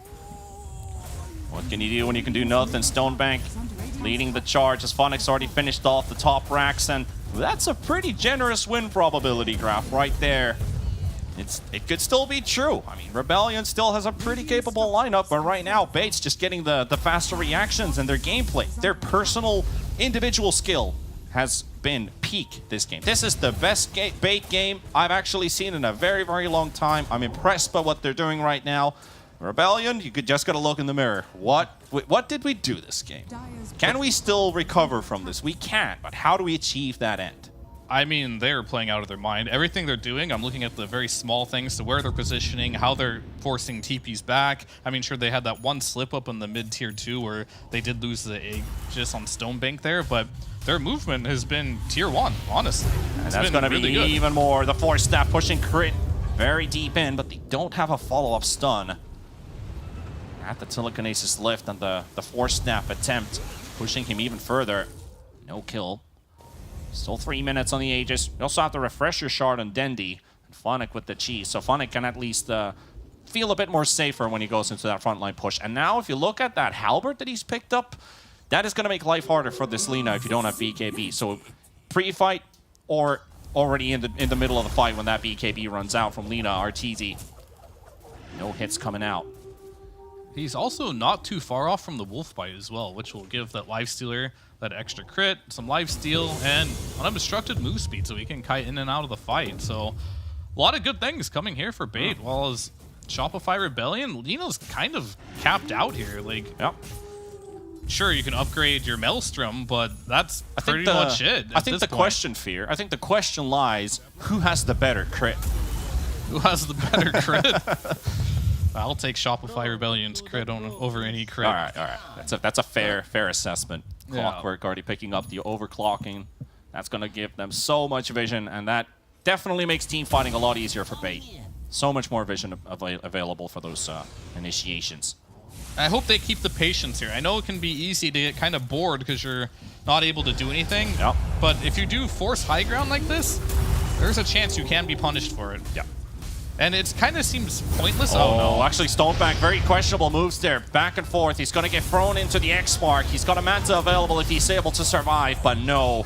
Aegis gone, and now the initiation they've got on Arteezy. Pushed into the cogs as well, down to the low ground, and he's going to be force staffed all the way back to the high ground. Stonebank on the run. Phonic is also trying to get away from there. And Bait, they've lost the Aegis. They might lose another hero. Dendi with a switcheroo. He's gonna get hexed up. Stonebank comes out, tries to get some extra heal, but they got the tidal wave pushing them further. And this Lifestealer in trouble will fall. And Bait, they are in absolute shambles right now after that fight. Dendi almost getting right-clicked down by Arteezy. The crits are too much to deal with. He kills off Saberlight, but he will lose his life in the process, making it a 1-for-2. And it might just be more crit. Can he land another bushwhack? He's already at max range. Doesn't seem to be able to catch this Clockwork. And Moose doing a bit of, well, he's not really going to rat this tower down, but at least Rebellion, bit of a sigh of relief. Yeah, I was literally just going on a spiel about how I wish they can just be patient here with this, not just go high ground. And immediately, I'm going high ground. There's a train protector as well. Oh, okay. Flicker. I don't think he had vision of that. Good game sense. Phonic with the little flicker. Or luck, who knows? Either way. But like, sieging these buildings, like you have this Aegis. This can win you any engagement. You're gaining the gold advantage just by making Shopify Rebellion turtle in their base here. Going high ground doesn't make any sense to me. Because you're not killing the building and you're playing versus a tree, right? You're wasting your time, essentially. In worst case scenario, this just happened. That was worst case scenario. That can happen. You lose your Aegis, and you lose your Lifestealer, and you lose your Witch Doctor. So now Shopify back on the map here, and unfortunately for Bait fans, they're really just throwing away a moment of dominance. Yep. Dropping the ball. Arteezy hunting Phonic again. Round number 2. This stun will connect with the BKB already used. Heavy damage onto Phonic. The save from Moose gets the cheese off as well as the damage doesn't get applied fast enough from Arteezy. Just not enough crits. It's only one crit. And there's the LSA again from Moose. Oh, he's going in. He's actually going in. He's going to give his life for this one unless Lowdowns can be able to interrupt. He's got the hook shot and the cogs. And they're going to be moved away. Arteezy with the stun. Going to keep this hook shot, this clockwork down. And Saberlight, he's taking a heavy amount of damage here from Stonebank. Infest onto an illusion of a Lifestealer. It is a Fata Morgana in this case, but the bushwhack from Crid, it's a big one, and they will follow into Stonebank. He's gone for 100 seconds, and Rebellion, just like that, one team fight into another, they have recovered themselves very nicely, and looks like this is going to be a very, very difficult situation for Bait. An exchange of abilities by Crit and Moose. They both killed each other with the same sharpshooter. Yep. Well, the stolen sharpshooter killed Crit, and Crit killed Moose. Yep. Bit of a Spider-Man meme there. Yeah. It's a draw. Yeah. The wild, wild west of two sharpshooters. No victor this time. No story to be told as they both fell, but we will be talking about Arteezy's push on the high ground. They could just look to end this game. Are we going straight for tier 4 towers? Because this is looking pretty detrimental for Bait to recover. As one tier 4 is about to drop. In a second, they've got the glyph. Can keep themselves up a little bit longer. Hook shot does connect from Lowdown. Moose right there, but the stun from Saberlight is there. And they will finish off Moose. He's gone. 110 seconds. No Rubik. Dendi to fall as well. And just as we thought that Bait might be able to get themselves a series lead, it's taken away in Rebellion. They will take game 1. Yeah, I mean, I'm actually so sad for Bait right now. I mean, I had so much hope. I thought they could win this game. They played so well, actually, outside of the laning stage. Still need some work there. But, like, for them to lose this game is so heartbreaking in so many ways.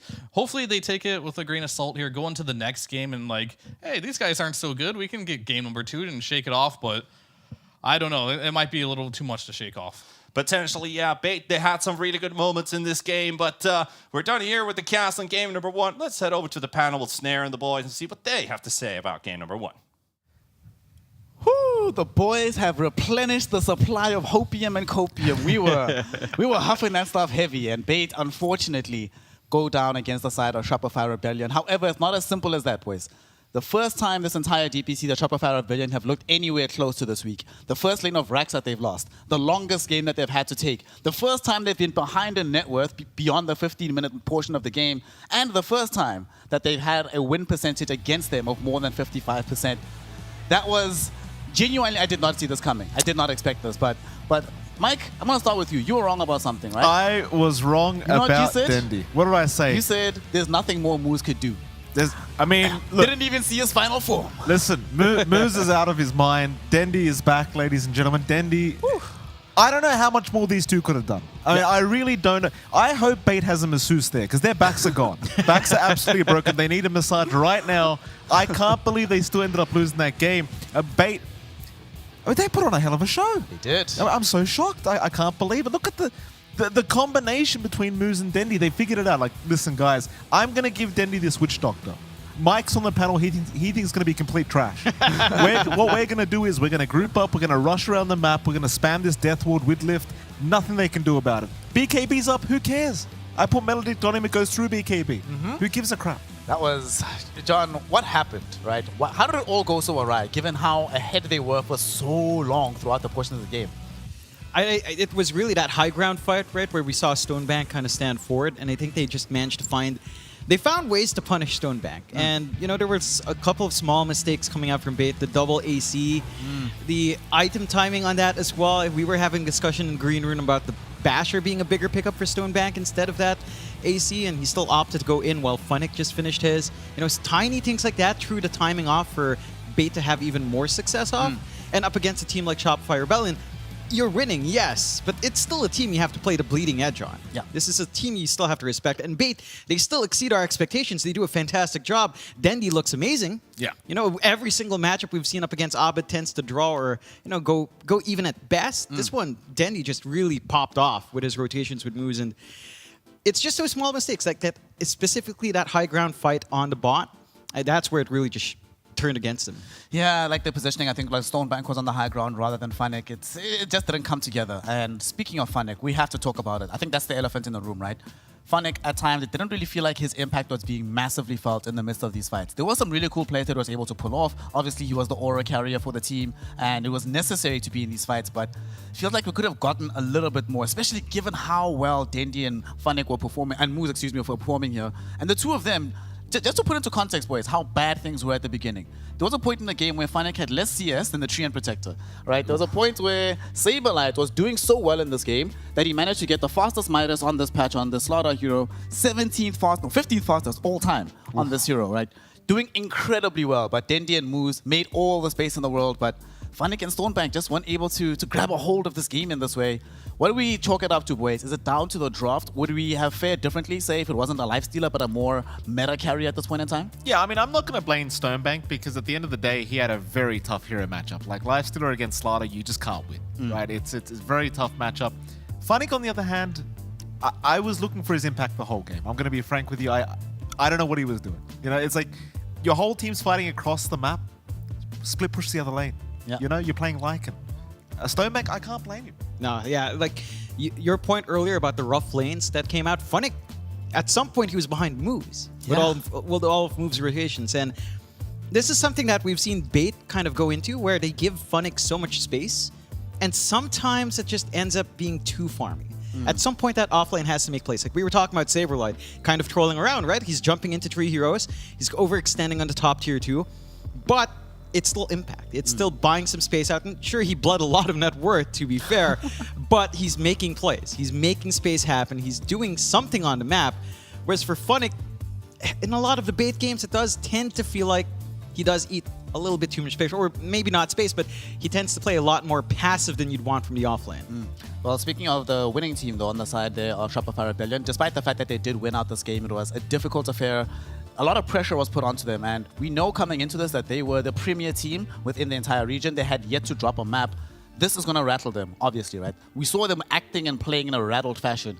What are we thinking in terms of long-term ramifications of a game like that? Because you know you won, but yes, you also are aware that you were losing, and you should have actually lost that game. Right. I think with a team like Shopify Rebellion, I think they'll look back and they'll be like, okay, we're not invincible even in this region. We've got to be a little bit careful. We've got to iron out these creases. Weakness-wise, I think, I mean, Fear already talked about it. Saberlight, he did throw a few times. It's like, Saberlight, calm down. We know you're a Giga Chad. We know you like to run at people, but let's calm down. Let's calm down. Let's relax. Right now, though, because they won, obviously the MVP is going to be going to one of their players. It's not going to be Saberlight. No. It's not going to be Arteezy, right? As well as Arteezy did. But the one player who I think did excellently on this team, crit on his Hoodwink, right? Yeah. There were some times where the bushwhacks were literally the difference between Arteezy surviving a fight, getting the turnaround, Satanic off, healing up in the fight, and just out and out dying, and then you potentially lose the game. These 4 positions, John, in this region, honestly, are just playing out of their minds today, especially on these super meta heroes like the Hoodwinks and like the Rubiks and stuff. So going into the next game, is this what we're going to be seeing again? Hoodwink versus Rubik? Do they just prioritize getting Rubik at all costs on the side of Bait? I think they might, because it's something that we've seen Moose just have great success with. I mean, well, I say great success. They haven't found a win with it yet, but it's something Moose is very comfy with. All the way back to his time on Thunder Predator, in the Singapore Major, we saw him shine with that. It's something he's always been known for. So I think it does give you that safety net of just having his first phase Rubik, and it's just a really effective hero. It does allow you to do some crazy stuff, as again with the combination with the Witchstalker here, but it's really good in lane, and I think they had, again, a really strong laning idea with opening with that Lycan and with Rubik, it just didn't really pressure in the way they wanted Arteezy. But again, it has a lot it provides, and I think it's just a safe bet, especially after seeing Moo's performance, right? Like, it's always safe. Are we going to start seeing now, is Witch Doctor in our meta here in NA? Mid-Witch Doctor? Oh, man, if you play it like that every game, why the hell not? I mean, it's a fantastic performance, but I think, again, like, praise to Moose. Had he not rotated multiple times, I mean, you saw how much of living hell Arbit was having in that mid lane. It felt like it was a 2v1 constantly. At some point, Lodine came in, 3v1 against Arbit. Like, if you can give him that much support, why the hell not? Why the hell not, indeed? But the thing that I love the most is that finally we are seeing the side of Bait supporting each other, playing not just as individuals on a map, but finally giving us the team cohesion that we need out of a squad like this, who's still relatively new in their playing career. They are down one game, but after that performance, I would not bet against them going into the second game, even though the odds were clearly very disrespectful. Right? That is definitely going to go down. We're not going to have another 15-1 affair in game number 2. But with that, we're going to give Bait the opportunity to go and breathe, relax, calm their nerves, and return with another strong drought for game number 2 here against Shopify Rebellion. So don't go anywhere, ladies and gentlemen. We'll be right back with some more Dota 2 action.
Welcome back, one and all, here to the North American DPC. Division 1 action continues as we have witnessing Shopify Rebellion up against the side of Bait. It came really close to being the first upset that we've had so far in the DPC, and there were a lot of firsts in that game. The first lifestealer of the patch that we've seen in NA, first slaughter of that game, the first Witch Doctor as well introduced to the region, and Bait, clearly the risks they were willing to take didn't work out yesterday, but today it's starting to take some shape.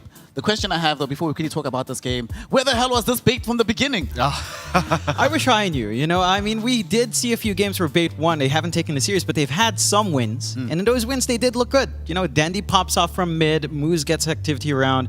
Stoneback and Funnick, they get some impact in, but really, I feel like the star of the show of Bait definitely is Moose and Dandy. They just do so much from their positions. Yeah, the one place I also want to talk about, though, is we saw on the side of Shopify Rebellion, Fly was also able to do some pretty good stuff on his Treant Protector in a game like this, right? And the 5-position matchup in these two teams right now, Lodine, it was alright. It was okay, right? The clockwork that we saw coming out of him.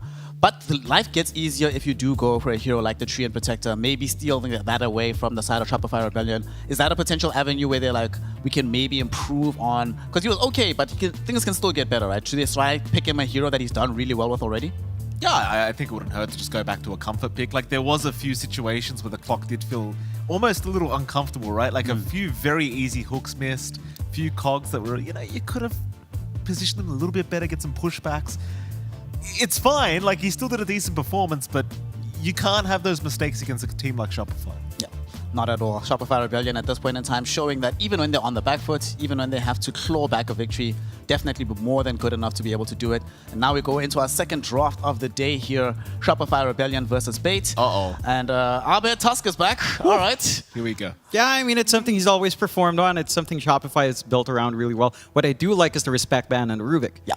No more moves Rubik, so we've got to see something else. I mean, the guy loves a hero. And again, he performs really well, so really good respect out from Shopify. Witch Doctor's still there, but I don't think you take that without the Rubik. No, I mean, it depends. What Moose thinks, what he thinks he can roam on. I think the key to this game, if you want to have another close game number 2, right? Give Moose something that he can rotate on. Don't let him sit in the lane with Funny, right? Leave Funnick alone. Give him some tanky boy. Let Moose rotate and win the mid lane. It's so important. Dendy's a great player. Enable him. Well, it looks like they were listening to you, Mike, because they went for this Doom and the Hoodwink. You know, Doom can be able to just sit in that off lane, farm it up. We know Funnick is a bit of a greedy boy, so give him a hero that like facilitates that playstyle. And obviously, the movement that we can see coming out from moves with this Hoodwink, we saw what Crit could do with it. So I'm looking forward to see what he's going to do in game number 2 as well. Yeah, I get flashbacks of Funnick's Doom. You know, just again, it's the issues. We've seen him. There's that one game where he got lifted up onto the cliff, BKB'd, and he just stood. I mean, it's not his fault, but when you see that happen, it's not a good feeling. It does feel greedy, right? The Doom does feel a bit greedy. But look at it this way, right? We were wondering about the impact of this Lycan. Now, you have a spell that no matter what, at every stage of the game, can do something. You'll be able to jump in, get that Doom off. I mean, yesterday we had that weird interaction with the Doom spell off of the Lotus Orb. Yes. But that Doom actually came close to being able to win out that game, right? The reason they lost wasn't because of the Doombringer. So, you have Doom, get some AoE Doom at some point in the game, some more control, some more team fight. I'm okay with this. I prefer this over having another Lycan, if I'm honest. True. Like, we were looking for more impact, and that hero definitely does a lot more. What I am concerned now is Dendy has to play something that's more active on mid to compensate. Like something like that Witch Doctor that's active. We've seen him play his Quap pretty well. Your matchups against Tusk are pretty limited, though. It does feel like Tusk just kind of wins out. Maybe you go for the tiny pickup again if you want to take activity, but it certainly has to play around. Look, we have to see that unit of Dendy and Moose together once more, because for sure this time, with this kind of hero, for Funnick, he is really just going to farm for quite a fair bit. I mean, maybe with Dendy as well, like his hero pick might have that element of surprise, like the Witch Doctor. Nobody expected it. I certainly thought it wasn't very good. I don't think Shopify thought it was very good either, and he proved everyone wrong. I would like to see something else, right? Let's bring out something that I'm going to call trash, and he can prove me wrong a second time. Why the hell not? Shopify Rebellion getting a hero that isn't trash, though. We have this Nature's Prophet. Most likely going to be the Arteezy hero here. Saberlight can play it, but feels like it's just going to be an Arteezy thing. I mean, he knows what his lane is going to look like, right? Versus the Doom Hoodwink, so I'm okay with this. That's the one thing that did feel a little bit lackluster from them last time. It took them a long while to build up the damage on Arteezy to push out these waves. So now, you have that already in spades. I love the combo, right? Imagine this. Arbed's going to roam the map. Snowball, Walrus Punch, and in comes Arteezy, in comes Saberlight, whoever's playing Prophet. It's such a scary combo now because you've got this crazy global presence, and we've seen Arbed over and over and over again. He wins mid lane, he never returns. He's always roaming. Someone's going to die. Someone's going to die. Lots of heroes are going to die. I want to see how Dendy plays, though, because 3 of his heroes have been banned out here, John. There's no Primal Beast, there's no Bat, there's no Ember Spirit. So some of the heroes that have the most dynamism in the game are removed. So that actually might consign him to having to play the Tiny, unless there's another surprise pick that Mike is going to hate. Yeah, I mean, I'm trying to think of options up against Tusk. It just doesn't feel like you have a lot of winning options. Maybe we see Dendy try to SF mid again. We've seen him do that. And to be fair, the one time we saw it, it looked pretty good. You know, they did win that game. And it can play a bit more active depending on your build-up. You're not necessarily just sitting there farming. So that could be one way to just be active. You've got the Hoodwink to help you set up. That could be the matchup they go for. I think they're going to look for the low-dying hero first, maybe Establisher, support duo. But it does need to be active. And again, if you let that Tusk through, it's just... It doesn't feel like you have the clearest solutions. It feels like every time we see Tusk, it either wins or draws even. There's no losing with Tusk in that lane. There's a Wyvern coming out here. So is this a low-dying hero? Is this a mid Wyvern? Low-dying does play Winter Wyvern a lot. Yes. But I've heard whispers that this is a potential mid-hero that people have been trying out in pubs and stuff. So this could be a Dendy special. And I mean, it's another new hero that hasn't been picked in our region just yet. So yeah, true. Very good. Yo, Bates, shout out to Bates for actually making things as interesting as possible, even if they're losing games. So I don't know personally where it's going to go, right? And I don't think Shopify Rebellion knows either at this point. Yeah, it's a good solution to sort of just the NP and the treants and how they clump around. You've got really good counterfight. You've got a way to block a lot of your early physical damage output, so you can get that done. The one thing I am curious, if it is a mid-Wyvern, it does take me back to Southeast Asia, Mike. It reminds me of Mr. Moon, doesn't it? And is that a good or a bad thing, John? I can't say. I think it was pretty bad when we last saw it there and see. I mean, to be fair, it can shine. I think it's much safer here as support. It's still a really strong laner. If you do have it there, like you can buy a lot of space out for Stonebank. I love the solution from Shopify though. Going into the Phoenix, you've got a way to burn through when that Cold Embrace is out. You've got no real hero that hits the eggs. You're really protected here. And you've got the combination with an NP. We've seen it a couple of times. Egg out, sprout out, very protected. So I've got an update for you all. Check this out, right? This hero has been played once in the DPC thus far, in China, by LGD, by Nothing to Say. Okay. All right. Maybe the mid. Yeah. Take us back. Forget about the Wyvern boys. There's a hero right there. Spirit Breaker. This hero. People think this hero is bad right now. I think this hero is busted. It's so strong. Talk to us about it. You can literally win 3 lanes with this hero right now. Just charge across the lanes, TP back to the base, charge again, TP. It's so darn strong at the moment. The amount of damage you pump out with the bash is ridiculous.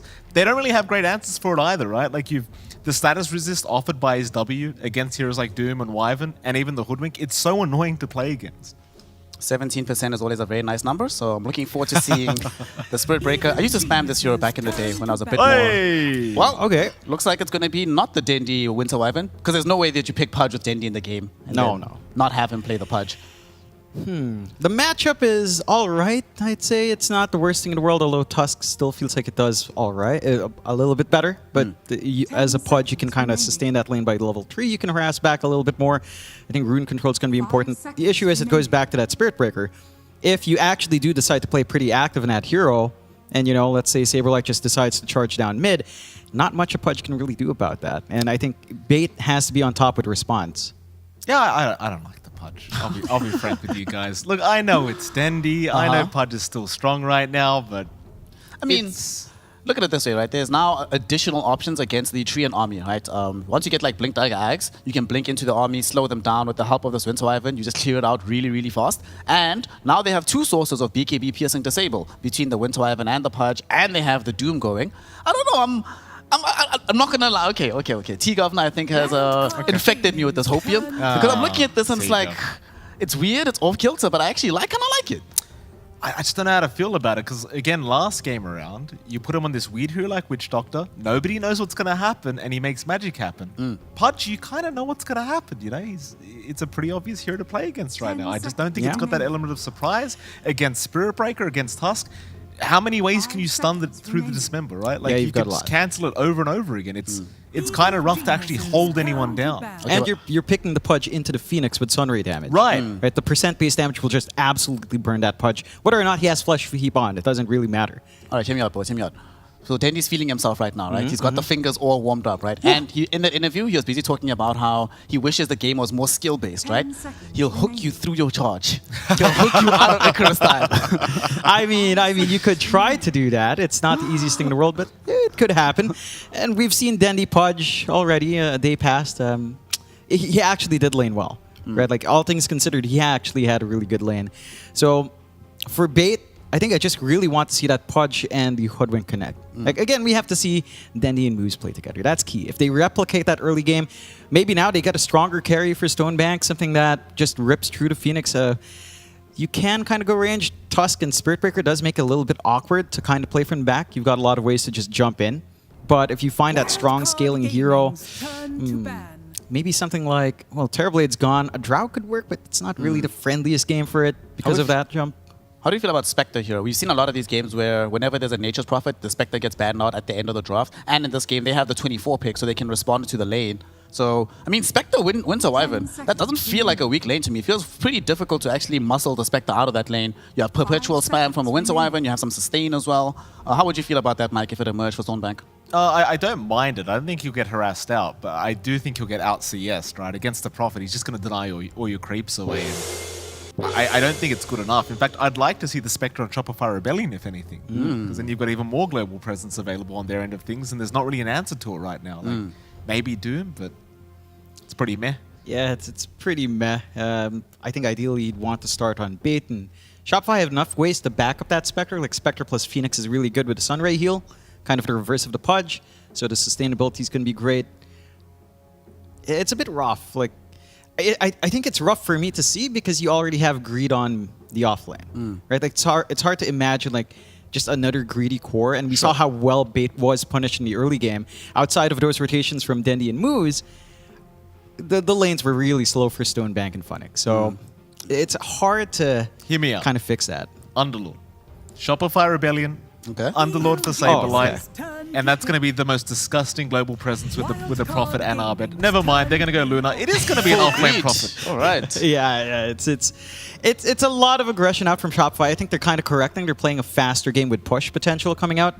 You could play quicker with the Luna. It ties in nicely with the NP, and it farms really fast. If Bait don't punish this time, as we saw RTZ have a pretty free lane as well, if they don't punish that and take over the jungle, this Luna will farm a lot faster this game. Ooh, okay, so go for the Ursa. Firstly, this Luna is the first time it's going to be emerged, picked or banned at all. And Stonebank Ursa. We've seen this before, didn't necessarily work out, right? But it is a fighting hero. It's going to be able to get out on the map really, really quickly. If he gets on top of the Luna, even the Luna, like no matter how farmed you are, if they have equivalent farm between these two heroes, Luna can get eaten alive by this Ursa hero. So I think I like the Bait draft. Hey, hold on. We've got a believer here. Look at that. All right, hit me, boys. So, John, let's start with you. What do Bait need to do to win out this game number 1 with the draft they have available? We have to see Dendi and Moose connect together. We have to see a pretty good timing on Stonebank with his Battle Fury, as you know, most Ursas just go that way. And if they can kind of connect all of that, you can play your game, as long as the Ursa doesn't get slowed down. If it goes for a really late Battle Fury timing, tie that in with Funnick taking the jungle, there's not going to be too much room to grow. Well, there's a reason people don't pick Luna right now, Mike. So it's one of the first times it's emerging in this region, and I don't think it's been picked that much elsewhere either. Do you believe in the Arteezy Luna? It's a classic combination. Do you want to see it?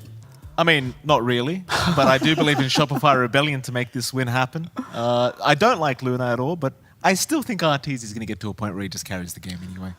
Arteezy Luna has carried many a game in the past, and the odds are very high that he's going to be able to do so again here in game number 2. To find out, though, if that's going to be the case, or if Bait will entertain us once more with a 3-game series, we throw it over to our incredible casters of the Fanciful Fear and the tantalizing T-Panda. Take it away, boys. Panel, and I can see that Snare's got quite a lot of opposition when it comes to like being an enjoyer of Bait and an enjoyer of Dendi Pudge, and then we got these Spirit Breaker enjoyers in the panel. Do you approve? That's disgusting. If I were to give Mike, it'd be mediocre Mike with his suggestions of heroes for people to enjoy. I mean, he talked about my Visage. I've seen his Spirit Breaker. You know, still not too optimistic about it, but hey, it's crit running the hero, and they're gonna go for an instant smoke as well to start things off with. Maybe they might end up finding somebody here. Bait also kind of collapsing there towards the mid lane area. Funnick would be a pretty good start. Got the Arteezy Luna. Smoke's already popped. They have got their ideas, and now it's just about execution. What is gonna happen? Dendi? Oh, man. Oh no, not the Dendi Pudge. Oh, don't go for him. They're gonna go for Funnick in the end, and he's gonna get controlled hook saved by Dendi, pushing him closer, but the right clicks ain't gonna be enough, and they will actually skip out the first blood attempt here on both sides. Student gets to keep his life intact, and Rebellion, they miss out on this one. Yeah, it was pretty close. He has to go back to heal and probably waste a TP scroll, so that is maybe minus 100 for them. But I don't think he'll be in that much of a big problem unless he dies without that TP being on cooldown. So there's a small window there. But looking at the drafts here, it's going to be pretty interesting. Talking about drafts, we had the chance to talk with Fly about heroes and especially the ones that work out really well. So let's hear from the man himself. Trying to think if there's a hero that's been consistent, but I think it's changed quite a bit all the time. You went from like these brood mothers right now to what it used to be like the Mars and these melee stunners. So I do think it keeps changing. I can't think of a hero that's been consistently at the top tier actually. So I mean, I like it that way. I think it's nice when they keep changing, and with a new patch coming in, I'm hoping for more spellcasting 5s to be back, like Shadow Demons and Winter Wyverns and Oracles. I want them to be stronger. Very support perspective, bringing out the Shadow Demon that I've been talking to you actually quite a lot off stream, that I'd like to see this hero kind of come back into the scene as well. What do you think about what Fly just said there? I mean, I think he just wants his signature heroes to be buffed. But he said that, but yet again, he's going to play his Phoenix. I think I've heard many interviews from him. This is his favorite hero. He always wished it was back in the meta, so Just can't please anyone anymore, can you, nowadays? Dendy wants heroes that are going to stomp the game for him, and Fly just wants to get some of those heroes that are in his hero pool. But of course, player preferences, it's always important to have those into the mix. Looking at this early laning stage here, Arteezy already taking quite a hefty amount of damage here from Moose and Phonic. Moose, who absolutely popped off in game number 1. I hope he keeps that momentum, because at least that is one of the big factors that keeps the series super interesting and super close, because that's what it was until the late game errors that they made. Yeah, if you look back to the Nouns game before, we saw this Doom Hoodwink lane going against a Monkey King, right? And they actually crushed it. So they're kind of like doing a repeat, and they didn't get the lucky bounce, or it might be the difference of him living or dying here. Yeah, that one extra right click kind of missing out there, and Arteezy regenerating, but Moose is going to find the gap to squeeze in another right click and get the first blood on the side of Bait. And that is definitely going to help out. Of course, killing the enemy carry, great way to start the game. I mean, what team is playing for Bait right now? Like, I haven't seen this Bait yet. Like, I am having a very hard time understanding how a team can just wake up one day and be this much better. True, big changes, and only an X amount of hours in between these two with their previous series and this one, and that's going to be another one. Moose already starting off a kill spree here with the second pickoff for himself. That is out of Fly on the Phoenix.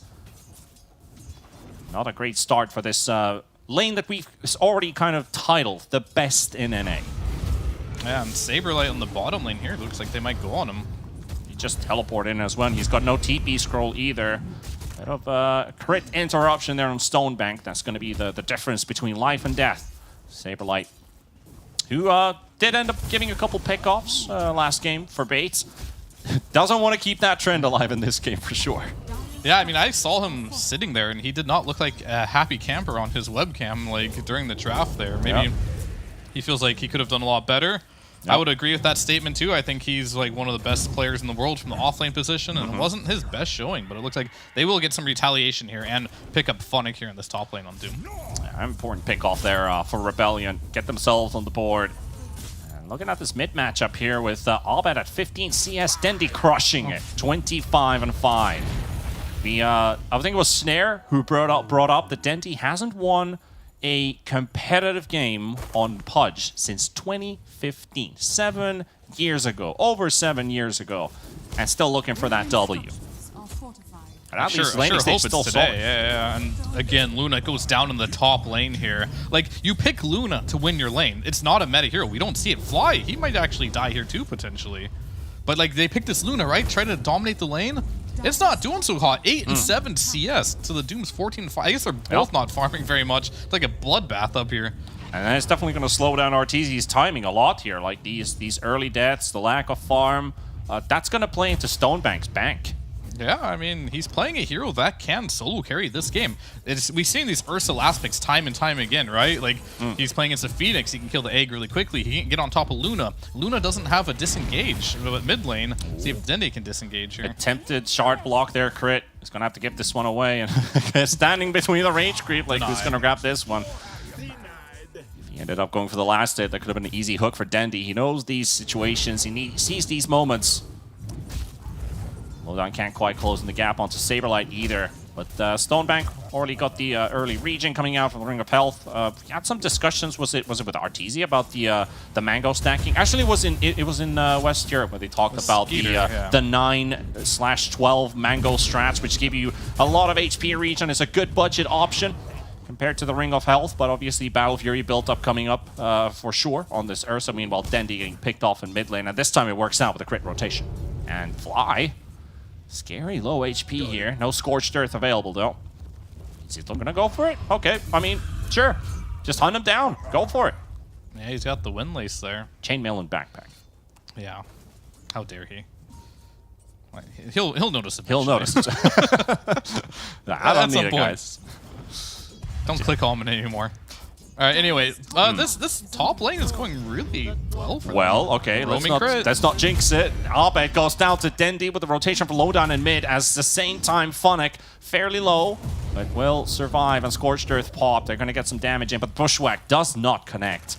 And a hook from Dendy. Yeet! He's caught himself a Phoenix. There's an Icarus dive, though. Should be able to escape, but the Splinter Blast, almost enough to take down the Phoenix, down to 85 HP.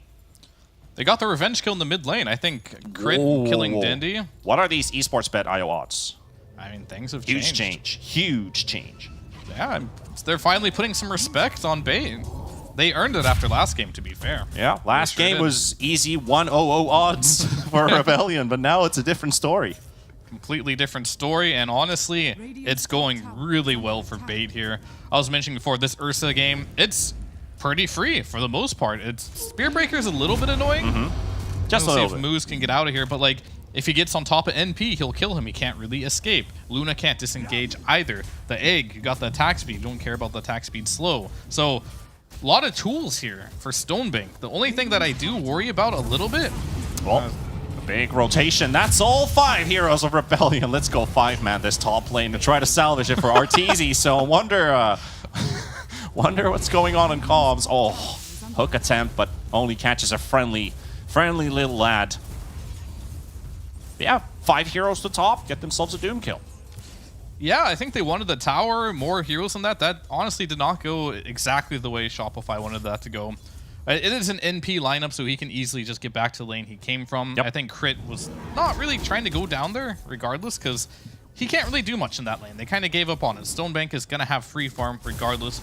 To continue my point, hopefully this is the game for Stonebank where he pops off. He's been having some rough performances here, I'm not going to lie, on this team. Like, so far it's like Dindy is carrying, Moose is carrying. This has to be the game Stonebank steps up. #1 net worth, has a free game.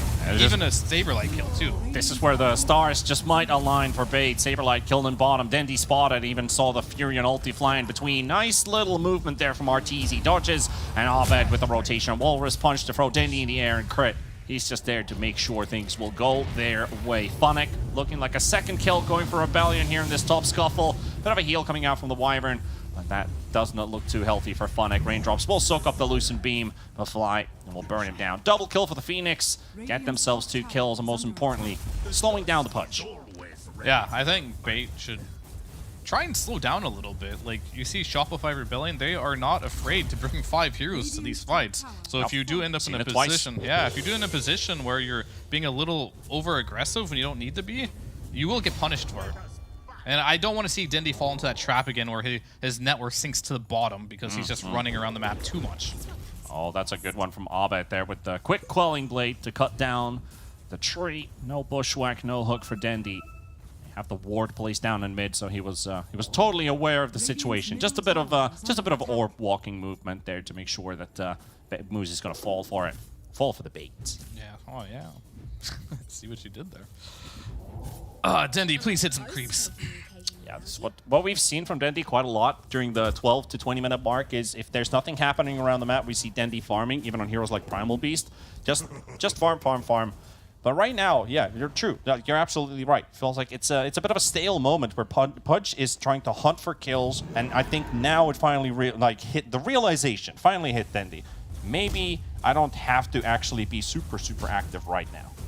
Yeah, I mean, it's good to be active, but you have to kind of look at the lineups, right? And if you can go to one part of the map, and if your opponent comes as well and you're still stronger, that's fine. But against a Spirit Breaker, against a Nature's Prophet, they can be there so quickly that you kind of just have to mellow out this draft. And you have, Stonebank free farming right now. If you buy him, 10 more minutes, he will be online with the Battle Fury, probably Blink Dagger right after that. Yep. Then you can go into Roshan. I'm not saying go AFK for 10 minutes, but just don't make over-aggressive plays and try not to fall behind a network. Yeah, exactly. You don't want to end up in the situation where we go back to the panel in 20 minutes, so want to hold out that game a bit longer. DD Rune on Abed, and that's a heavy Walrus punch to throw in, and with just a level 5 Wyvern, no chance of a turnaround. DD Haste. DD Haste as well. All right, so Good double combination. See how many DDs Abed gets this game. Part of the reason why this hero is so good in mid lane too is when you get these DDs with the Walrus punch, close to one-shot potential for most supports. Yep. He's a big difference. Gonna slow down the push with the catapult eaten by the hook. They will back themselves away for the time being. One piece from finishing off the Battle Fury on Stonebank. And that is gonna enable this Ursa at least online farm mode. Just need him after that to participate and join in. Moose. This time the Quelling Blade is not even needed because the Bushwhack doesn't connect. Yeah, he's going for it, but it's going to be really hard. You're playing against Abed here. He's spamming that Quelling Blade off cooldown to try and kill these trees when they do show up. So, not the easiest thing. But I do like how Shopify has recovered from the laning stage here. Like, their lanes did not go well, all three of them, basically. Crit's rotations have been really good. Now, Arteezy, he's being active as well. And, of course, Saberlight on this NP being pretty much everywhere. And they've got the gold lead back now. Definitely got a good deal from the pawn shop, guys. As this tier 1 tower is going to go down. That's already the second one to fall. Surprisingly, only the bottom tier 1 tower is actually up, which is usually the one to fall first. No, so Rebellion, they find a piece of juicy stacks here. Yeah, they're taking their... Those are supposed to be Ursa stacks. It wasn't supposed to go like this. Abed, they got him. Hey, Bushwhack connects, but there's a range creep in between. Yeah.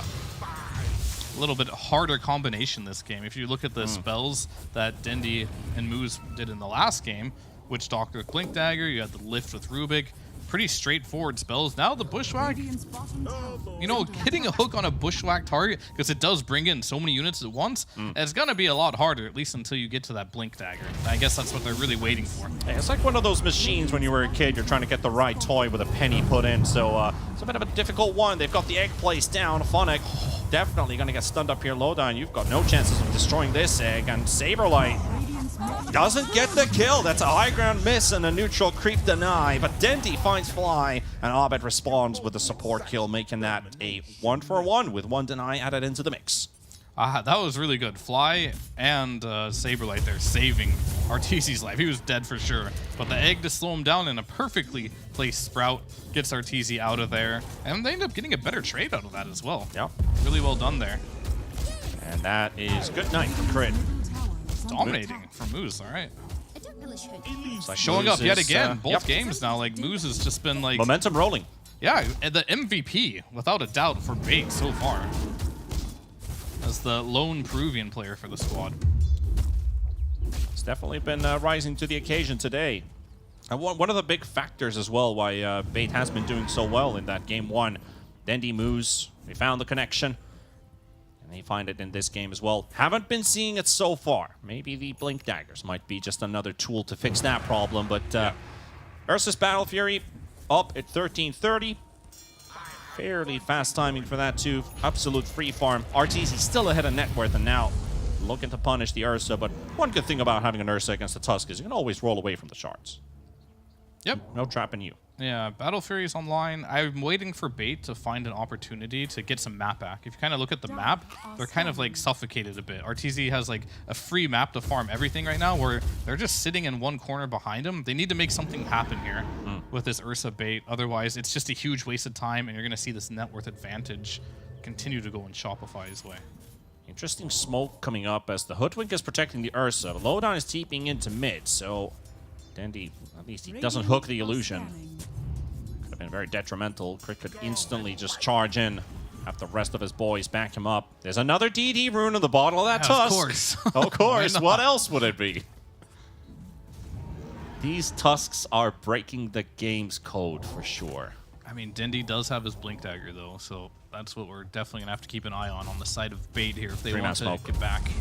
Rebellion. It's Crit flying Abed. That's one hero spotted right on the edge as the smoke pops. They got vision on him, so that situation diffuses itself. No threat for Bait for now. Saberlight, they've been able to take down that bottom tier 1 tower while they were hunting down the Ursa in the jungle. And he's opened up the map once again, and he's getting closer, and it's getting tighter and tighter. They're gonna find the Wyvern in the river, but at the same time, Crit has been spotted. Support trade is gonna take place, and now Dendi, Orchid coming right on top of him.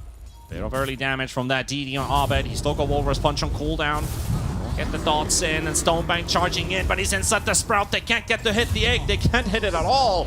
And they will take down Saberlight, but then the comes at a cost, and they will find Moose. And of course, it's Abed to get that dominating streak under his name. A lot of extra money in the arms of this Tusk. They're just getting outplayed right now. Like, Arteezy free farming, not joining any fight. They're bringing 5 heroes to every fight on Bait here.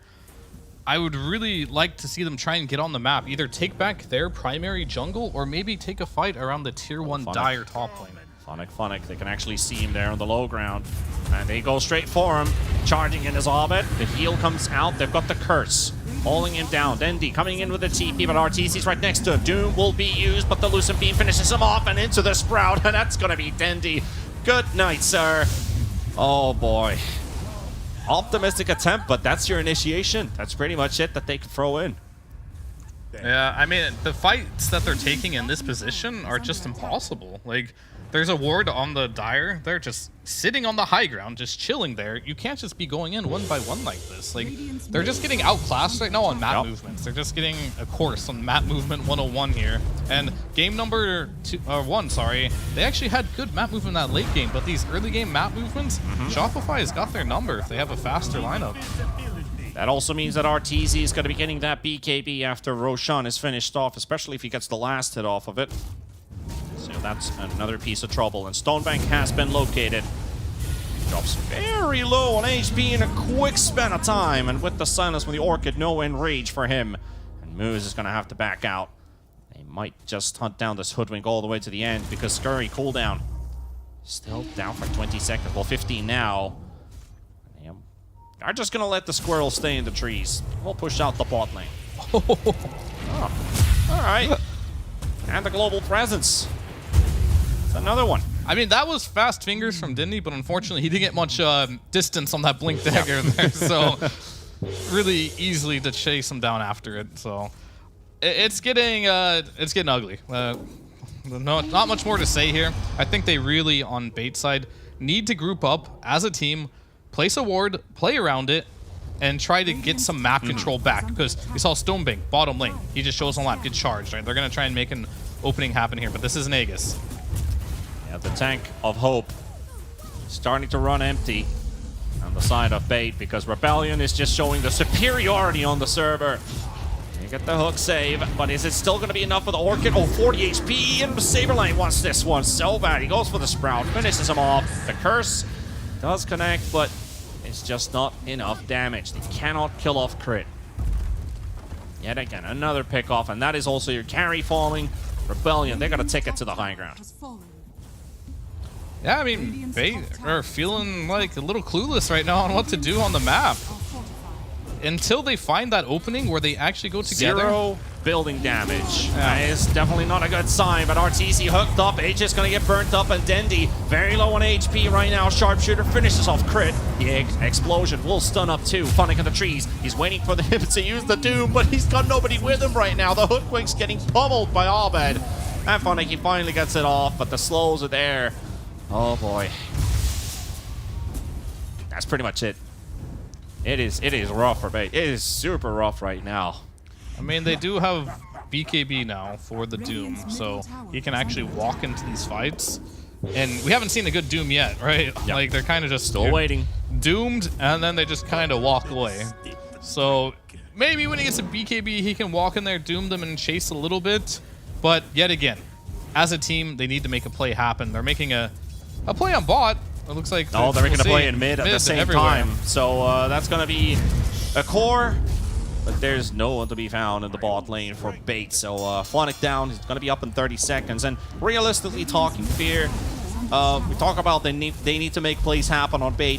What is the actual win condition to take this fight? Who needs to fall first? How do they take that approach? Because right now, Rebellion can focus anything down and it will die.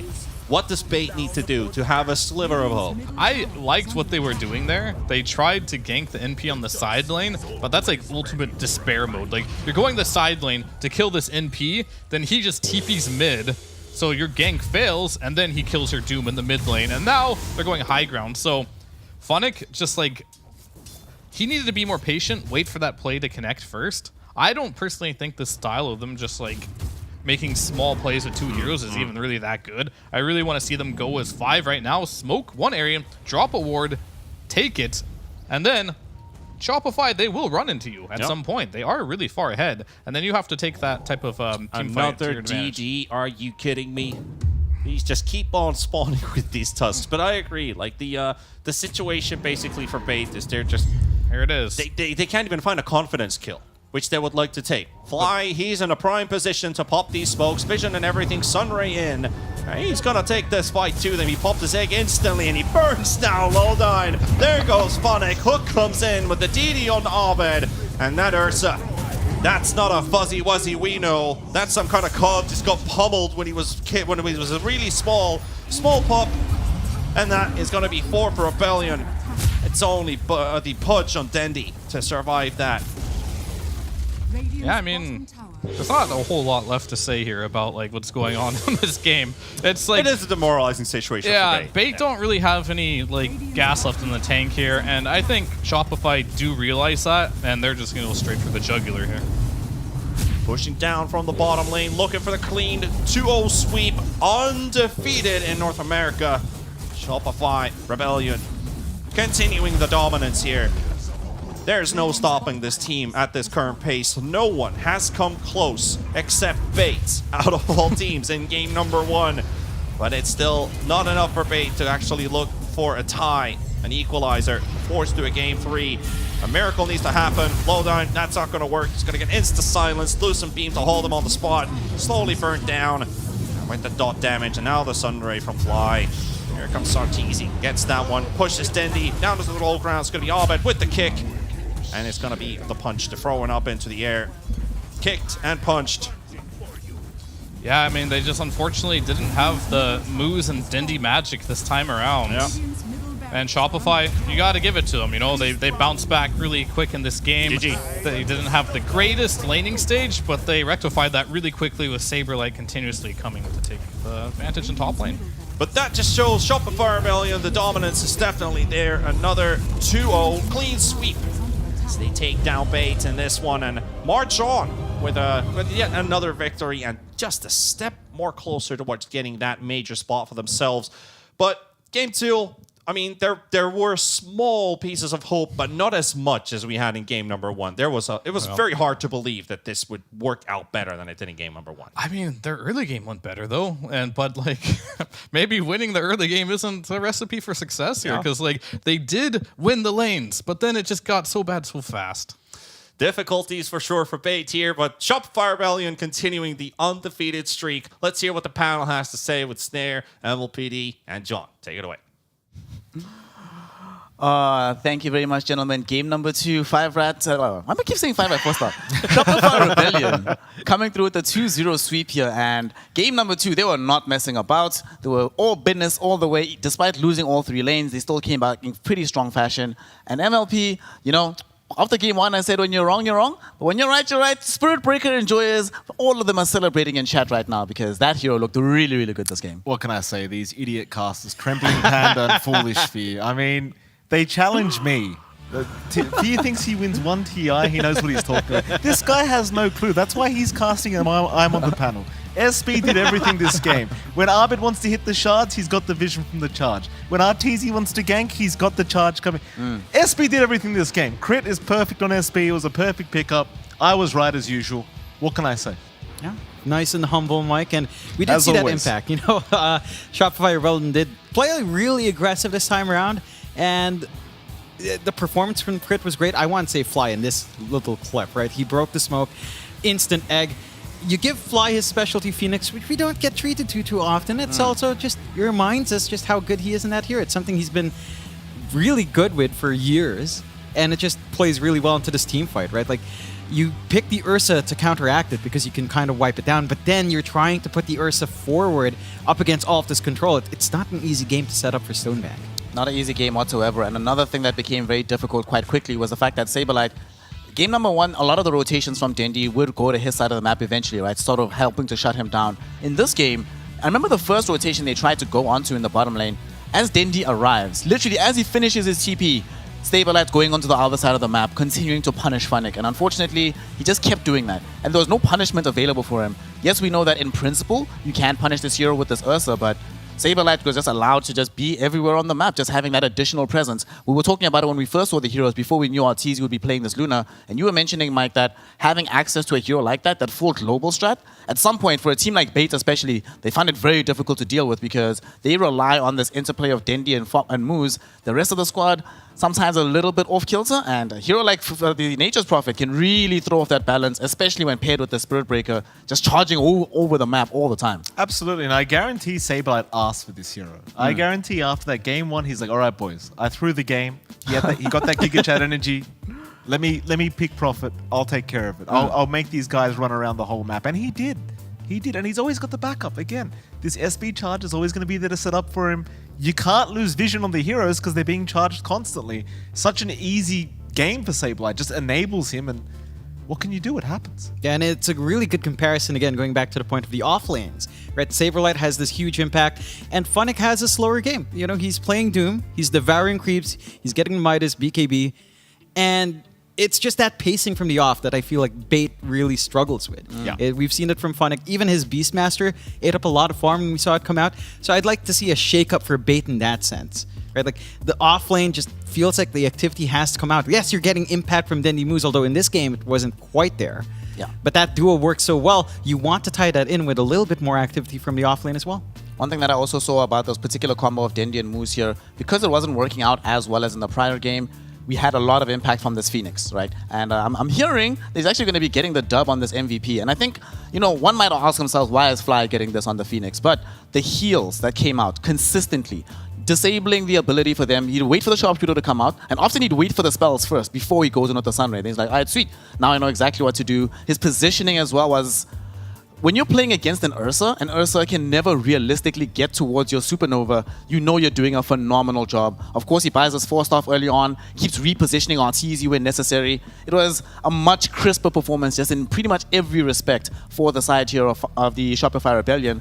But for Bait, what happened? Where did the magic go from game number one here, Mike? They got outdrafted. I feel like they got outdrafted. I don't think you kind of mentioned it. They have to run around the map, address so many lanes. I think Shopify, they're a team that they'll, after a loss, they'll get together. They'll be like, where did we screw up? Let's not make that mistake again. And they just got outclassed. That's basically what happened. Yeah, like, again, it goes back to the early support pickups. The Hoodwink opening was fine, but then they go into that Winter Wyvern. And it just gave that option for the Phoenix to have a lot of good fun. Even outside of every other factor, you cold embrace someone, you're actually not healing them with a Phoenix round. They just burn through anyway. It doesn't matter.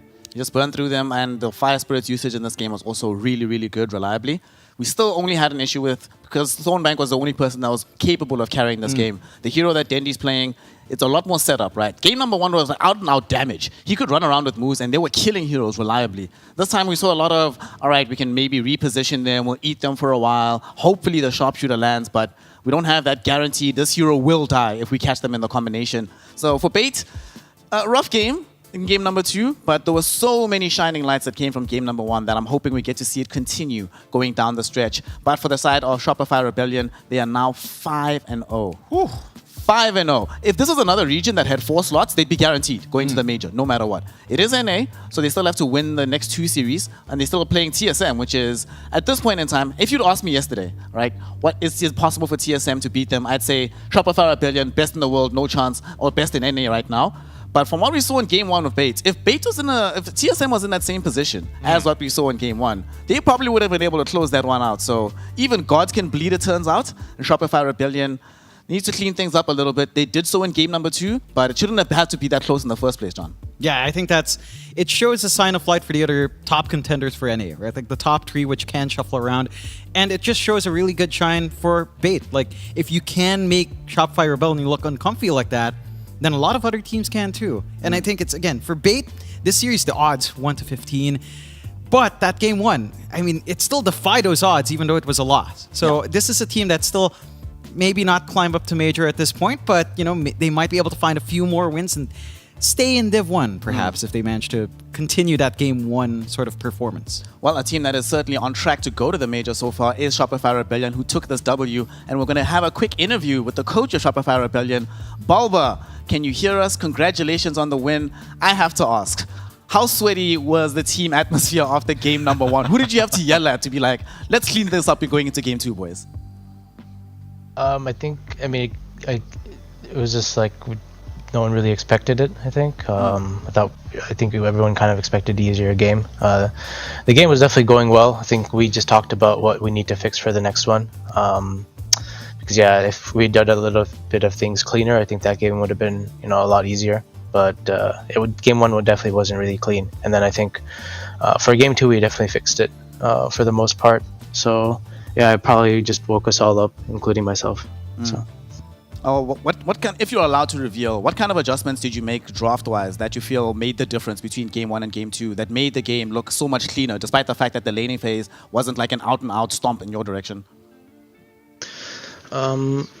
Not necessarily that much. I think drafting I can't say too much about, but it just I think both games were relatively easy for us. I think game 1 we just made a few mistakes that made them come back, but I think they gave us Lina, and eventually the game just went in our favor. And I think game 2, I think that game we were able to fix some of the mistakes, and the game went a lot cleaner, especially in the same time span of whatever happened in game 1, we fixed it for game 2.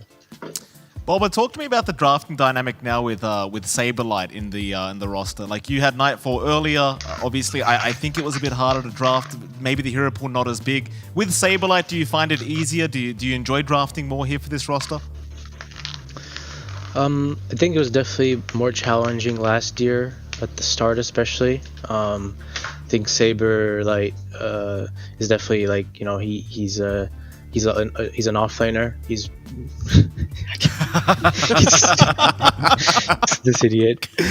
Yeah, he's a funny guy. He definitely is fun to have around. I think last year when he stood in for Entity as well as when he was on TSM, I think he impressed all of us, especially me. So I think he definitely brings experience from on that part, and we have our own stuff, so we're able to kind of merge a lot of the things, and I think he's been doing a really good job of that. But yeah, generally it's been easier to fit him in. That's the answer to your question. Do you think his personality kind of uplifts the team in these games as well? Because we hear these stories about him eating bread rolls in the shower and all this weird stuff. Do you think that kind of kooky personality kind of makes the team just a little bit more relaxed during these games?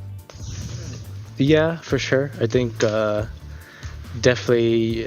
I think he's a fun guy to joke around with. I think me and him, we kind of joke about a lot of stuff together. So he's like a fellow, kind of another like clowny personality to have on the team, and he's just sitting there like making me laugh nonstop. So yeah, it's hard for me not to laugh right now. But yeah, he definitely brings up the mood, and he's a fun person to have. I think the team in general is having a lot of fun this year, the last few weeks. All right, now we all know NA is the best region in the world, right? But I want your opinion here, Bulba. If you guys have been looking outside, if you guys have been watching the rest of the DPC, is there any team you guys are looking forward to perhaps facing in a LAN if you guys do manage to get out there? Yeah, I mean, we've been practicing mostly versus the Europe teams as well as the CIS teams as well as SA. So yeah, I mean, it's obvious, we're playing every region we can. I think to answer your question, the teams from each region, probably BetBoom / Team Spirit from CIS, and then Europe probably Team Liquid, and we play Team Liquid quite a bit in practice. So, and then from SA probably EG. All right. And one last thing. You didn't mention NA. What's the team you'd want to play against in NA? You only have a few matches left. Who are you looking forward to most? Well, I think the last 2 matches are the ones that I think, I guess the schedule is on purpose to save those last 2. So it's TSM and Nouns. So both of them I think we're going to respect. Their rosters obviously changed a little bit on each roster. So yeah, the TSM match is probably the one that the team's looking forward to the most. Before I let you go, Bulba, I've got to ask, because Coach Moon Meander had some very based words towards Saberlight and your team in general. Do you have any based takes against Moon Meander before your matchup? What did Moon Meander say? Oh, there was a lot of things he said. I believe he promised Saberlight that you guys would lose that series and he would get annihilated, and something about never ever. I don't know. I wasn't listening, Bulba, but it was very based. Have you got anything to say? I can't really match whatever Moon was said. If he watches old streams, So he doesn't really know sometimes how to control what he says. So I'll just sit and say I'm just looking forward to having a good match with them. So he can talk all he wants. I think that's what he's good at. Something I'm curious about, Boba. Obviously, you've been in the coaching role for quite some time over the years, and the game itself has evolved in various ways. Maybe not in the last year or so. It's been a little bit more static in that regard. Can you talk to us about how you as a coach have evolved over the years? In what ways have you found yourself improving in your capacity to be able to coach teams to victory? I think definitely Dota's evolved the last few years in some senses. I think as a team we were definitely able to be consistent. Maybe not the last year, but the years before. So I think being able, we were getting decent placing in all the tournaments. So I think every year we kind of had to adapt in some situation to whatever was going on, Dota-wise. Because more than just the patches, the game changes like by what the teams do itself. The patches kind of help accelerate it sometimes. But, the teams also change Dota itself in some ways. Right now, the game is pretty substandard. A few of the teams that have been at the top are playing a similar way.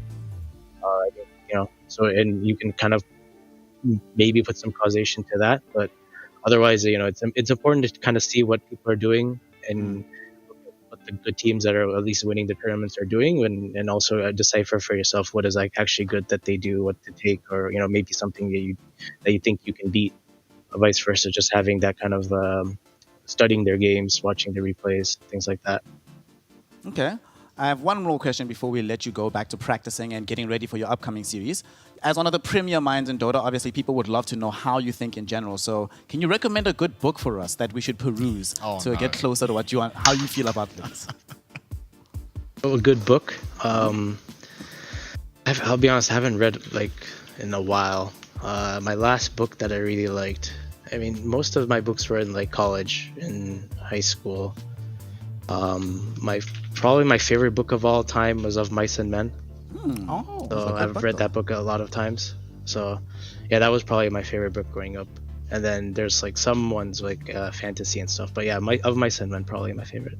All right, Of Mice and Men. Right now, you are the men of the Dota 2 NA DPC at the moment. So thank you so much for your time. We'll let you get back to practicing. Good luck for your future games, and we hope to see you at the major. So thank you so much, Balba. Yeah, thank you. Of course, that is Balba, coach of the east side of Shopify Rebellion, who've just come from a 2-0 win, 5-0 now in the leaderboard, looking very good, right? Obviously a very sweaty experience, and I like the fact that it didn't beat about the bush, right? Was aware of the fact that this was harder than it needed to be. When we all looked at the first game's draft, we were like, this should be fairly easy in the bag for them.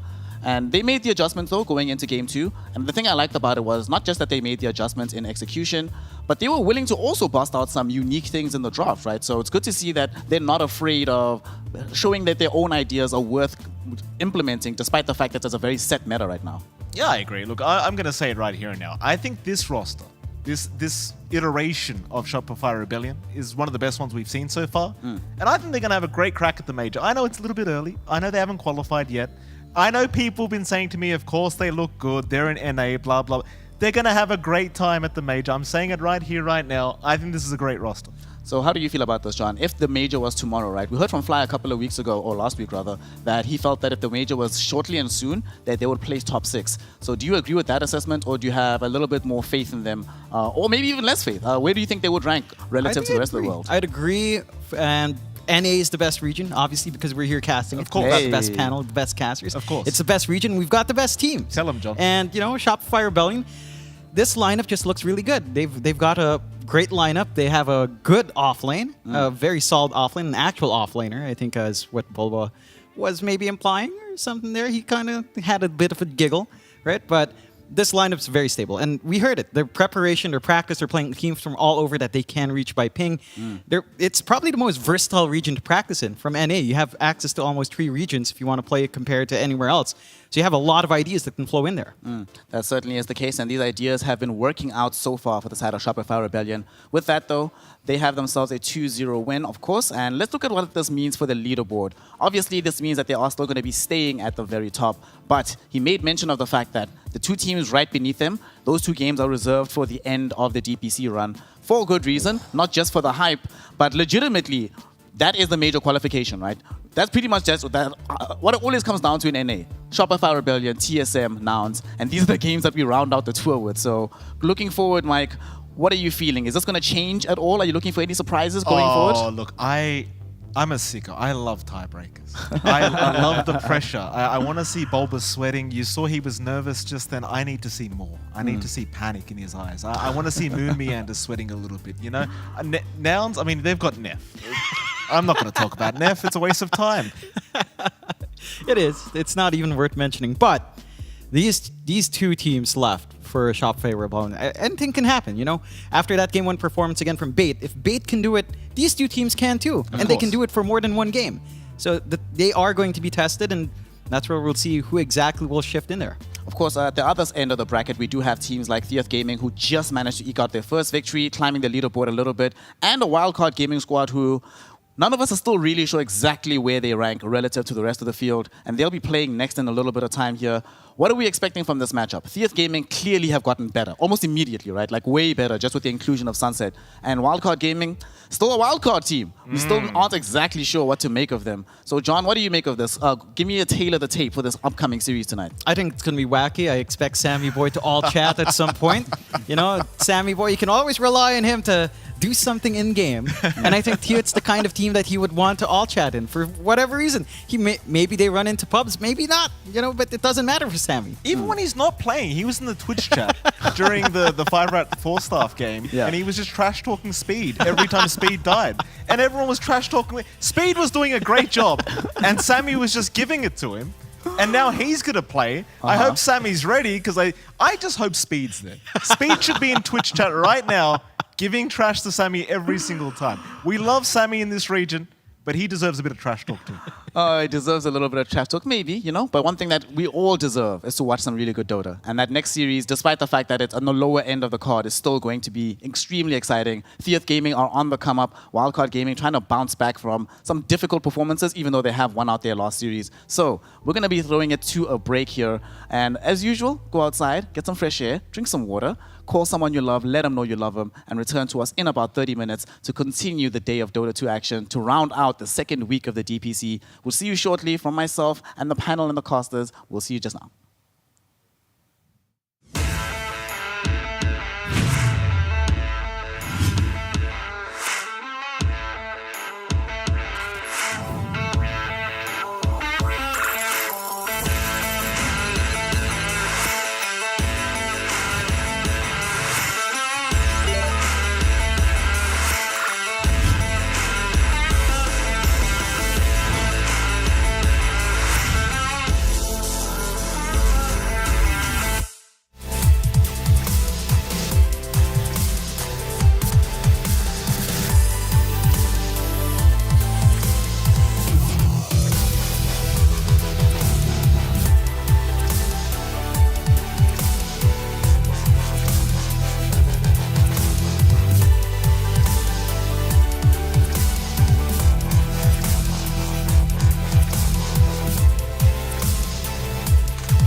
Welcome one and all. We have returned yet again to the North American DPC. Division 1 action wraps up the second week today as we are going to be witnessing our final series after a pretty electrifying day. And I'm really hoping that this last series between Theath Gaming and Wildcard Gaming can live up to the amazing building we've had today. Of course, to bring you this action, you know, we've had a lot of changes here in the panel, but every now and then you got to go back to Old Faithful, the things that have been working. So T-Panda, Fear, gentlemen, welcome back.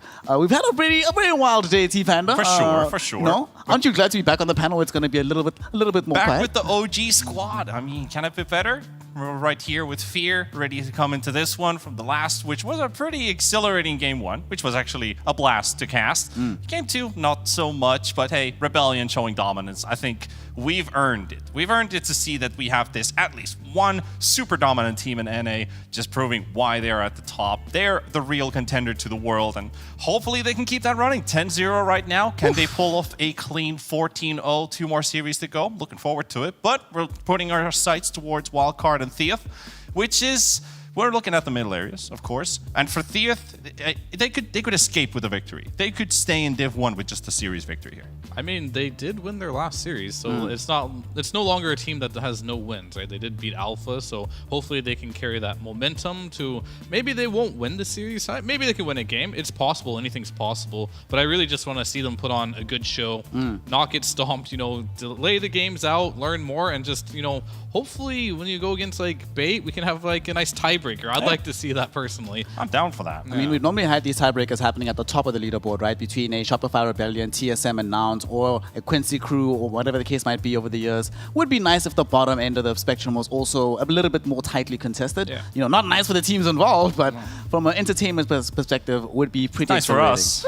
You don't want to see like that clearly worst team, you know? Yeah. Like you want all parts to be kind of close. So yeah, for Alpha, hopefully they aren't clearly the worst team here and they come back from that loss to Theath, honestly. Yeah, it was a pretty rough loss, but it was also a good thing for Theath because that was the start of them being able to build momentum going deeper into the bracket run. And one of the things about them is they had a new member joining the team. Antoha, their position 5 player, did end up leaving, so Sunset will yet again be standing in for them. And Sunset looked pretty good for the squad, and not just in terms of its individual performance. It just felt like it uplifted the entire team, T-Panda, made them feel like a more cohesive unit overall.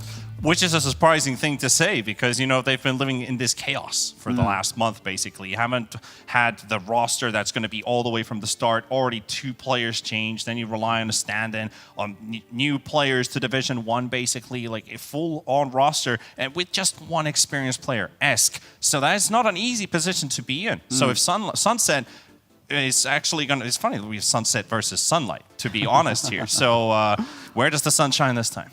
Where does the sun shine this time, indeed? And one of the shining lights of this Wildcard Gaming team on the other side has been their carry player, Arc. Yeah, now, for sure. Arc has been incredible for the most part, right, on the side of Wildcard Gaming. And one of the things I've loved about seeing him is that even when we've had rough games for Wildcard in general, Arc has never had a bad game ever. Every single one of his games, even the games that they've lost, have only seemed close because of how well he's playing in the safe lane. I mean, he's the rock of the team. He's the shining star. He's pretty much everything right now for the team. Whenever they do well, it's him at the top doing what he does best. Bobadich, he needs to show up, right? I said that before, and he did, luckily. Yep. He did show up really big on that Ember Spirit. He needs to keep doing that if this team wants to, you know, win against some of the better teams, right? Like, they already got the Shopify out of the way. They already got the TSM out of the way. Did they play Nouns yet? I don't remember if they ended up playing Nouns. Oh, yeah, they did. They did, right? yeah. So They played all the hard teams now. If he shows up now, could be his playing field to make sure that they stay in like that mid-pack. I think that between these two teams, given how important Arc is in general, that they have to try and focus him. But on the other side, carry heroes and carry players are carrying a very high premium in terms of their drafting potential. I'm very interested to see how Lema is going to end up matching up against them because the profile of carry player that Lema is markedly different than Arc. He's not the one that's going to solo carry the game. He wants to play with Esk, right? Esk is usually where we see the driving force of this squad. So talk to me about this. When you look at these numbers, T-Panda, what stands out to you in terms of their performances up until this point? I mean, if you already look at like average kills, you can see that Lema gets to play much more active, and Arc is kind of relying on the later portions of the game. His hero pool is very late game oriented for sure, and he's got a couple of those heroes that he hasn't actually played up till this point. So are they saving something of his Arc Warden, for example, into this series? He would like to play much more aggressive early on. But has he been able to achieve that? Is that something that Wildcard is really driving for, that they can get Arc to participate earlier on? They might have to. If Lema is going to get himself a hero that's active early, they're going to have to rely on Arc to also join in. I mean, I will say, Lemes, when he played his last series against Alpha, he changed his playstyle entirely. He played like the 1 vs 9 carry and the Shadow Fiend. He ended up playing an Ursa as well. And he popped off really hard. He's going to need those performances to come back. Maybe against Alpha, he was just given like too easy of a lane, I suppose. He'll have a more difficult opponent this time around in the laning stage, but I do like how he kind of went away from those carry Dooms and then went into like the carry SF. I haven't seen it yet other than him playing it, but it looked really good on him. Yeah, I like much more prefer a hero that not just is soaking up net worth on the map, but is dangerous in the midst of these team fights. And that has always been, in my opinion, when you're playing with a new squad, a new roster, you never want to put too much pressure on a player to single-handedly always perform. You want to make it as easy for everybody to contribute as humanly possible. So get more of this team fight going for themselves. Make sure that the involvement of the rest of the roster is going to be there. And that's one place we have seen some slight weakness from Wildcard Gaming here at T-Panda. Sometimes the interplay between Sammy Boy stealing kills away from Arc. Sometimes in the off lane, we've seen that Sunlight and Flea.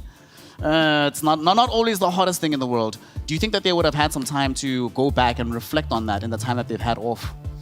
I think what they definitely have is look at that offlane duo. I think that's one of the most important things. If Arc is already having a good game, how can we achieve the same for Sunlight? Are there some specific quirks that they've been looking into?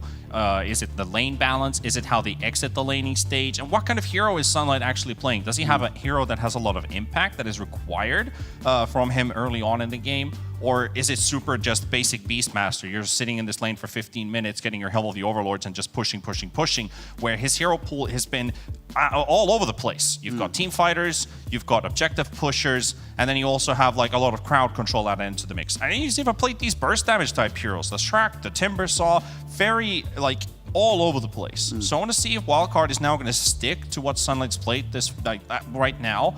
Does he have a successful hero in his hero pool?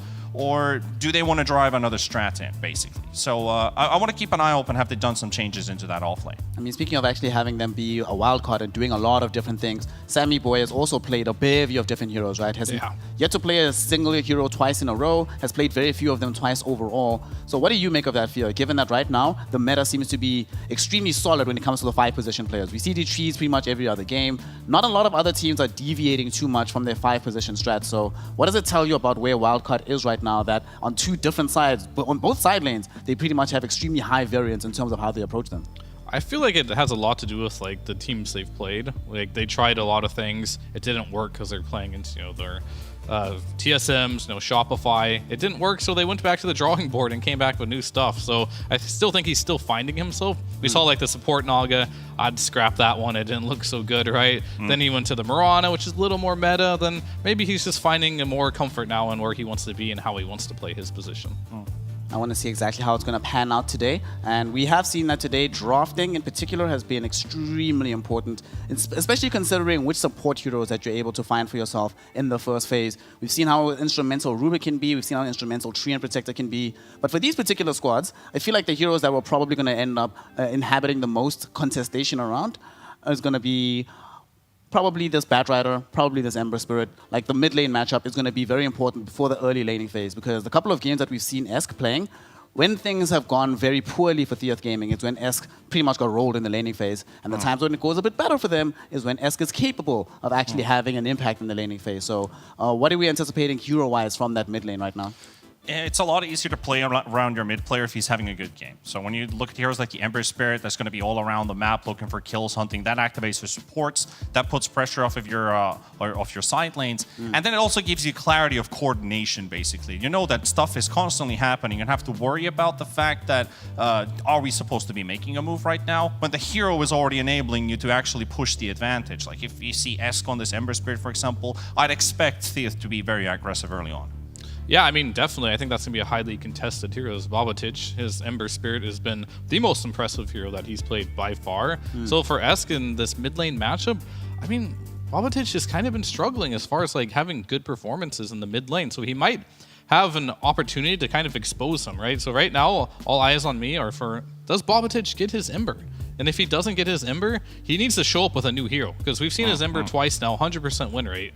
And that has been by far his best looking hero, most damage done, best laning stage. And of course, he had that one miraculous game where he was MVP with it. So I do want to see him play it more just because it'll like give them more wins and he looks good on it. But at the same time, I want him to see him do well on a different hero that isn't Ember as well, so he has more variety in his hero pool. Yeah, so the heroes where he's actually had success was he's won one game on Tiny out of the 2 that he's played, and then also the only Pango for the entire team of Wildcard was also a win. So if you're looking for successful heroes, both of those are still pretty capable Yeah, ones. but like the problem with those games I saw is like he kind of was a passenger in those games, right? Like he was like bottom net worth of every single core, and it was kind of the arc show. So like, yeah, he won those games, but that wasn't like, oh, Bobatich, he's owning, he's this young mid laner that's coming to play and showing off what he's got. True.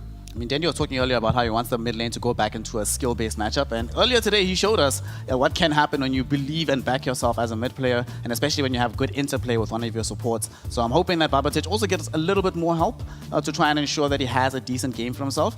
And speaking of like these past 4 players that can make these rotations and off-laners and stuff, I'm still very intrigued to see the progression of Nine and Napkin and exactly what their future is going to look like on the side of Theath Gaming. Because when you have players that, this is not just their first DPC tour for you, this is their first tournament. This is their first time playing in a professional team, right? When we spoke to Nine the other day, or Napkin rather, he was telling us that hey, before this it was just hey, I just got called up, come play some DPC. Okay, all right. But now he wants to take it more seriously. He wants to try and develop a real identity within the region and become one of the outstanding legends down the stretch. I mean, they're actually picking heroes that he plays as well, which I like a lot. Like we see this Death Prophet from him. We see the Legion Commander. Like why are people picking Legion Commander? You know, it's like he's Grandmaster on both those heroes, right? So he's coming in playing his strengths, and I really like to see that. Sometimes you see a player come in and the team is like, you should just play this because it's meta. They won't really perform very well because they don't really play the hero very well. He's coming in with his strongest heroes and he's looked pretty good. Yeah, and he's adapted very well to the lane that he's playing in. Like when you're combining Napkin and both Nine into the same picture, it hasn't always been a sunshine basically for them. Because of the opponents they've played against, that's like very, very difficult to kind of put into the situation that they're in. But when we saw them play against Alpha, things started to click. And I think if that is the key to success, that they're able to adapt fast and as fast as possible, they might just continue on a momentum roll from that previous years. I'm hoping they continue on a momentum roll, but unfortunately I have an update. Sunsets won't be here today because, you know, it's going to be a different player. And that does mean that we now have to start re-looking at the psychological aspect of those last games, right? Because on the one hand, it's like, yes, we don't know exactly how the new player is going to perform, but isn't it a bit destabilizing when you're never really certain of exactly what the team composition is going to look like? Makes preparation so much more difficult, doesn't it? I mean, yeah, it's definitely harder to prepare for, but at the same time, it's when you're playing as well as a team and you don't have a lot of chemistry because you're just trying a new stand-ins, that also makes it a little bit harder. I think when Antoha did leave the team and they brought him in, it gave him a breath of fresh air, and I think that helped him in the long run. Hopefully, they're still like running with that. And to be fair, they only had 1 game sample size or 2 game sample size on the old 5 players. So either way, if you play him, it's going to be a bit of a wild card for the other side. Good transition, Fia, because now we are getting into our first game between the side of Theath Gaming and Wildcard Gaming. Drafts, obviously, as we've mentioned, extremely important. It looks like Wildcard, they're the ones that have the first pick here. So no, it'll be Theath. Oh, the way. Oh, wait, my bad. I didn't see the Doom ban. So Doom ban by Theath. No Rubik, thank God. No Rubik, no Lina. Tusk is still in the pool. Marana's been taken away. So yet again, thank goodness, I'm not going to get Ricky Marana. But do we see a Napkin Brood? It has been left in the pool. He has not played a single Zoo hero so far out of his entire hero pool. I mean, I told you, we see a lot of Legion, Death Prophet. I wouldn't be surprised if they take the DP. Some of these teams do like to play it.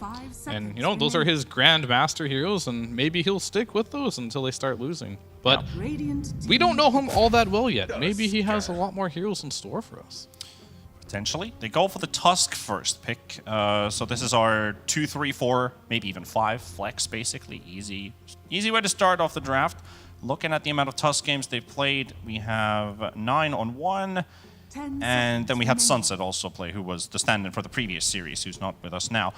So technically, we've just had a support Tusk. We haven't actually seen a core Tusk come out from Theoth Gaming. What do you think Esk would like to play it if he gets his hand on it? Because it feels like anyone could play the hero, and it still feels pretty solid. I mean, he's capable. Like Esk is a very good mid laner from North America, and he can play a lot of different heroes. He's been playing mid for a long time, and I don't think he's very limited or is going to be like some Dendi and be like, yeah, I'm not going to play Tusk at all, right? I think he's willing to play a lot of different heroes that are meta right now. So definitely an option. But I think from a drafting perspective, perhaps they're just trying to figure out where this Tusk fits best. They're not going to be, you know, like a Shopify and be like, this hero's mid 99% of the times and ban for it. And there's the DP we talked about as well.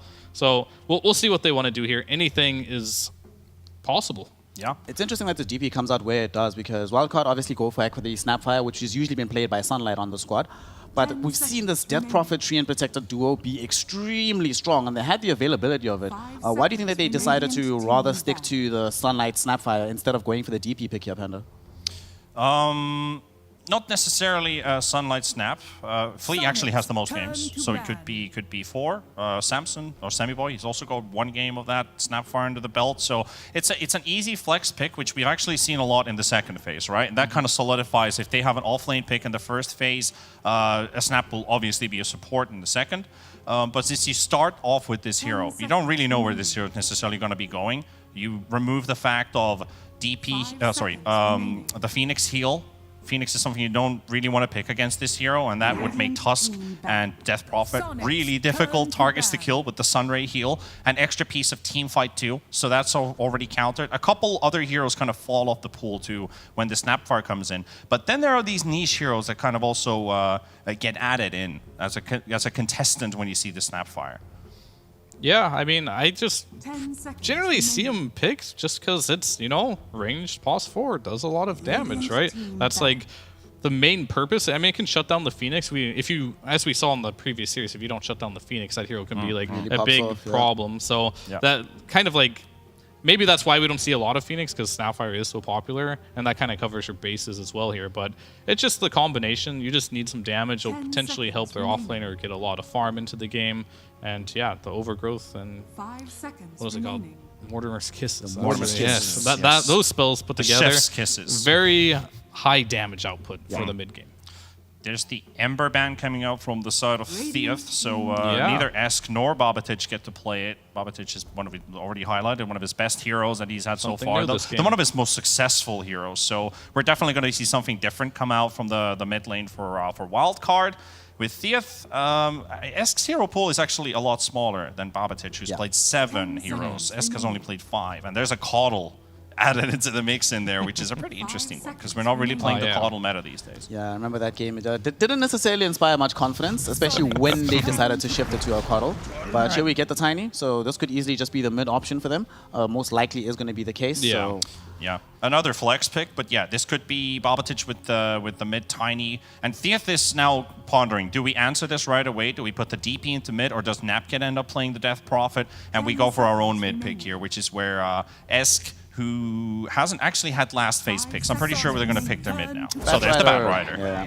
This is the other hero that we saw him play very early on. This bat, it didn't necessarily go well, but one of the reasons it didn't is there was one game he was matched up against Braille Ember Spirit in the mid lane. So that might have been why they decided to ban this out. He had a negative experience. He's like, even though people don't think the matchup is that bad, he's like, I don't want to try playing up against us again. Yeah, so basically they have choices here, right? Like what you can do with this Tiny is be like, all right, we'll put it pos 4, and then we'll do the Sunlight Snapfire in the offlane. We'll put Tree on 5, and they'll try to deal with this Batrider in the mid lane now. Or they suck it up and like, I'll be fine. I'll try and deal with this lane, do the best I can, and then come out from it. From Babatich's track record, though, I don't think that's something he should really go for. I think they should really maybe get the Queen of Pain, the hero that we don't like seeing that much, but it is a classic response to the Batrider. There are many other options you can do. People used to put Slark mid against it, just put your carry mid. I don't know if they would end up doing that, but it's always an option here too. But I definitely think do not let Esk go mid on this bat in a matchup where you feel like you're just going to get crushed. Yep. Second Grimstroke that we've seen so far in the NA DPC. Last time didn't necessarily work out all too well, in large measure due to the difficulty of pulling off the combo. In this game, what do you think here, Panda? Is the combo easier to pull off? Do you like the carriers of this Inkswell a little bit more? Do you see some potential for some soulbind plays, especially given that they have the Batrider?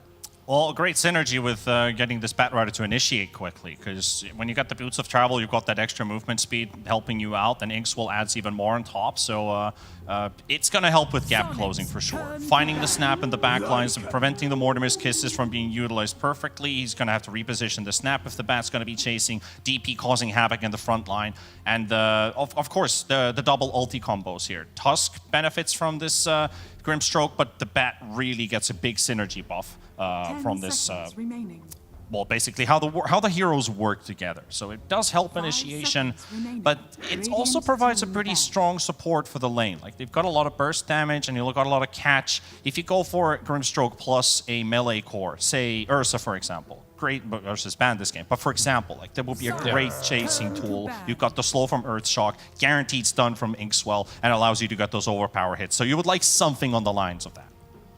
Yeah, for sure. I'm a little confused. I mean, I'm not confused, but I'm not sure if Wildcard going for this Lycan was the correct play here. It feels like they really want it, but they're going to give Thief a free counter pick, as they do have last pick. They could have counter picked this like carry if they wanted to and save that, which we've seen a lot of teams be successful with.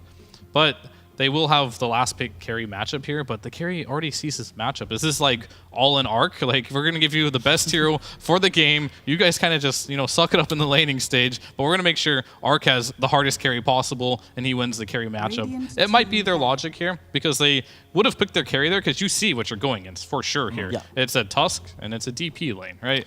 There's no question about it. Even though he sees his lane, he still wants to take the last pick here. And it looks like Tiny is just going to go mid versus the Batrider too. So it could be an advantage for Theath here if they can utilize a pick against this Lycan here and just win 2 lanes and then put Arc in a position that he's not unfamiliar with, of just like his other lane. Yeah, just 1v9ing, delaying the game and winning in the late game. But it's not a bad strategy for Theath here if they do want to go that route. So what do we want to see for Lema here? What do you see in your stats sheet, and what do you want to see him pick at the very end of the draft? Well, still a quick thought on the Lycan. Sunlight is 6-1 on the hero, and the last time he's played it competitively was 2020. So now you see the laning matchup go up against the Monkey King. Monkey King is really good. He's got a lot of armor.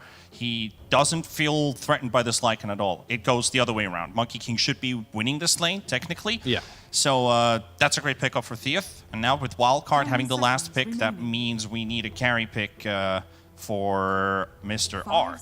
What does Arc want to bring up? I mean, they've got a lot of front lines. They came prepared, though, this time, as they did ban the Terrorblade. I'm sure he would have went for it if it was in the pool as easily.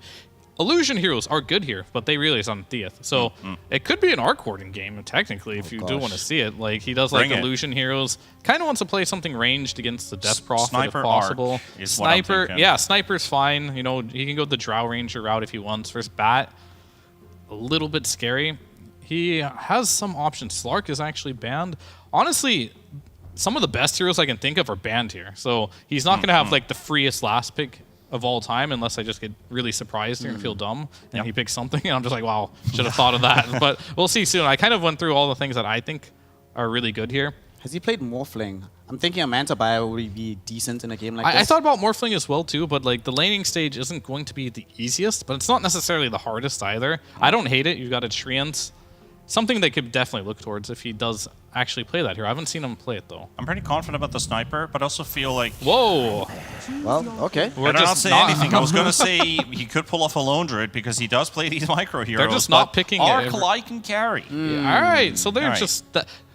You know how I said they didn't pick their carry hero there? Like, and they're saving for... They actually planned to have a carry Lycan there. Yeah. I mean, I thought about it in the second phase, but I was like, it's very unlikely that he wants to go for it. But then thinking about it back with the Snapfire, with the Tiny already picked up, it kind of makes sense to put this Lycan into the carry role. Your matchup in the lane looks already a lot better than what you were going as a +3 versus the Monkey King. And that probably was the reason why they swapped it around. They saw the Monkey King pick come out. We're going to swap our lanes, boys. I'm going to take the Lycan.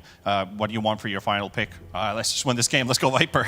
Well, Viper is going to be played in the offlane here. We did see Sunlight snagging that one up. So, Fia, talk to me about it. How do they utilize this Viper to win game number 1 on the side here of Wildcard? I mean, shut down the Monkey King, right? Viper versus Monkey King, it's not a fun matchup, and it's going to be all about making sure that Monkey King is shut down. And for the side of Wildcard here, they got to snowball the game really hard because Carry Lycan, it's on a timer. If you do get to the point where Monkey King is the most farmed, you're probably going to lose. So I personally don't really believe all that much in the carry Lycan. Do you believe in the carry Monkey King on the side of TF Gaming to deliver them their second victory here so far in the DPC? The lane changed a little bit, but I have faith. I feel like they have a pretty solid draft at their hands, but do they win this game? It's going to be a tough one. I'll give them a draft advantage of 60-40. 60-40. All right, the panel here has given a little bit of an advantage towards Wildcard Gaming. Let's find out, though, if that advantage carries over into the game itself. And to do so, we have our wonderful casters. We have John the Just and Mike the Menace. Take it away, boys. Yes, thank you very much there. Mike the Menace here with John the Just. Jonathan, game number 1 here between Wildcard and, of course, Theath. What are you thinking? I'm thinking it's going to be an interesting one. They have Afromush in. They've subbed in Love. Originally, I think it was someone called Sunset, which we've seen before. Yeah. And now Afromush. We have seen Afromush before, you and I, personally, all the way back when he was on Warriors Gaming Unity and Clutch Gamers. All the way, but that is like a massive throwback. Recently, he did play on 2-base for a while. So he's been in NA, he's subbing in, he's familiar with the players. And I'm keen to see how much Tiet can get. The draft, it's looking pretty good. Wildcard were the ones forced to adjust in a weird way. Lamey gonna land a nice balance strike on Flea, but not gonna amount to much yet. Shards are out though. Flea just trapped in those shards, still just standing there, hoping they wear off so he can run into the tree line, but he does get caught. Well, that's a very nice start here for Theath already. Rough start for Wildcard, but I suppose you won't mind too much. Problem is though, you gave that bonus first blunt gold over to the mid-bat rider. Yeah, Eska's going to be having a good time. Really fast rush into the bottle, way more sustained to spam out spells onto Babitic. And it could get a little bit awkward, like Tiny versus Batrider, there's some counterplay for Tiny. It's not the comfiest though, and the first few levels can feel pretty good for Esk. Although, again, a Tiny can kind of dance around that. Tree Grab is still an insane right-click ability, so you can get some good early harass and farm in. Shouldn't be the hardest thing in the world to manage. But again, just back to Tiet. With this kind of lineup, with this kind of draft they have, it looks good, right? The Monkey King feels like it should have a good game, depending on how the lanes go in. They do swap lanes as well. They do have Lamey actually heading bot, dodging that Viper lane. Okay. I mean, why the hell not, right? You'd rather not play against the Viper if you can avoid it. See how long Lamey stands there. I mean, we could have some musical lanes coming out between these two, as we do tend to see sometimes, especially in certain regions. Lamey now going to show himself to Sammy Boy down a bot lane. And the Viper, well, so far not reacting. Sunlight's going to stick around topside. I suppose the Viper against DP is still a pretty strong matchup for Sunlight anyway. It's not like anyone really enjoys going up against the Viper. So either way, I mean, sure, you don't slow down the MK as much, but you can slow down this DP. Yeah, you can at least put a dent in Napkin. Although, I don't think that's the right target to really slow down. DP, even if it has a bad lane, once it hits 6, can still get a lot done. And it's Arc that could be under threat depending on how that lane matchup goes. As, again, the panel threw it out there. There was the expectation for the off-lane Lycan up against this Monkey where the lane just doesn't feel that good. And this should be a lot better for Lamey. He should still be able to farm well, although it is not going too bad for Arc, but that could be down to the fact that Lamey did have to run down there and miss a couple of creeps. Yeah. Can be a little bit rough with that kind of start. Arc, like you mentioned, not really struggling too much quite yet. As the levels go up, Lamey should be able to punish him, but you are always going to have Sammy Boy there for the turn potential as well. You can't really underestimate the amount of damage Snapfire can pump out right now, and we're seeing it as we speak. Lamey being zoned out, instead they'll turn on to Afromush instead. Afro should be okay, but Scatterblast is available, and Sammy Boy will be able to take him down. They do secure the Grimstroke, not so much the MK, but it doesn't seem like Lamey's going to have that easy of a time. Yeah, it's not that easy of a lane still. I mean, the Lycan can just kind of sustain true. You can cut down the damage down the line with a Howl, if that is something you want to pick up here for Arc. And it's just a simple cookie combination. With the Wolves up, you micro well, which we have seen Arc do before. You've got an easy setup onto the stun and easy follow-through. So already a pretty good start for Wildcard so far. Every lane looking pretty damn good here as well. Sunlight's lane going well. Babitic, again, just managing to find the space to harass out with a tree grab. and has the Avalanche toss to interrupt if Esk does decide to get aggressive. So you're establishing a very solid foundation for wildcard already. Yeah, it's pretty important though that Esk does at least attempt some kills, but like you mentioned, you've got the toss back and that makes it kind of rough. See how Esk tries to deal with this. Of course, bottom lane, Lamey had the Ink Swap placed on him, but doesn't actually land a stun on anyone. Again, Ark still farming pretty darn well. Lamey just trying to remain in the laning stage, hoping not to get harassed out here. I don't think Ark will want to get too aggressive on the Lycan anyway. It's just all about securing that early farm. Sammy just, obviously his job just to make sure the Lycan can hit creeps. Lamey, again, he's always going to be a little bit behind in CS, but see if he can catch his way out. Meanwhile, Afro, of course, going to sit right behind Lamey, make sure he's just fine. How's that top lane going? The Sunlight top of the CS board right now, 16 and 6. We kind of talked about Napkin not being able to farm very well on this DP this game, and well, as you can see, John, it's not a very fun time. Look at the amount of slow and damage. Napkin might just be dead. Sunlight gets another poison attack. Napkin is just going to drop. There's no escape from that. No, I mean, you have really good sustain with Spirit Siphon, but the DOTs from Sunlight just makes it hellish. And it's not like you're going to be able to Spirit Siphon 2 heroes here. Sunlight's not going to go all the way in. You're only going to get 1 Spirit Siphon off. Fleece snipes a courier as well, so 9 doesn't even have any regen to play with in the lane, which means him coming up to harass, it's not going to happen. And this is one thing that we've seen other teams manage well. You know, when you're up against tree and you cut the tree line, they haven't been able to do so. A little bit of a movement mid as they try to drag Sammy in for punishment onto Esk. Don't really manage to find it, but it's still a lot of pressure onto Esk. He's not too far behind. 9. Oh. Yeah, top lane. 9's probably just going to drop here. Shots up, but the poison damage, it's just ticking away. That'll be the tusk down. And well, he doesn't have any points in Snowball either. He actually opted to go level 1 tag team. So he doesn't really have the greatest escape opportunities either. Yeah, I mean, I get the tag team. It's really great presence early on, but it limits their options in save and limits their options to gap close onto that Viper, onto even Flea. So for Wildcard, even though Flea gave up that first blood, he still has a lot of room. He's been doing great work here. And if you don't cut that tree line, there's so much room for a tree to play. Bottom, they're going to try on Ark, but a very nice cookie away from Sammy, and now Afro just being chased down by the Wolves. Very nice micro here from Ark. Lamey does proc the Jingu Mastery. Those Wolves still chasing Afro, but not able to find him. Afro does get the salve off, and it does not get cancelled. Meanwhile, top lane, 9 is going to drop once again. Sunlight able to secure another killer's bottom lane. These Wolves are just trapping Afro in. Oh boy. The creep wave will help him out, eventually taking those Wolves down, but Ark already showing he is pretty damn good with the micro. Yeah, he's just using them so well in again with Sammy, and yeah, perfect setup here from Sammy.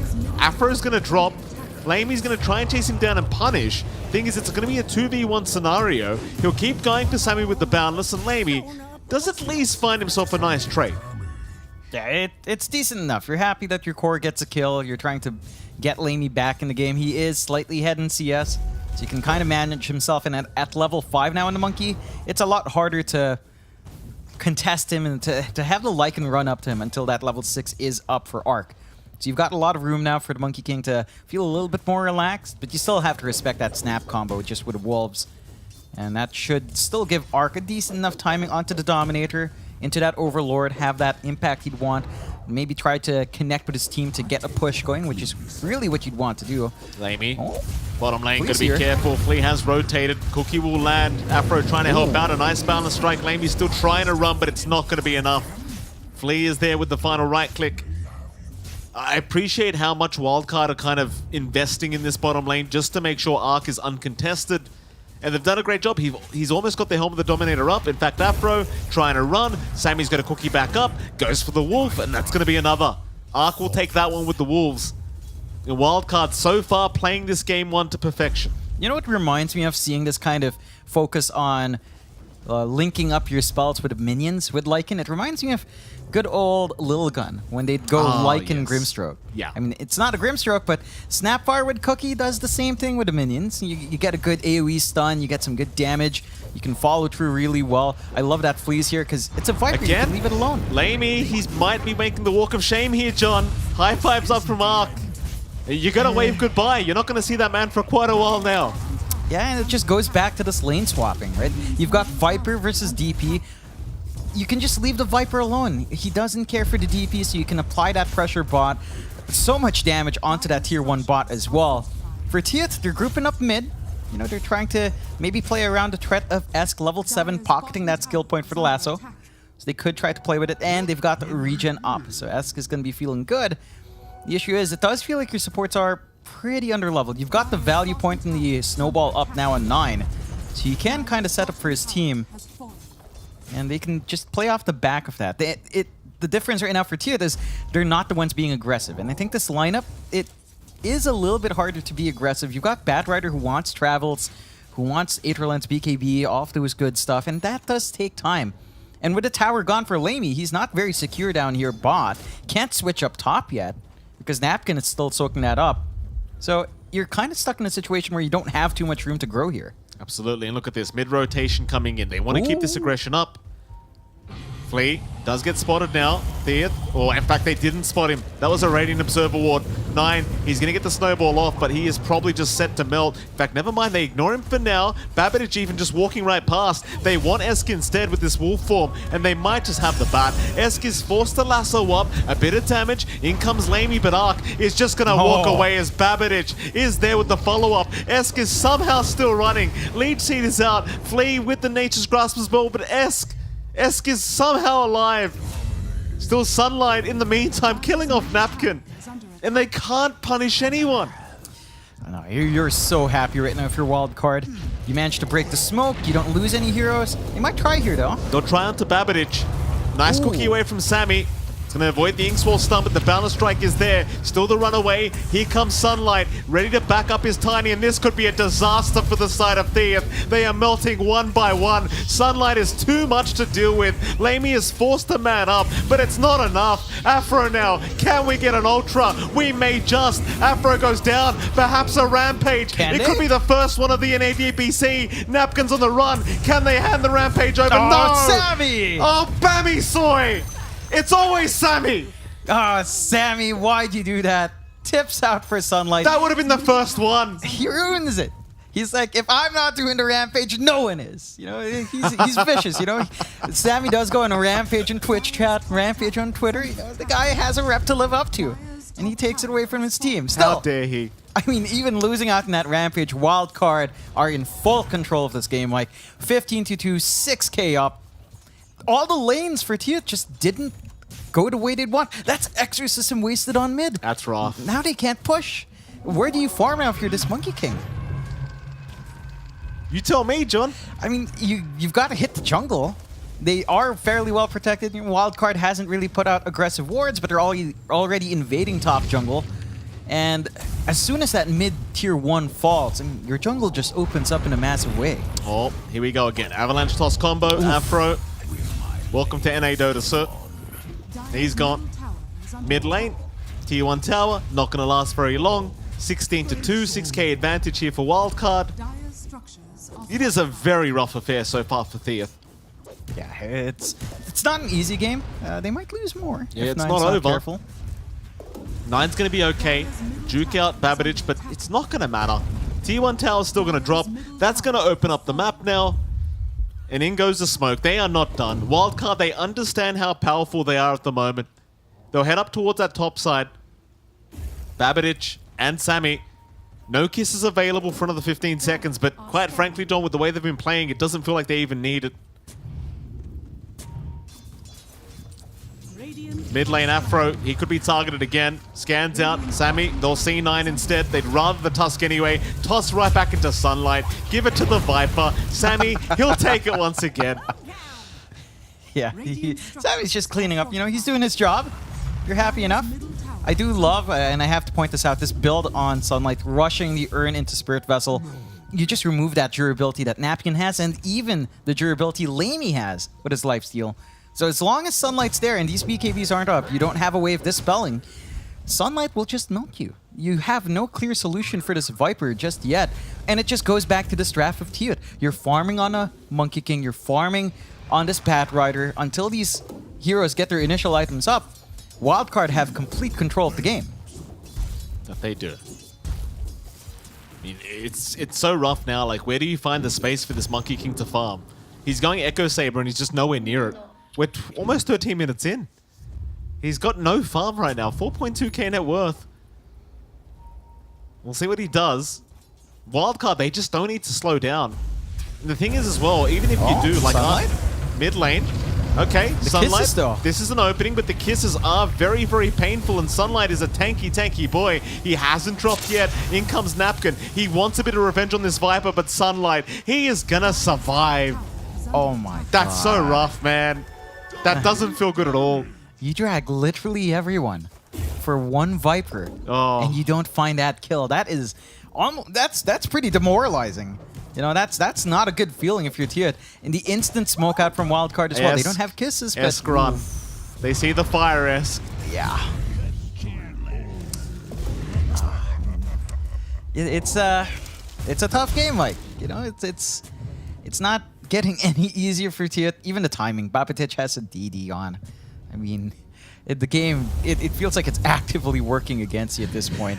The one thing for Tiet, again, you wait for these items. You wait for that BKB to be up and running on Esk. You wait for at least, I don't think Echo Saber Monkey King is going to cut it. Maybe you wait for one more item on top of that, disassembly play into BKB, and then you're comfier. And just try to play aggressive with your supports. Speaking of those supports, Mike, 9 and Aframush aren't level 6 yet. Oh no. We are almost, well, we're 14 minutes in. Who took the tomb? Who took the... one of these damn calls. I bet you anything. One of these damn calls took the tomb away from these supports. And now they're crying like, why don't my supports do anything? I mean, just look at the comparison. You're level 9 on Flea. You're level 8 on Sammy. Oh. And Flea fed First Blood with a 5-man gank on him. And he That's just rough. recovers. This lane just goes so well. They don't cut that tree line. And Tiet, this lineup playing from behind just feels so difficult. You've got the DP who really wants to push. No tier 1 tower down yet. You're playing against a tree. It's always going to be healed up. So any little shove you do is just kind of repaired by Flea. You're not able to really work the lanes right now. The best idea is giving this space for Lamy down in bot jungle. Yeah, well, Afro, on the bright side, John, he was maybe 2 creeps away from level 6, so he's one step closer. Oh my god. That's just painful, man. That 15 is minutes. not a good time. Napkin's not in for a good time either. No, Nature's Grasp gonna block the way. He's gonna try and pop the Exorcism and go for a bit of a fight here, but Babbage is gonna show up, and my god. Exo down again. It's down again. Sammy's probably just out of tips right now, or he's had enough of tipping. He's like, you know what, guys? I better save the tips for a little bit later on. Smoke out. Theath into that dire jungle. They'll try to retake it. Sammy, he's going to be the target that shows up. Can they make the dive in? There's a cookie, but the snowball is right behind him. They don't land the Inkswell. Sammy's actually too tanky. They're still maybe going to find the kill, but can they get away from this? Because they've popped the Wolfform and Arc. Well, he's the one that needs to run right now, but in comes Babbage. Avalanche toss combo. Lamy's gone. Tips out for Napkin. 9. He's going to cop the Spirit Vessel. In comes the kisses. Sammy, he bought back for this. Afro's going to cop it. Oh my god. You know the worst part is about Sammy? He uses the Effie sorry voice line. He knows what he's doing. Yeah, you know? he does. He knows exactly what he's doing. Go into the Roshan. Wildcard know what they're doing as well. And Tiet, it's another huge commitment. Like they dropped down Wukong's just to kill Sammy because the damage wasn't coming out without it. It goes back to just lacking the items right now on Lamy. And with Aegis up and running, with Sunlight even picking it up, they're just so confident. They know that they've got every tool they have to just force these objectives. He just Primal Springed in. Babbage has no mana for toss. Now he does. He was like, well, 2 mana off. Afro's level 6, and so is this task. That's good news, John. Yeah. I've got to look at the bright side of something. Yeah, I'll always look at the bright side of life as, what was it? Life of Brian taught us. It's a great film. Yeah, I You bet. know, Monty Python. Monty Python, I bet. Man, Mike, you gotta culture up. Don't get me started with you, John. You and your movie choices. Don't make me expose you here on this stream. Expose me? What? Puss in Boots 2 was a great film. Oh. What do you mean? You're a man who's not open-minded. Top lane. Ask. Oh, nice man. cookie from Sammy. And Ark's been very good. Like, the combo between these two, very, very strong. Like, they're just coordinating perfectly. Yeah, it's again very reminiscent of what Lilgun loved to do with that Lycan, right? It's not only about the push, it's about using these summons to their full potential, and they just keep going hunting. Oh, Sammy. All right. Let's see what happens here. Can they take him out? Surely they can. It's a pos 5. Sammy's falling low. 9 cops a scatter blast. In comes the avalanche toss. There goes your toss, but Sammy is down. Overgrowth out as well. They've caught the DP, but Afro, he is down to boot. Napkin's trying to run. He should be just fine with the TP. Lamey, however, stuck in the tree line, but can jump through the tree line. Will be able to survive through it as well. So a 2-for-1 trade. They find Sammy for both their supports. It's not a very good trade, but at the moment, they actually make more gold out of that team fight. So, well, there you go. It's a bit of a win for Theath. Yeah, you're happy enough to at least find that kill on Sammy, punish him for the buyback. So, you know, you get something done. You get a dieback in Sammy. I would say to maximize that kill, you tip Sammy. You've got to get the counter tips ready here on Theath. Maybe down the line, maybe they're just not feeling it yet, but once they feel it, you get into Sammy's head, use his tactics against him. But that's a question, John. Do you stoop down that low? You like this? Sammy might want to drag you to that level. You know what I mean? That is true. That could be his play. Usually, I'm all for the tips, but with Sammy, it's a bit of a different story. It almost reminds me of that Joker movie. Remember the recent Joker movie that came out? He's like, do you really want to be dragged down with it? You know? That's fair. Sammy's such a character. Like he is such a character. Very comedic pro crew, that's for sure. 9. We love you, Sammy. Never change, sir. Bottom lane. Lamey. Oh, Sammy. Setting up another great kill.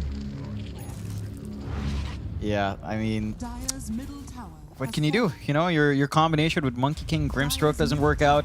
This theoretical of Inkswell jump in, chain stun kills just never happened, and now your high ground's being sieged 20 minutes in, full health Dominator up, and you just don't have anything to stop Sunlight from sitting forward. He still has Aegis for a minute and a half. There goes Babadich. Avalanche toss.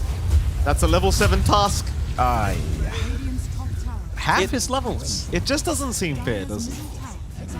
It's not when you're level 14 on Tiny and you're killing a level 7 hero. You're bullying school kids. Yeah. You know, it's like teenagers beating down on grade 7 kids. And you're like, why? I mean, it's more like grown adults beating down on grade 7 kids, honestly, here, John. It's very rough at the moment, I'll tell you. You mean grown adults and Sammy? I love you, Sammy. I miss Casimir, that guy. I miss him. Hey, he's a great guy. He's a great guy. He has the... For some reason, you know, he has this smile. When he's laughing, it just looks like the trolliest face. It is so trolly. Well, you and I met him in Singapore, and I can legitimately say he is a really nice guy. He is. He's just a massive troll. Yeah. But that's what NA likes. Yeah. You know, you might not like the bad guy, but he's a good bad guy. Yeah, like Scarface, right? Right. Look at me. I'm the bad guy. Lasso out. They're going to try. It's a decent lasso on Ark. In fact, it might be a decent team fight. Ark is quite low. Stun him up. But do they have enough? Ark, he's going to lose his life. Still, they are dropping like flies here on the side of Theath. There goes Lamey. The Babadich also going down. It seems like maybe Wildcard, the ones that have overextended here, as Overgrowth flee. He will hold them all down. Theath trying to run, but Sunlight is getting right to work. Esk is going to be forced to TP out. He might just drop in the fountain. Oh, he's gone. He is gone. Sunlight. He is godlike. The worst part about that is they can still keep pushing because they've got the shard up on Sunlight. So he can just do this himself with that Ancient Black Dragon still up. They're going to be able to take 2 racks off the back of it. What's Napkin done wrong? Napkin's getting the speed treatment right now from the side of Wildcard. I don't know what these guys have done wrong. I bet you anything it was some stupid pub game they played. It's always the pubs, Mike. That's what the NA meta devolves to. Have you done something in your pubs? And yes, then, you know, you gotta lay it on them, right? And now at least you saved the range racks, but you're fairly happy on Wildcard. Sunlight is... This guy just has Hurricane Pike, Spirit Vessel, Power Treads. That's it. That's all he needs. and it's still ridiculous. Now he's got the Yasha coming in, even more damage coming out. For the side of Tia, your map space has shrunk a massive amount. Getting farm out for Lamey to get that BKB is going to be quite the process, but we are seeing signs of life. This Blink and Lasso win, if you can combine that with maybe a Soulbind first from Afro, it can be devastating. And they can use that to set up for the Monkey King, to get a good Wukongs off, to buy space to really get max value from the Spirit Siphon. And this is how Tiet needs to play. That defense on the high ground, if you didn't have Aegis on Sunlight, if you waited like 10 seconds, you might have been able to win even more. Oh, here we go. Babidich. Blind Avalanche, not going to land. Decent guess, though. They were there just a second ago. A 19k advantage. One lane of racks left here for the side of Theath. I don't know if you bother waiting for Roshan, but I suppose you don't really want to throw the game. It only takes one big team fight. Mike, I just realized a while ago we passed by the 32-2 scoreline just for a moment. Oh. Just for a brief, perfect moment, I think. Beautiful. Right before that team fight devolved. There goes Babidich. There goes the overgrowth from Flea. Lamey's going to try with the Wukongs. Afro's going to drop immediately, and now the kisses. Nobody's got a BKB yet. They've had no time to farm. They have had 0 time. Is it time to call it? It feels like it, Mike. 37-8, and you just don't have room to farm your team fights. They had an idea to get this really good Soulbind off, but they're not able to follow up. Really great overgrowth coming out to cut off that movement from Esk. And you're just going to have to deal with Mega Creeps. Your lineup can wave clear out so you can hold up, but Sunlight has the right idea. Yeah. Just hit towers. Yeah, his team are trying to get the final lane of barracks. Sunlight just wants the game to be over. It's like, man, I'm playing Viper. You know, I've got one button to click, and that's my right-click button on my mouse. Babidich, toss back. Another nice setup, though. The lasso into the fountain. They might finally find him, but GG's called. Napkin just wanted to see that Tiny die one time before he ended up finishing that game. And what a game it was. Wildcard taking a very dominant game, #1 here against the side of Theath. And what do you say? What do you do? What can you do? I feel like they might have been dragged in with that draft, right? Like, they see that Lycan, they get the Monkey King expecting that lane matchup, and then they force it. Yeah. With the lane swap, which, I think, again, in theoreticals, it kind of makes sense, but just the way Sammy and Ark played, I don't think they expected that. Like, the cookie emphasis with the Wolves, and then that lane just became unplayable, even though they had this jump in with the Boundless. You know, the chain stuns coming out with the Grimstroke combo didn't really come out. It was mainly Wildcard being aggressive from the get-go.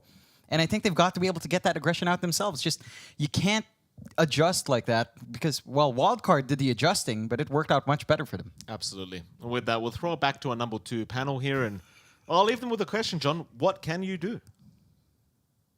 What can you do indeed when you have a performance like this, especially coming out of the offlane Sunlight Viper, who absolutely carried that game to victory for the side of Wildcard Gaming. Game #1 in their favor. And the great thing about this here, you know, we've had the conversation about Babicic stepping up to match Ark in the carry position, right? Make sure that he can also take responsibility for winning games. Now this feels even better. Sunlight's demonstrated that he can also step up and be the one that wins a game for you. This must feel like a great place to be for a squad like Wildcard, recently formed as they are. I mean, yeah, I'm sure they feel great about this. They dominated like every single lane. It was a quick 25-minute stomp here. But it just comes back to me as like, was this lane swap good from their side? Like, I don't know. Like, do you need to put the Monkey King versus the Lycan? Problem is, it didn't work, right? Like, that's probably the biggest issue. Like, they really tried to make it work, but he still lost the lane, and then now you're sacking Napkin beyond belief, playing this DP versus Viper. Unplayable matchup. It was a really smart Viper pick at the end of the day, but they kind of like made it work. They went all in by having the Lycan carry. Yeah, I think they like overthought themselves basically in that situation where they went for the lane swap and thought maybe this is going to be better for us, but execution definitely showed it wasn't. They kept ganking the Monkey King. He was being punished over and over again. He TP back to the lane. He gets killed instantly. TP on cooldown. Can't get any farm. You're level 5. Not like Mike said, for once we agree. What can you do? For once we agree. And one thing I really liked seeing about this particular game was how they decided to make sure they're going to focus Lamer, right? Once they realized that, wait a second, Napkin can literally do nothing against Sunlight. Sweet. they literally invested all their resources in continuing to shut down Lima. Wherever he showed up on the map, there was perpetual gank squads following him around. Babatic made it his mission in life to just grief Lima as much as humanly possible. And at the end of the day, this Monkey King, you know, we normally see this hero building like these battle furies to farm for a later portion of the game. When you're forced into a first item Echo Saber and you don't have any farming prospects and you don't have any fighting prospects because you're just losing everything across the map, it kind of gets into this like impossible scenario, doesn't it? Desperation mode. I mean, you're also playing against a Shard on Viper, a Lycan. You don't have much time in this game to make something happen, so he realizes he has to build the small items, because if he does go for that Battle Fury, I mean, Wildcard are not going to give him the time to even farm for 5 minutes with it before the throne explodes. Yep. In game number 1, Radiant victory for the side of Wildcard Gaming. It will not surprise you, gentlemen, to learn who the MVP is in this one, I wonder. because Sunlight 16, 0, and 11 on the Viper almost got the first rampage so far of the DPC. Regrettably, as we come to expect, Sammy Boy stole the kill at the end of the day, but it still looked incredible performance coming in from Sunlight. Sunlight was the guy who protected the towers and made Theoth Gaming deal 86 building damage. 86? This game. Damn. 86 building damage. Like That's 2 more hits. than Bait in game 2, but still not a very shining number on the board after all. He was playing a hero that is great at defending, but they played it aggressively. And Sunlight showed up to the occasion. Wonderful game, beautiful build, everything clicked. I mean, I would like to see more Sunlight Viper, even though a lot of people will be saying like, is this guy a Viper enjoyer or what? I mean, this was a I very, enjoy very Viper. stellar performance. Yeah, Viper game in this particular situation worked out magnificently, and that's Spirit Vessel the report. We see a fair amount of Viper, but not that many iterations of the Viper we see picking up the Spirit Vessel as well. He realized that this was the game for it, only the second one in this patch, and by goodness, my goodness, did it end up working out for him. With that though, Wildcard Gaming find themselves one game up against Theoth Gaming, who need some quick recovery. They need to discover the magic that allowed them to beat Alpha earlier on in the week. We're going to be taking a short break, and when we return, we'll find out if they have that magic or if Wildcard Gaming are on the up and up. We'll find out shortly after a short break. See you soon.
Welcome back, one and all, to the North American DPC. Div 1 action continues here today as we're wrapping up our final series at the end of the second week. Theath Gaming taking on Wildcard Gaming, and Wildcard, very strong performance in game number 1.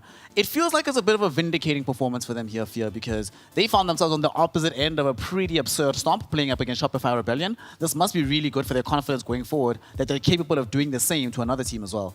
I mean, yeah, I think they came in with full confidence here. Like, to be that confident to pull off a draft where most of their wins came off of Arc on like some really hard carry, to be like, nah, you're going to play Lycan this game as a carry. We're going to give Sunlight the Viper. Our goal in this game is to just crush them in the laning stage and just win early and just really asserting dominance in this game. So adaptation-wise, T-Panda, what do you want to see from Theath Gaming if they have an opportunity to push this to a third and decisive game? Do you want to see adaptations in the draft, or was it more the play that you saw that you want to see change up? Maybe a little bit of both. I feel like when you were observing the draft, Wildcard definitely had an advantage over them when we headed over to the second phase, and especially that Viper finisher just nullified the Monkey King's existence in this game, basically. So obviously they put themselves in a difficult position, yes, but also the lane execution. That probably will still stay and guess. Was that the right decision to basically do the lane swap with your side lanes? Maybe go back to like the, I don't know, what is a Theath basic basically at this point? I like their it's all Shadow over the Fiend. place. Like, whenever they can pick that again, I'll be happy. Lamy looked really good on it. It's a lane winner. Like, put him in his safe lane. Don't put him in the off lane again. That didn't work.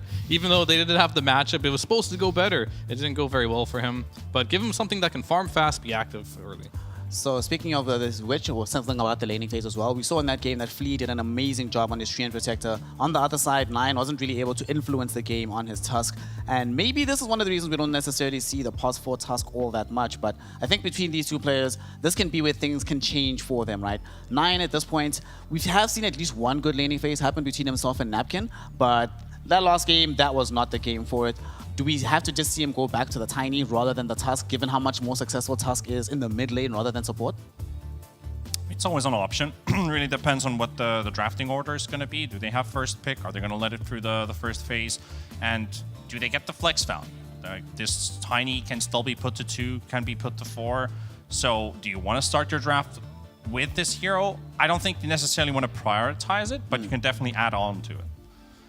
One thing I also want to see here, Fear, is Flea, one of the things he does really, really well, yes, he is a pos 4 player, but there are some 5 aspects to his gameplay, right? He is always there to support you, stacking camps, not necessarily soaking up as much farm as some of the other pos 4s in the region. Is there any way that they can try and emulate that on the side of Theath Gaming, just to try to enable Lamer a little bit more, to give him those 1v9 kind of carry heroes? I mean, yeah, I think whenever you have the opportunity to stack, it's good. But the issue they've kind of been running into, like, your pos 4 making rotations to mid, your pos 4 goes stacking. That's generally based off of a good laning stage where you have that freedom as a pos 4 to move on the map. And unfortunately, against some of these stronger teams, he's been kind of tied down to try and salvage his laning stage. And that last game, like, he went to the safe lane, right, on Tusk with the DP. They just got annihilated by the Tree Viper lane. And at that point, do you just leave the DP alone by herself there and try to fend for her life? It's not going to work really well. So pretty much no matter what he did there, it just wasn't going to work. So hopefully they have a better laning stage, and then they can use that to make more rotations or stack more. I think, yeah, laning phase always comes down to the draft and which kind of heroes you can find for yourself to solidify that. And maybe, you know, if you want to do some lane swapping shenanigans, guarantee a lane win or guarantee a lane winner, rather than like rolling the dice and saying maybe it'll go okay, or a 50-50 scenario. Quickly shifting a little bit of focus towards Esk as well. We saw his Batrider now yet again not able to come out with a win in this situation. Do we stop picking this hero now for Esk at this point, given the fact that, well, yes, he's very comfortable on it, yes, we know he has a lot of record on it, but it's just not working so far in the DPC? I mean, you're correct. Yes, the Batrider definitely has had some rough times in the hands of Esk, but it's very lane specific, where the hero is actually good and where it feels like it might be countered. And are we going to move it back to like position 3 role? Do we play off lane bat, or do we just stick with the mid bat?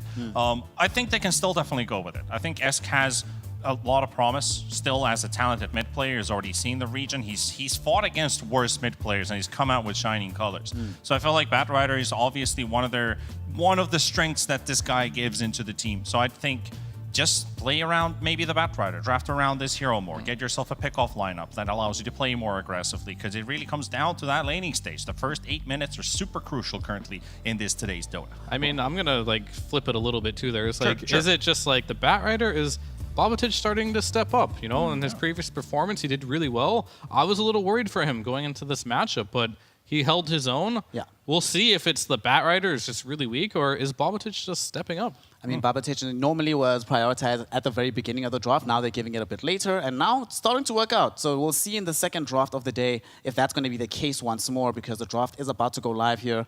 I would love to see them on the side of Theath Gaming get a Rubik, get a Tree, get one of these heroes that can either just help, right? Because I think we're probably not going to see Esk like have the same massive amount of playmaking potential given how Babatic has been playing today. So I want them to get some more help on the supports, and I do not want to see Grimstroke again. I don't want to see Grimstroke as a support hero. It feels like that didn't... What was the impact of that hero in that game? It was just like, he's just there, you know? Cool, just doing his thing. I think we only saw like one soul bind combo the entire game. I mean, we've seen this hero twice now, and both times I feel like it's just been underwhelming. And I personally dislike the hero. I'm pretty open about it. Like, its laning is really bad. Maybe you can make it work with some of the offlaners that need to get kills in the lane, but it's not Dota anymore. Like, Dota's about efficient trading, harassing, and the region war. And Grimstroke, his harassment is really bad, and I feel like it's very hard as well nowadays to just 100 to 0 like heroes in the lane, especially like the cores. So like you go on him, use your spells, and if you don't get that kill, it's really easy to turn on that Grimstroke and he can die quite easily.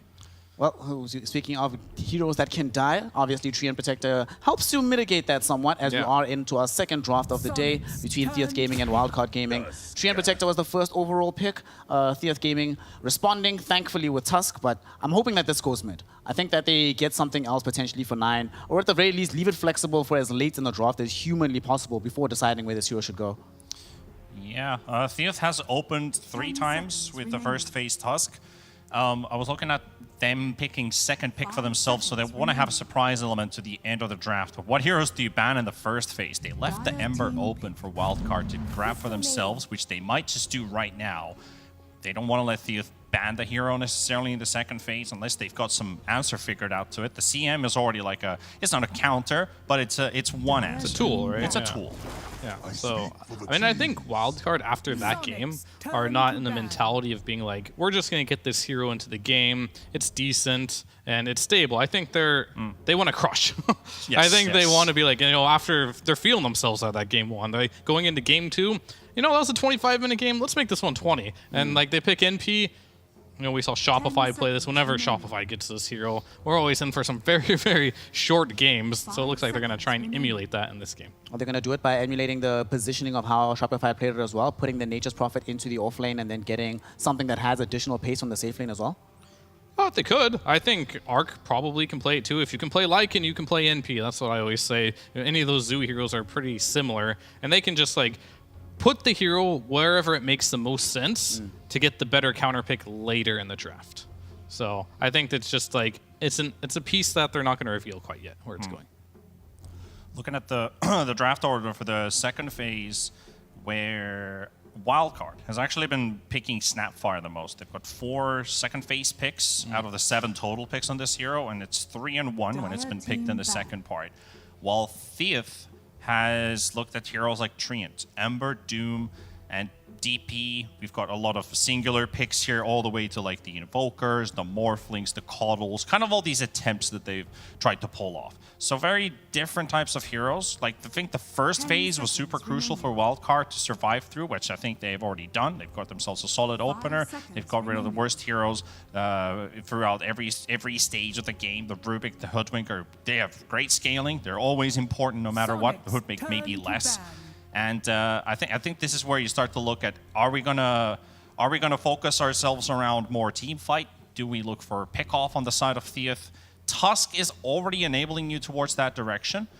I would not like to see a CM4 though. I feel like CM4 feels a bit wonky from time to time. Like rather just put it as a safe lane support and have your off lane completely open for this second phase. Something intriguing about this, gentlemen, after game number 1, that was the first game in the entire DPC that we didn't have Broodmother being involved in the mix in any capacity, no pick, no ban. Yeah. Left completely open. You know, it's still available if somebody does want to run this, and you know, Wildcard Gaming could go for like some Broodmother and Nature's Prophet duo.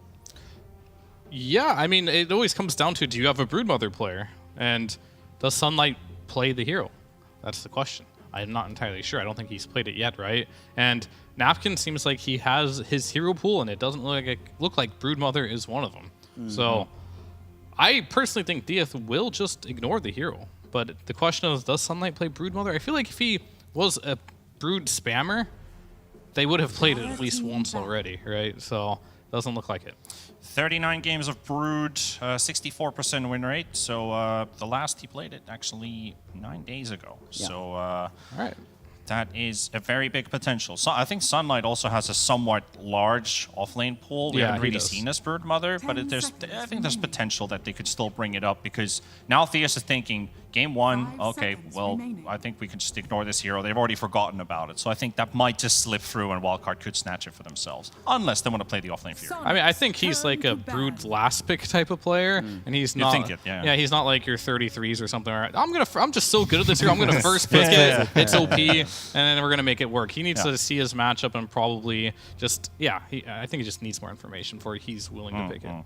Let's see here. Theath Gaming at the end of the second phase, having removed the Ember Spirit. Kind of surprising if I'm honest, given that they already have the CM.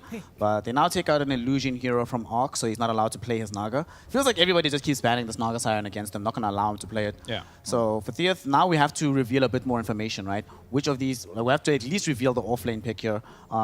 You can still keep some flexibility on this task, and unfortunately for the CM as well, but you have to get something to be played by Napkin. Do we go back for the Death Prophet that he had in game number 1, even though they don't have like any kind of sustain behind it? They could go Razor. It's pretty wild to kind of pick Razor here into the nothing. They could also save it for their 18th pick, but going 15th Razor here at least, it kind of forces Wildcard to answer the situation. All right, they're going to go for the Broodmother. All right, so we're going to see the Napkin Broodmother. Napkin Broodmother, yeah. I mean, it's pretty good right now, right? You're playing versus Stream Hero's Protector. good. He can't really deal with the spiders. NP doesn't really deal with them either, so it is a good pick for this game. Brood is, kind of OP in every region. You see it like first phased, but it makes it even better if you get to see 2 heroes you're good against and picking it. So we'll see how good his Broodmother play is, though. Exactly, and that's also a myth busted in a way, that they did not forget the existence of the hero. They've been thinking about it throughout that game 1 draft, and now they see an opening. They don't want to let Sunlight pick it, so they're going to take it for themselves, which I think is also, in a way, a block pick.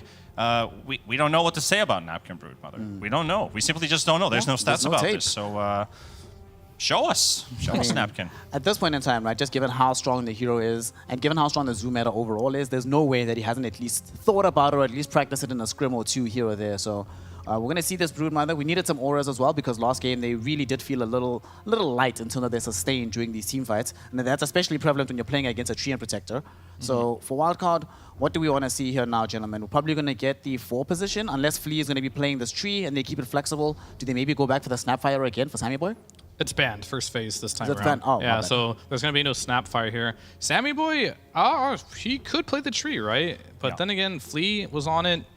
It's anyone's guess right now. They both play it right now. I want to see some more damage. I imagine that Rubik's banned, Hoodwink's banned, Snapfire's banned. All the damage is banned except for if we go like a Stamonin Skywrath Mage. Yeah, I'm looking at, he's one of the few people that play. I'm looking at Marana Silencer, like on Marana's this good too, axle, yeah. basically, where Sammy Boy and Flea can then decide who goes on the Treant Protector, and Marana/Silencer. I think Silencer is pretty decent here in terms of the initiation power. That will reduce Dieth Gaming's capability to fight early. So they're not going to go for the support pick now. They're going to bring up the Mars. I think they still will pick a support here, but they will definitely Yeah. not. But they just brought in another core. yeah, the Mars. I mean, there's a theory craft, right? You can lane versus Brood because the God's Rebuke can kill the spiders in 1 hit. It's all good and all, but normally you don't see it go down that way, just because Broodmother can be played in so many different ways. But we'll see how it really plans out. But I think that'll be our Sunlight hero though, for sure, right? Which means NP looks like it might just be a carry. Arc Furion, yeah, that's a good one. He's a pretty solid Furion player. I think if you look for a resemblance, Arc is like the junior Arteezy, I guess you could put it that way, in a sense. That, he's got some similarities in play style, but he's not quite at that level. Hasn't really yet proven himself to be there. But his Furion, the games I cast last year in DPC Division 2, solid work. I mean, I feel like when you see him on Furion, it's like, all right, that's a good pick. But I feel like Arc, every time he picks a hero that either micros or simply just has a lot of units to control, there's usually bound to be a very annoying game for their opponents. So. Sorry, he's just Arc. He's not Arc Easy yet, right? He has to earn the easy. That's going to come down the stretch once he starts doing better.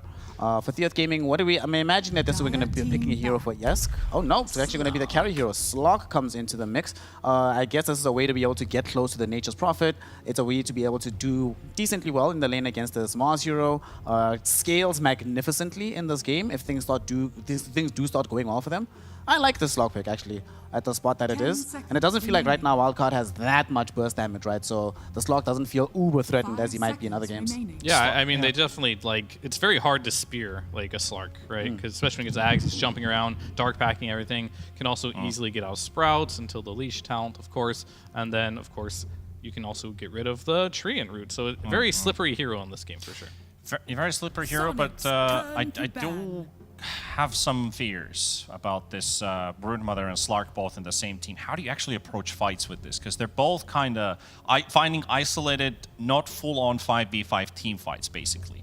Slark wants to build up slowly. The itemization we see on this hero these days allows him to get the early initiation, so you get a head start. Then you have this Broodmother who doesn't just go into 5 heroes and be like, I'm the boss. Like, that's not the type of hero you have. So Theoth is very dependent, actually, on pick-off power. Yeah, and they don't have like... that's the worry I see. So now we need a mid hero that's able to poke and prod from a very long distance, right? Obviously, Ember Spirit has gone away. Not going to be utilized in this game. Just put a mid. Just put Tusk mid, yeah. They've got the Tusk. Spam out these sitting shots. there, yeah. It's like got the Tusk right this POS 4 Tusks, like, they don't do the same thing. Like, you don't need to, like, poke and prod with Tusk. You just snowball in and kill a support in one hit, you know? Yeah. And now the fight's, like, wide open for you. But if you do want to do that, you need a little more damage, long-range potential to follow up on it. But we already talked about Mirana's gone, Rubik's gone, Hoodwink's gone, Snapfire's gone. There's not much left, so if they don't want to go that route, I just don't want to see, like, an overlap of heroes. I don't want them to see them pick, like, a tiny mid, which is now banned. They're also kind of reading this as support Tusk. I don't want to see something that Tusk could do, that they pick another hero that, why not just put Tusk mid, right? Such as the Tiny. They banned Tiny Puck on the side of the wild card, so they're suspecting Esk's hero to come out last for Theoth. So if I look at Tusk being a support, you've got CM helping you out, Brood and Slark. Yeah, you need like a, I don't know if a Quaswex Invoker is going to do the trick here. Do we go back to the Bat Rider? I mean, right now it's either Pango. Is the Bat banned? Yeah, Bat's banned, never mind. So forget about that. I don't know, I feel like just go with Invoker. I don't feel like there's too many heroes that Esk has played so far is actually going to be a massively good hero, unless he goes for the mid-Tusk. I mean, I don't know. At this point, like, they're kind of in a weird spot where they don't have a well-rounded lineup at all, right? Like, the Slark wants to split push, play on the side lane. So does Brood. They're missing team fight. Just crush mid. I don't care. Or they're going to pick the Sky. That's like the remaining hero. It looks like we're going to have a Tusk mid. It can work. They just got to make stuff happen on the map. They got to get the kills. And Esk has to make really good rotations in this game. So what's your read on the end of the draft here, T-Panda? I mean, I think it's Wildcard Gaming's draft is a lot more cohesive, right? But there's always play options within the game itself. So what do you want to see Theoth Gaming do, especially in the early game, to win out with this kind of draft that they've assembled? Skywrath and Aframoosh, he's also pretty solid on this hero. Seen him play it a couple times, and the results have been pretty good. So you're playing on a comfort hero. Is Napkin a good Broodmother player? I'm like, just survive the early first 4 or 5 minutes and start snowballing from there with the help of the Tusk and the Skywrath. It has to be these two who are actively, like, very active on the map. Sophia, Dean of Dota, how do you grade this Wildcard Gaming draft? Is it good enough to get a passing grade for a 2-0 sweep here in the series? The draft is well-rounded. I think, as we saw last game, they're kind of just like a stronger team individually. So they have a good draft to just punish here. All right, I want to see whether or not they'll be able to make that punishment happen. Game 1, they certainly put the pressure out onto Theoth Gaming. We'll see whether or not they can replicate that feat in game number 2. And to find out, we throw it over to our wonderful casters. We have General John and Major Mike. Take it away, boys. Hold on a minute. General John... General does not start with a J, Snare. What is it? What are you showing off? You know, just a general pose like Napoleon, you know? It's like, yeah, general. It is MLP Dota and Donix5. Jonathan, a new draft for both these sides. Obviously, you saw last game, wildcard, pretty dominant victory. No other way to put it. Do you like Theoth Gaming's draft? Do you think this is enough to force it to a game number 3? I don't like the issues that Theoth's draft shows. Again, as Fear pointed out, it's not that cohesive.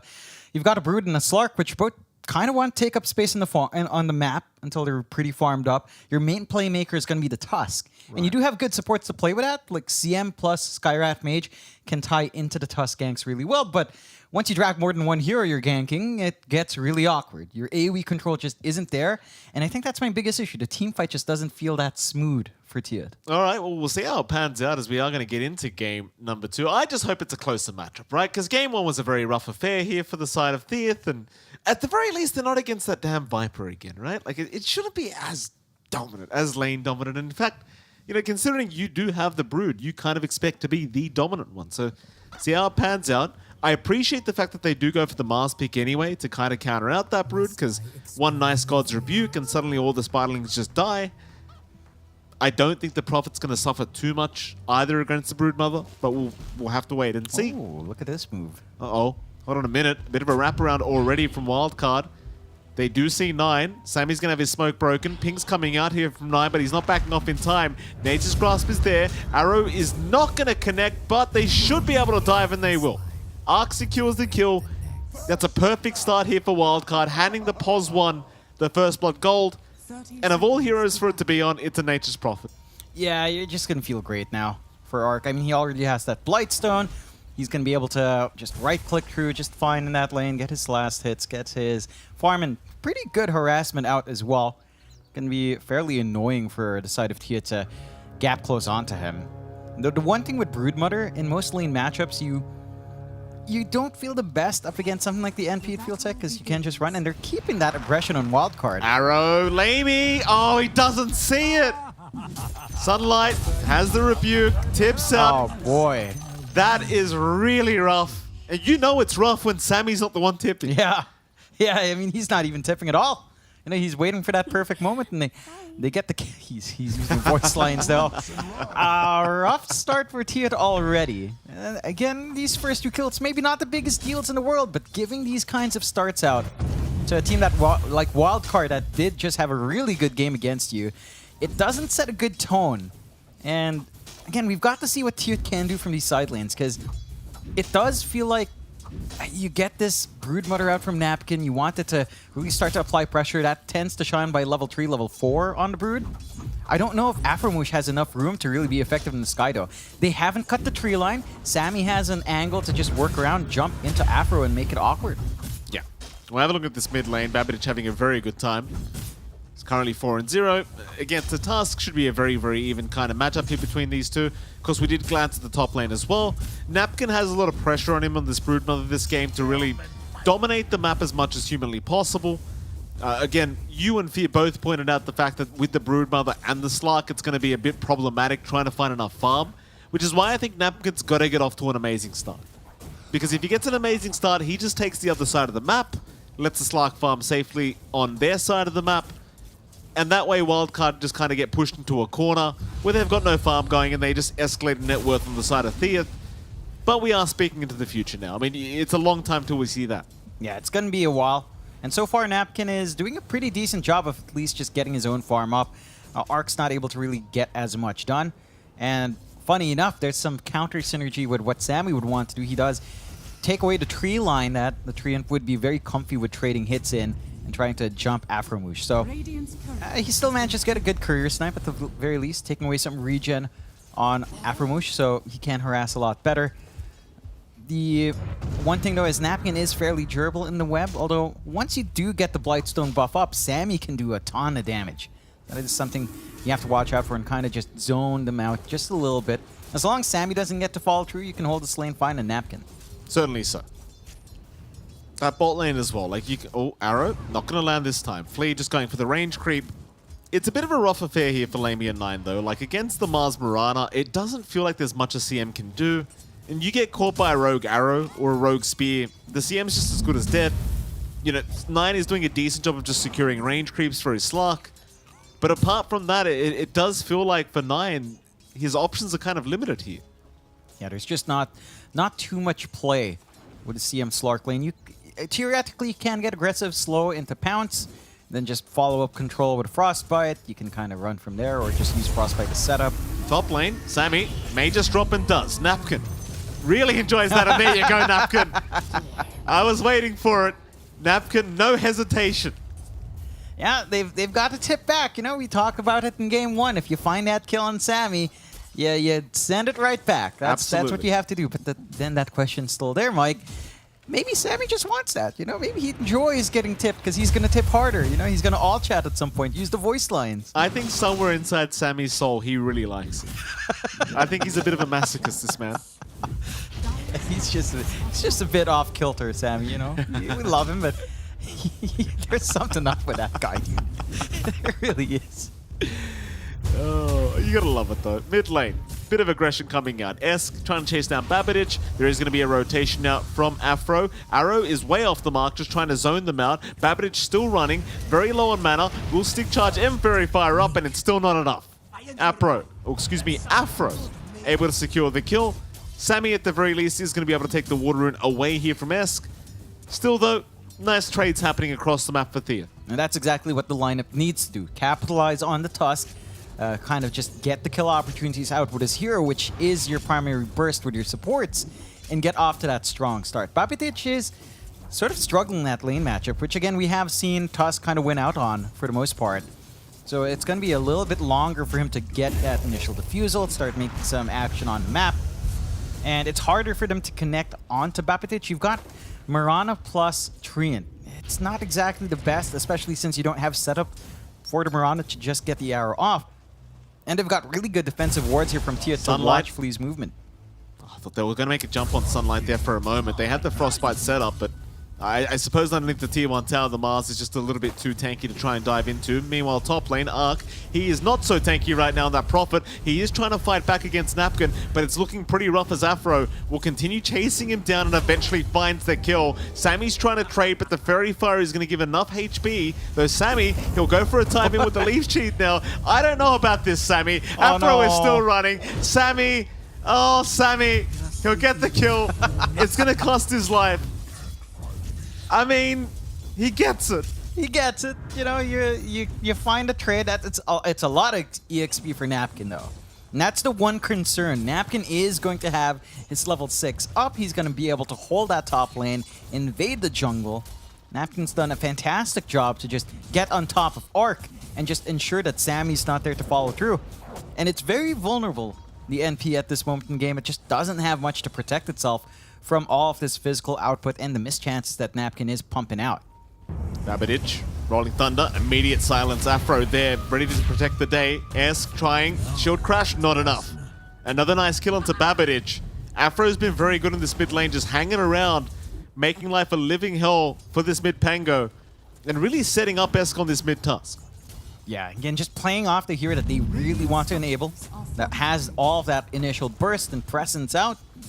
And they've done a pretty damn good job on Tia to get all of their lanes going. Maybe the bot lane's not as hot for Lamey, but certainly that top lane for Napkin, the mid lane for Esk, has shaped up well. And that is the foundation for them. Like now, with this potential of the Brood invading that top jungle, if this momentum maintains, and with the damage output of Esk and his supports, you can buy space out for Lamey to just build up.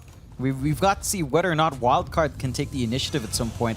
They've got the role ready in Babitic, but he hasn't really shown up anywhere just yet. No, certainly not. Though he is running up top. Looks like he wants to try and address this this Broodmother for a moment. Napkin. Gonna try and chase down Sammy. Babitic is just around the corner. We'll jump in with a swash into the shield crash, but the silence again. Afro. Just so quick. Not allowing the follow-up from Babitic. And that's a rotation from our Pango that it doesn't really mean a lot, right? Like, you can farm, I suppose, this top lane, but well, that's about it. Seems like he'll give Arc the mid lane instead. And Arc's just suffering. He is way behind in comparison to Lamey's farm now. And that's not really what you want to see from NP. It can flash farm fairly quick, but now you're going to have to buy space for him as well. And again, that just gives some room for Tia to play this early to mid game, where their lineup can really shine. We're almost at the point where Afro will get level 6 as well. Then he can just really tie in with Esk and melt people. 9. Chase down. Flea just going for it on his own. 9's really copping it though. A nice Frostbite has actually connected. And Flea will go down. Now the pounce out Lamey. He wants to try and punish Sunlight. Sunlight's okay to back. In the meantime, a smoke happening topside as well. Afro and Esk might find Babitic. No, they run the other way. They want that Treant. That Nature's Prophet, Arc, silenced up. Afro is giving them nothing. Great combos here from Esk and Afro. Even topside, Sammy's being chased down by the Spider. You do have Babbage around, but he's got no mana for the Rolling Thunder. And it doesn't seem like he wants to bother against the Brood anyway. Yeah, it's just a little bit too durable now with max level webs on top and with how mobile it is. Very hard to just lock in. This is a concerning game now for Arc. I mean, he's still trying to go for that Midas. The timing is going to be way off. Like, it's going to be a stalled out timing. You can still recover in that Nature's Prophet. It is a hero that flash farms, I'd say, a lot faster than the Slark. You have room to recover, but this window for Tiot just feels so massive now. You've got to be careful on wildcard of bleeding out too much. Bottom, they've got Flea again. Flea's got one leap charge. In fact, make that another. Lamey's still chasing him down, but he's at a pounce. Level 1 pounce, pretty long cooldown. Flea will just TP up behind the tree line. But 7-4, still a very slight net worth lead the way of wildcard, but again, considering how game 1 went, you've got to be pretty happy as Tiot. Yeah, it's a good bounce back for Tiot. You know, they've got a lot of early presence here. They're playing their draft really well. Bot is being shoved in with Arc around. Sunlight does have the arena. We haven't seen that come out from him yet. Problem is, though, the silence out again. Afro. He is all over the place. It's the dynamic duo here of Afro and Esk. Constantly rotating around together, and it's really paying off for Tiot. It's just going to be painful for Wildcard until they get some BKBs up. Like, just, again, play with this burst. You get Tusk out, you get Sky out. You don't really need 9 around as long as you've got them. These two together, and you just melt these heroes. You buy space out. Napkin's taking the top tier 1. He's invading that jungle as you'd expect. And you have so much room to just play the spec-off game. Wildcard still has a really good team fight, but they're not able to use it with how the ganks are coming out from Tiot here. They just don't have that opportunity for a bigger team fight. Certainly not. Not quite yet, anyway. Top 2 net worths are Napkin and, of course, Askin. That's a good sign here for Tiot. There goes that bottom tier 1 tower. Arc actually allowed to take it out by himself with those treants, so happy days for him. But again, like you mentioned, Wildcard kind of backs against the wall right now. Don't really have too many options for themselves, and here we go again. Esk and Afro. Smoking up. They'll rotate down. They'd love to find Arc another time. Arc's already died twice this game. Does he have the game sense to back off? In fact, never mind. They're going to head up north instead. Rotate back into that mid lane. Set up for a mid tier 1 tower. Babbage and Flea are around the corner. Naturally, you'd prefer to go after Babbage if you can. Deep Ward's placed behind that tier 1, setting up for that future team fight. And Wildcard, they'll have no idea. Just farming safely, though. They know something's up when they don't see that Sky and the Tusk. Oh, hold on a minute. Top lane.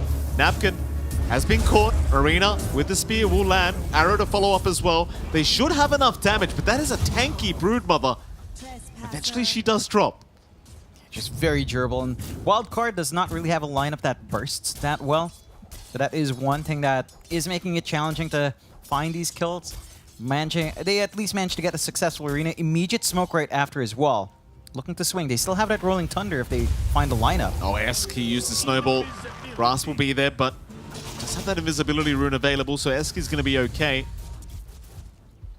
Wildcard still grouped up. Flea on the front lines needs to be very cautious. He does get frostbitten up. Esk, though, not looking to move in quite yet. We'll just force a leap charge. Wildcard's certainly the ones looking to be much more cautious this game, as Thief still having a look around for another target, but won't find what they wanted. Dire's bottom tower is Babbage is recovering quite well in the meantime here on the Pango, by the way. Johnny's top of the net worth board now, considering the slide he's had. That is very good news for Wildcard. Yeah, they can play off the back of this full diffusal already flying up, set up with the inhibit a little bit more for the rolls. And they're also, you know, starting to recover really well in Arc. He's got the Midas, so he can start to shape up into the Maelstrom and keep that farm game going. As this game drags out, the NP is going to feel stronger and stronger. The level 20 talent down the line, good way to deal with the Slark. They have spotted Flea. They will. Flea gonna try and turn around with the Moonlight Shadow, but they do have the Sentry Ward down. 9 turning back around looking for a Frostbite attempt, but may have just sacked his own life and does. Not expecting the whole team to be right behind Flea. He does get punished. They do try to apply a little bit of pressure in that mid lane, but Sammy's going to be there to defend it. Yeah, and that's the one thing for Wildcard. It's very easy for them to hold on to mid unless a full invasion comes out from Teot, just because you've got the Terrain Protector. You've got the NP who can always shove it in as well. Sunlight looking for an angle here. They've got the arena. Oop, God's Rebuke misses. Napkin doesn't seem to have realized. Or maybe he does. Maybe he's just baiting for Afro to move in. Still, the Mars will survive a little bit longer, and here comes that arena. He's got two of them in there. He'll get the Skywrath. He'll leave the Brood for now. Let Ark come in. In fact, they'll just let him go. Because 9, he's going to be there to back up Napkin. Flea has leap charges. Rolling Thunder is flying in as well from the side. Napkin may have stuck around too long. Here comes the cavalry though, Esk, and now the freezing field making it very hard. The Walrus Punch though, it never comes out. Ark is still walking away. Flea does go down, but Esk, he's in big trouble. Sprout is out. He will cut his way through, but it should not matter. Or does it? Ark, oh no. That miss, the miss on the swashbuckle, it's gonna cost them so much. Babbage trying to run, but Napkin trying for the chase. Can he find him? Shield Crash is there, swashbuckle away, but it's still a massive team fight win for Theath. He worked that one out so well. They just bait in Sunlight. The move to kill Afromoosh, it might have cost them. If they managed to pin down Napkin, take away that Silicon Bull in these fights, you would have had a better time for Ark overall, and they just managed to punish really well. They collapsed on top. They still had a tier 1 tower to kind of group up and respond in that fight. Napkin's still hanging around here, though. Yeah, they've got the Diffusal Blade now, and that's going to make it much harder for Napkin to try and run out of this. Arrows off the mark. Napkin's still running. Swash is off the mark again. Napkin, I think he's fine. Sunlight, can he reach? He hasn't got anything like a blink up, so he's hoping for a spear from a mile away, and it's not going to happen. It's rough. Like, Napkin has just managed to slip out multiple times, and that's him. Oh, bottom. Ark. I mean, in the meantime, Esk and Afro, they are still rotating across the map. They'll find a great kill on that Prophet. It's just so much more activity out from Teot. Wildcard are trying to bring it in, but they need these items to be up. They need a BKB, they need a blink on Babatich to make it easier to chase down. And until that point, Teot still has easier angles to take. They at least find a tier 1 top. Arena down. They've got the Broodmother trapped up. 9, he's going to be there with the freezing field to zone them out. Sunlight tries for a TP, but the Frostbite, it's just going to lock him down. And Napkin continues to taunt them with the voice lines. Esk, he does also find Samson in the meantime. Another kill across the map. Things looking very rough for Wildcard so far. Yeah, it's just tougher. And Teot are just so much stronger at this point. They've got everything they could need to force these fights. They've got so much single target pickoff that if Wildcard just don't execute as a team, this lineup just gets run down. Like, they can't focus in on Napkin. He's too durable. He's going to have the full Guardian Greaves up as well. Self-Dispel and had a going to be massive. They tried to jump Flea. Sammy's going to rotate. You do have Overgrowth once that silence wears off. Looks like he wants to try and go after Afro, but he needs the backup and won't bother popping it. I think Wildcard just want the space right now. They just want time. Yeah, and they are getting some time out. You know, Ark is farming fairly well. Number 2 in net worth, managing to catch up. Getting the investment back on the Midas, has the Maelstrom flying in now. So they've got ways to clear out, just prevent that split push coming out from Napkin.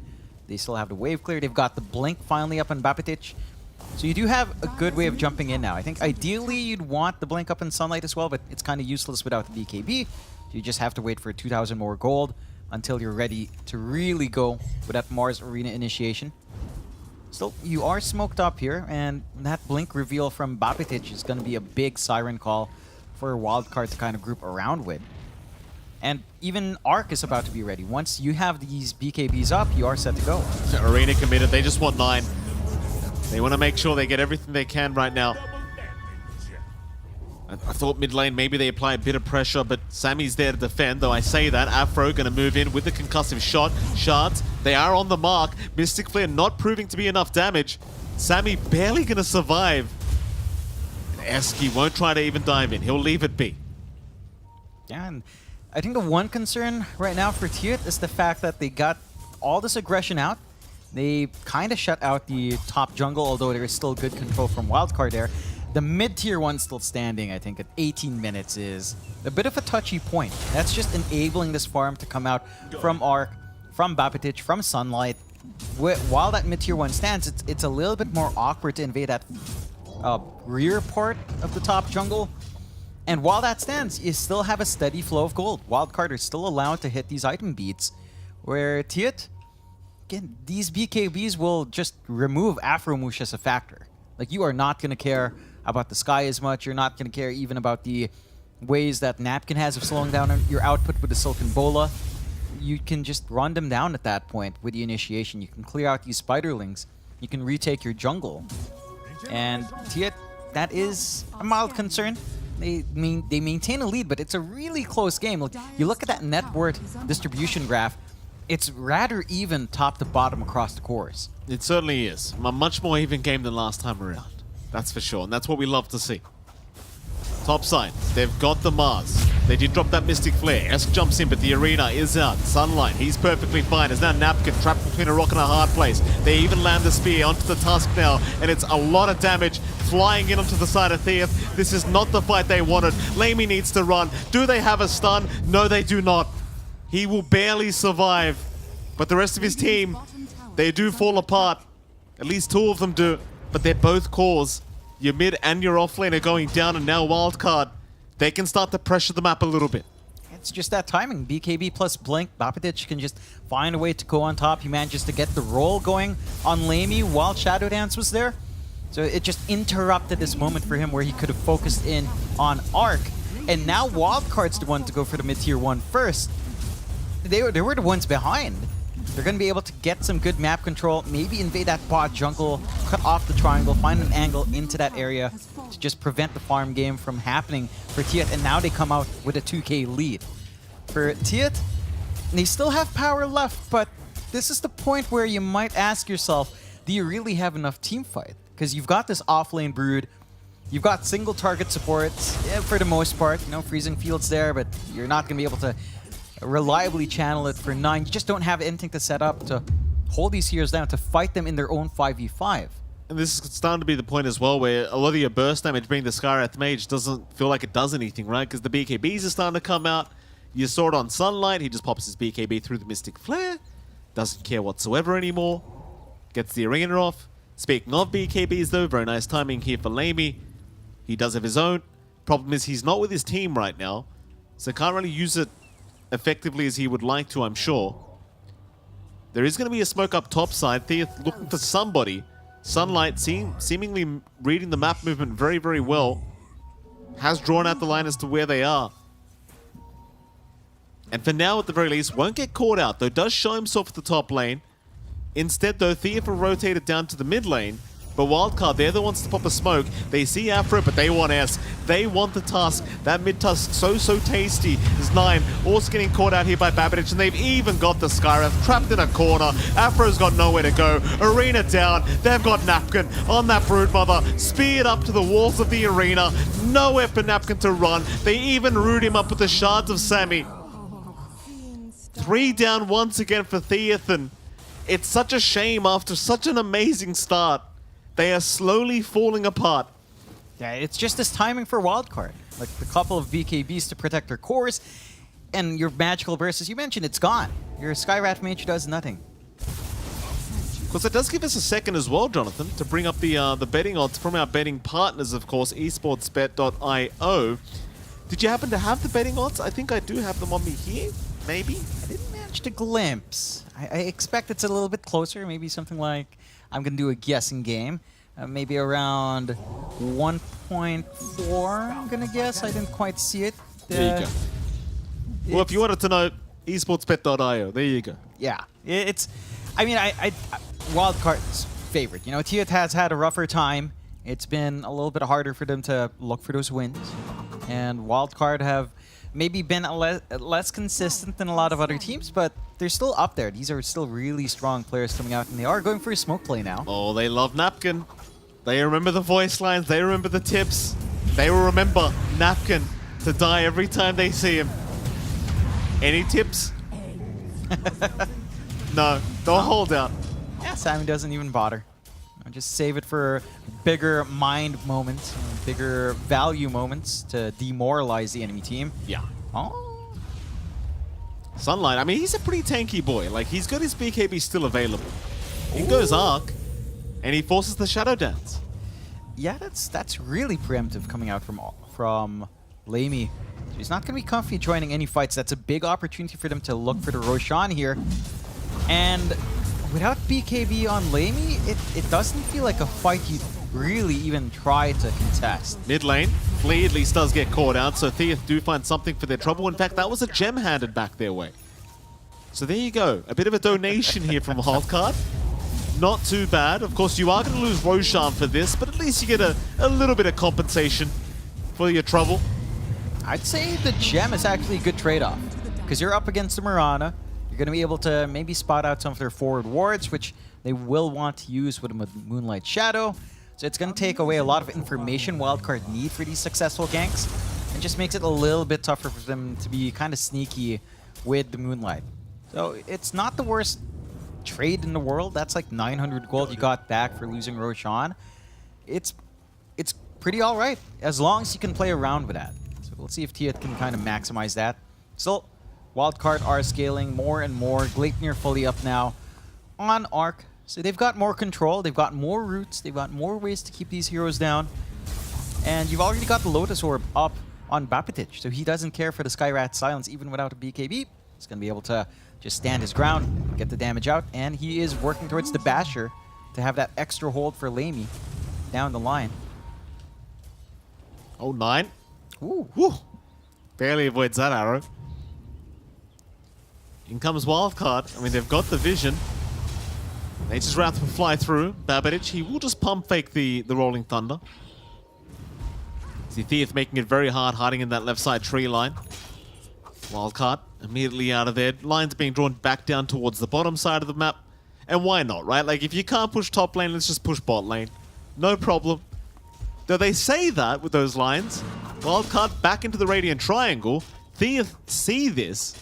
Smoke up, understanding exactly where they are. Lamey gonna jump into Flea, but he does leap away. Sammy's gone to the run. Snowball will connect, but a nice force up, and here comes Sunlight. Problem is they've got the BKBs with the Overgrowth. He's gonna go right through them, so they've got 1-for-1 so far. It looks like Afro is gonna buy back. Meanwhile, 9, force staffing away. Sunlight now in danger. Lamey just chasing him down and taking him out. Can they do it with this Slark? He's taking so many stats away. Arc trying to fight back. He still has the Aegis up, but he needs a target to hit. They're all invis right now. Arc, he'll force stuff to the low ground, but it's not going to be enough.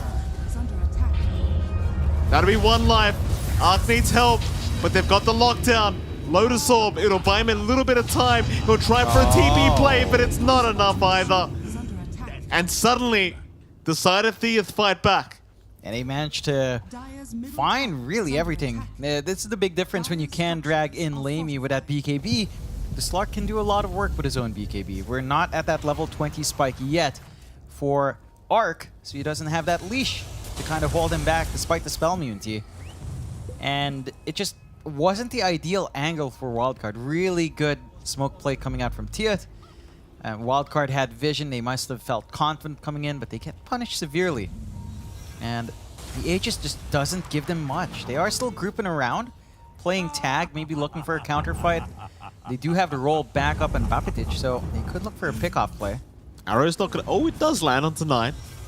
Won't matter. They're not going to dive that deep for a CM. Seems like the side of Theath are the ones that want to apply the pressure now. They've got to be a little bit wary, though. Bot lane is being forced in by Arc. Those trains, very annoying, as you could just kind of leave them to do their job. That's kind of the thing. Like, even if you even out the game, you're against a Nature's Prophet. As the game goes later, he just gets more and more annoying.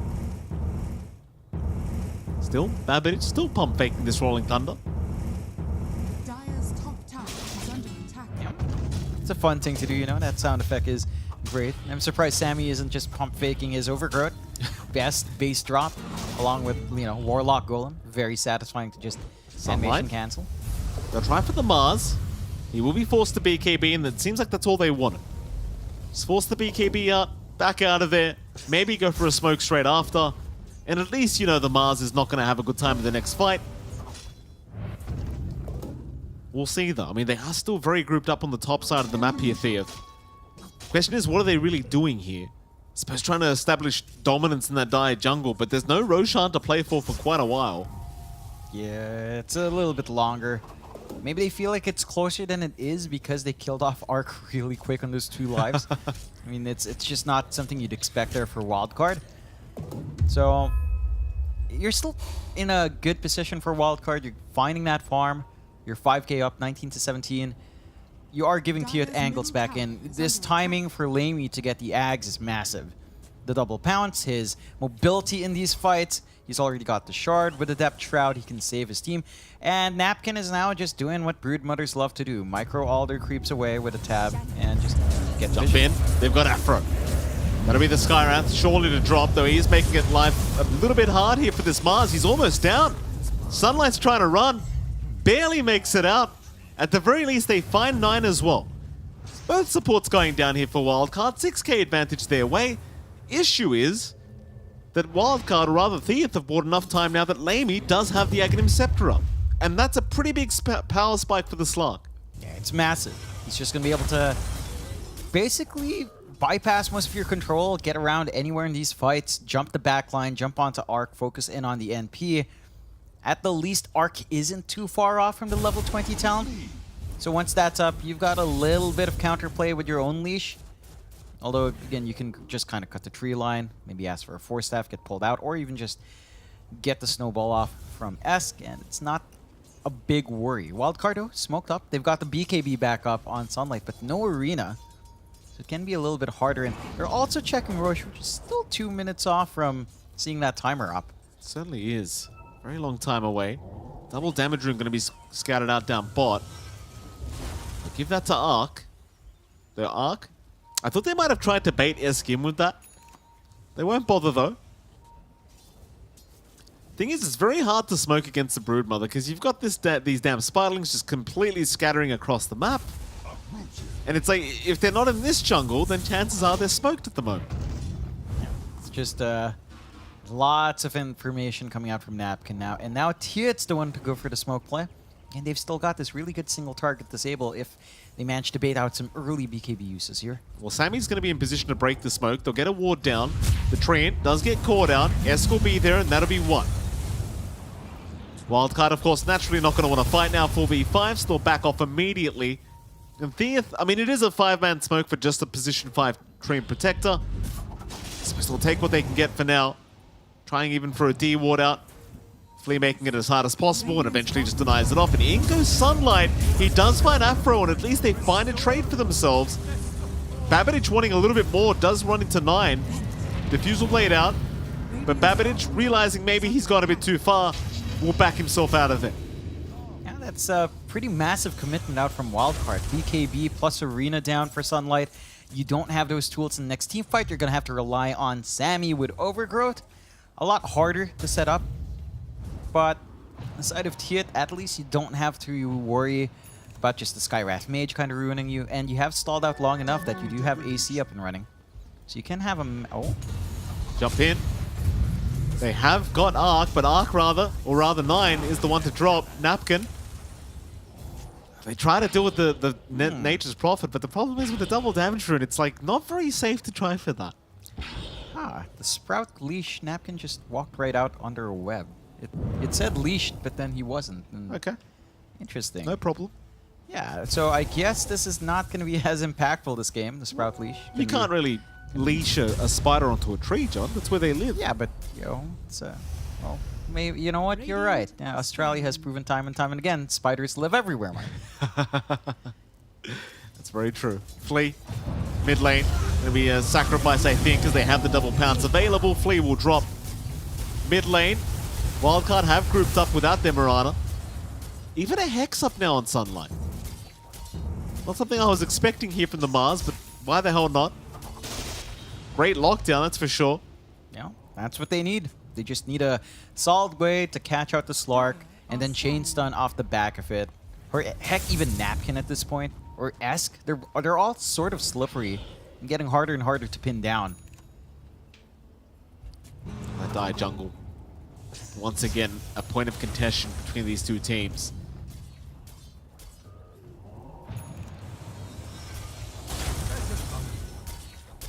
Still Theeth. Hanging around that same area, both sides waiting for that next Roshan. 1 minute 15 seconds away for that Roshan to spawn up. Of course, you are probably going to have first dibs as Theeth, considering you do have the Spiderlings to just throw in there. Arc can abuse the old treants. They do move in again. 1 minute left for Roshan now. Sunlight chipping away with the spear. Doesn't get caught out himself. Has his BKB available if he needs it. Line's being drawn out as well. It seems like they want to try and wrap around through that Radiant Triangle. Also a Basher now up and coming on Lamey, so that's on the courier. Be very, very annoying for the side of Wildcard if they do get bashed through that BKB. They'll see Lamey. Sammy, he'll get the info over. Lamey, now should know he's spotted. Sight the Vice was there. Lock him down. Can they take him out? Arrow's going to land as well, but Lamey, he got the BKB off in time. It's not enough to burst him down in time, so Lamey can get right to work, but the Slark is dropping rather low now, leaping right back into that Mirana. They are still melting on the side of Theeth, as this Slark is not being left alone. It does go down. Flea will catch him. Sammy chasing for more. The Gleipnir will lock down 9, and that should be another. The Scythe of Vice already paying dividends for Sunlight, and Roshan is officially up. Really good timing for Wildcard. Finding that massive fight, great Hex reveal. That's the mindset of it. You jump the Slark, you chain stun on top. He still manages to get some good spell use out, but he's low enough that it's just awkward. It's not the position he wants to find himself in. And with second Roche going the way of Wildcard, having that free shard on hand, you can just look for that siege. In fact, Sunlight just focuses on that siege mid as well, knowing that there can't be any counterfight that can come through. Inside of Wildcard, driver's seat once more. 21 to 26, 15k up after a little bit of an up and down game. They're sitting at 92% win probability now. Full Ags finally up on Bapitic, working onto the Basher next, so he's going to have a way to control them through those BKBs as well, which is going to be key if they don't manage to get that Blink Hex out from Sunlight. Tiet, again, there is power left, but it's getting harder and harder to execute with all of these Dispels on hand, with how single target focused Tiet's lineup is. It's not the easiest to kind of try to fight into these team fights. Bottom, they'll try into Sunlight, but that snowball's not going to do them any favors. Esk's in the middle of nowhere right now. Who are they going on? Oh, they found the Arc. They do find the Archaeus. Sammy's now been caught out. Arc, he'll get to work with the leash onto the Slark. Arena down as well, but can they lock him through this BKB? Lamey's just going to walk right out of the arena, back onto that Nature's Prophet. They will take him out. That'll be 2 lives down for him. Sunlight now caught as well. That's going to be another. Theeth are not out of this one yet. They want to keep this fight going. Yeah, that's a bit dicey out from Wildcard. They didn't manage to initiate the way they'd want. They didn't manage to get that Hex combo off. And they played under really good vision from Tiet. Arc just farming there does get punished. They still have that TP point in tier 2. They managed to swing around really well. That gives Tiet a way back in. You know, this is the way they have to play. They've got to find these pick-off angles. They've got to catch Wildcard while they're not grouped up. They're not able to get the initiation they'd want.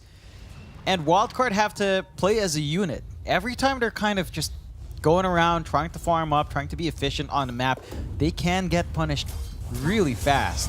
And their lineup just doesn't enjoy being split apart like that. They fall one by one in those scenarios. That they do. So that tier 1 mid tower stands. It's very annoying against the Treant Protector. Arrow does land, but the Dark Pact was going for Lamey, so he'll be just fine to purge it off. In goes Esk, trying to find this annoying Treant. 4 staffs away, but a kick right back to the same spot for Sammy Boy.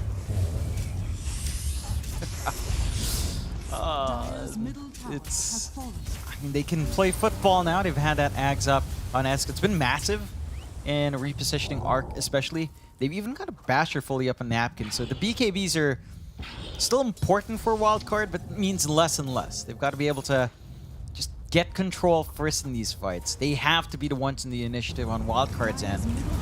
Jump in, counters there, Flea will force stuff away. Sunlight trying to go for the arena, but the BKB is there, still to sprout through the leash. It's very, very annoying. They're onto the Tusk now. That'll be Escon. Lamey still stacking up those stats, but both supports dropping to Babbage. And Napkin's gonna run. The Spider is not safe. Arc is the bug spray. And they've locked him down to the tree line. There's your leash. Triple kill for Babbage, the only survivor to beat Lamey on the Slark. And with that wildcard, they'll go for a bit of a push. Yeah, they can apply pressure now. It's a little bit risky to look for something like high ground, but the tier 2s certainly are open. TPing right into Lamey, almost hoping, I suppose, that Lamey makes a pounce in. Trying to bait him forward. It is only Lamey alive right now, so he can't afford to do so. See if he tries to defend this on his own. He does show. Leash is there. Sunlight will show up. They do stun him up. Arrow to land to boot, but that depth throw being very annoying. It just won't matter. Uh-oh. Problems here for Theath. Yeah, it's getting a little bit tough. They have buyback if need be. They even found the CM9. Immediately back to the grave. And that should be one lane of barracks at the very least for wildcard, maybe even two. They can't go for Megas. There is still a tier 2 tower at the top lane, but it should set them up for a very strong advantage. Oh yeah, now they're gonna feel a lot more secure. Wave clear, you can kind of get that done onto it, so it's not the worst thing in the world. But they're really trying to hold off on that buyback for Lamey, which is fair. Hold on. Here we go again. Sight to Vice out. Esker's being caught. The Tusk, they don't want to lose him straight away. The Depth Shroud will protect for now. And Wildcard seem like they want to back off, but Lamey, he's going to make a jump in. There's that leash again. Arc holds him down. Arc forces the BKB out. He snowballs back in. Now the Overgrowth. Sammy holding them all down. Lamey's going to run. Meanwhile, Afro's been caught out. This is not looking good whatsoever for Theath. As Wildcard, they've got 3 down. They might just go right for tier 4s here. Afro's going to commit the buyback, but there are none other left for the side of Theath.